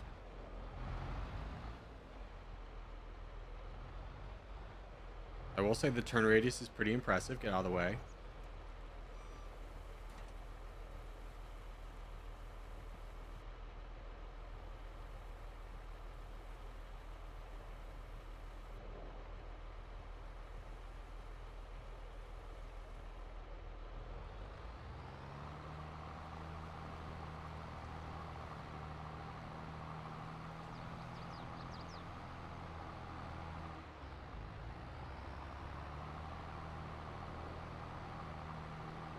Yeah, I can finally watch without being interrupted. Welcome to the land of the living, Brandon. How was the rush? Did you start off with any equipment in game? No, you start off with 1.5 million, no land. So you got to buy land and buy the equipment. So realistically, this is probably 10 to 15 years down the road of me starting with that.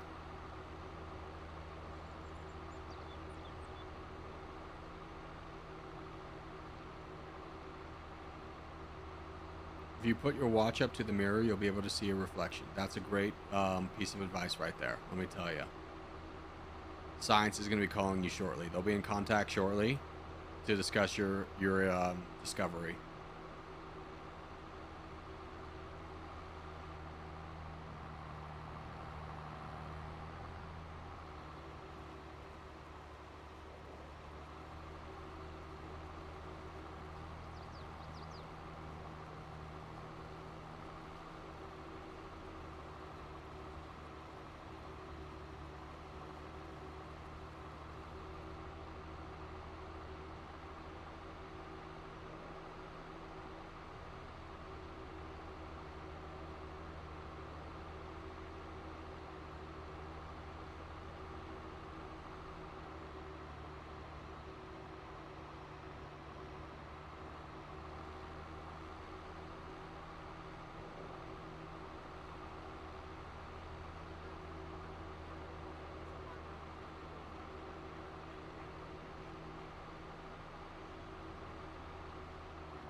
The last 2 hours, almost $1,000 in sales. Oh my God, you've been busy. What about today? It was like inspiring pizza. Is it like bad weather outside?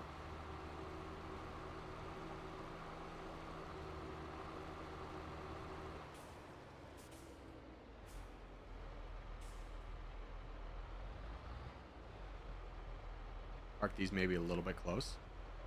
All right. Give me this boy. Deattach him. We're going to sell this tractor. We're going to sell one of the seeders, but I don't remember which seeder is which, so I'm going to unload this seeder that has all of my seeds in it prior to selling one. Then we're going to buy liquid fertilizer, bring our truck home. Life will be golden, pony boy. Okay, so let's go to our thing. We're getting rid of this tractor that it's on its deathbed. Almost 60k or 60 hours in it. It's got to go. Let's also get rid of one of our seeders. The one that's worth less money.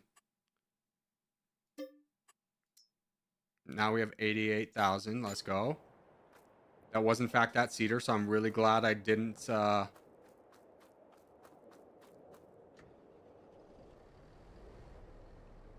that I sold it. Or removed the seeds before selling it. Let's throw this guy.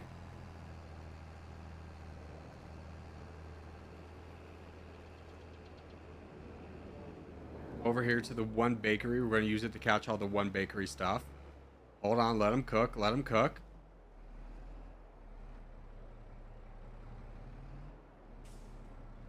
I don't know if that's going to be too close. Let me back it up and try it again.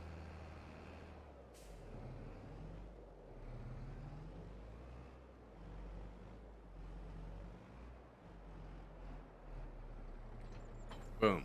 Disconnect. That bakery will load up all there. Let's get this guy out of the way. Hold on, let him cook. Let him cook. Oh, God. I did hit that.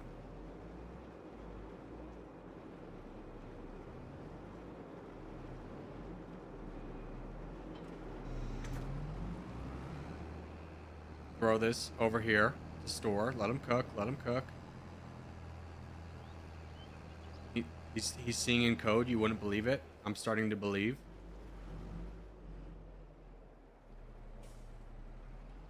It's all zeros and ones, baby. Okay, throw that there. Take this cedar. We're gonna fill her up.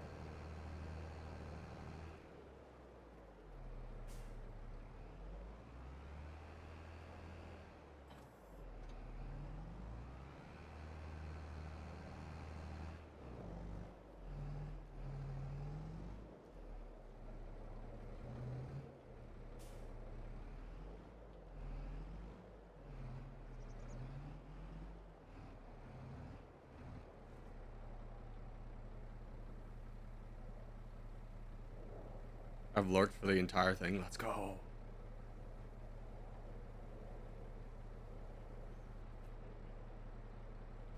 Okay, hold on, hold on. Please let me just move this. I'm not strong enough. This game's bull. The code, it's broken. Broken game, dude. Wouldn't let me move 1,000 meters or 1,000 whatever. That super heavy thing. Wouldn't let me move it. Stupid game, stupid game.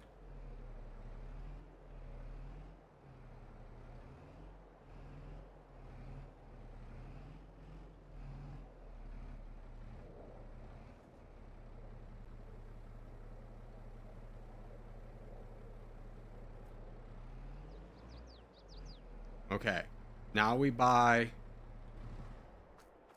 4,000 liters of liquid fertilizer. Hold on, you'll see what I'm doing. You'll see what I'm doing.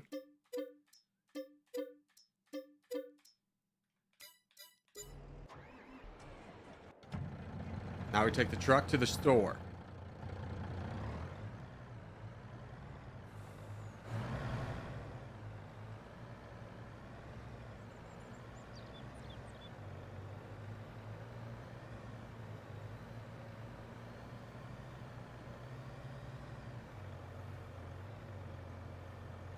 Work be like? No, no, no. This is all coming together.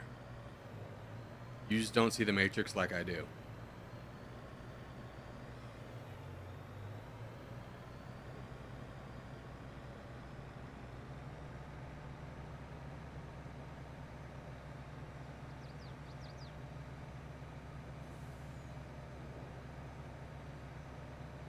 This man consistently over here not letting me cook. Give it time. Give it time. Watch this.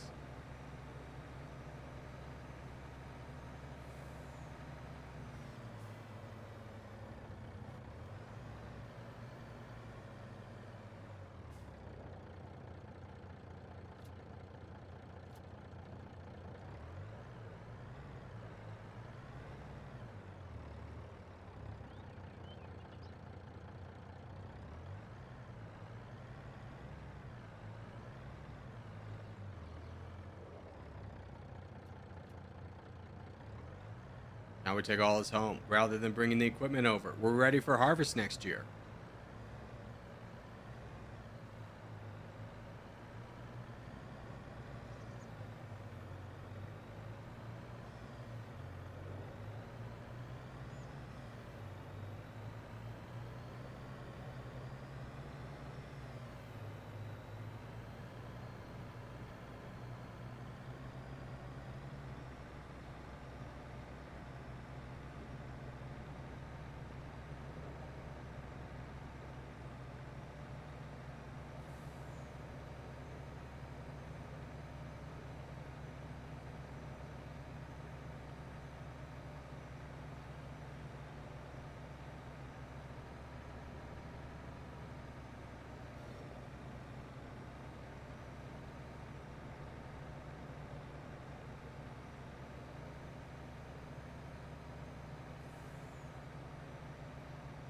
Yeah, we got speed now. Look at us go. We got everything we're going to need for next year's harvest. Or planting and harvest. Minus maybe some gasoline.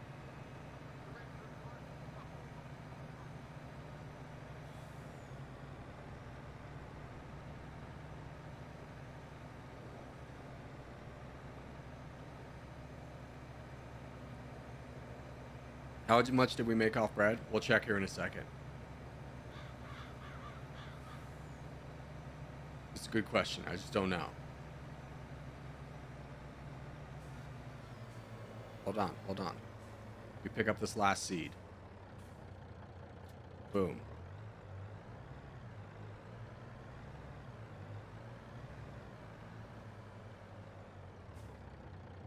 We unload everything.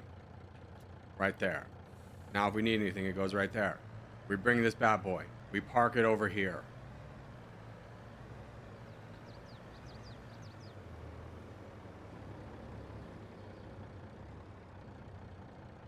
Load the first bread of the year. Let's go. We're ready, baby. We're done. We're done. We did everything. We did everything we ever could have wanted. We've got the tractors. We've got the baby tractor over there for the little stuff we need to do. We're so golden, Pony Boy.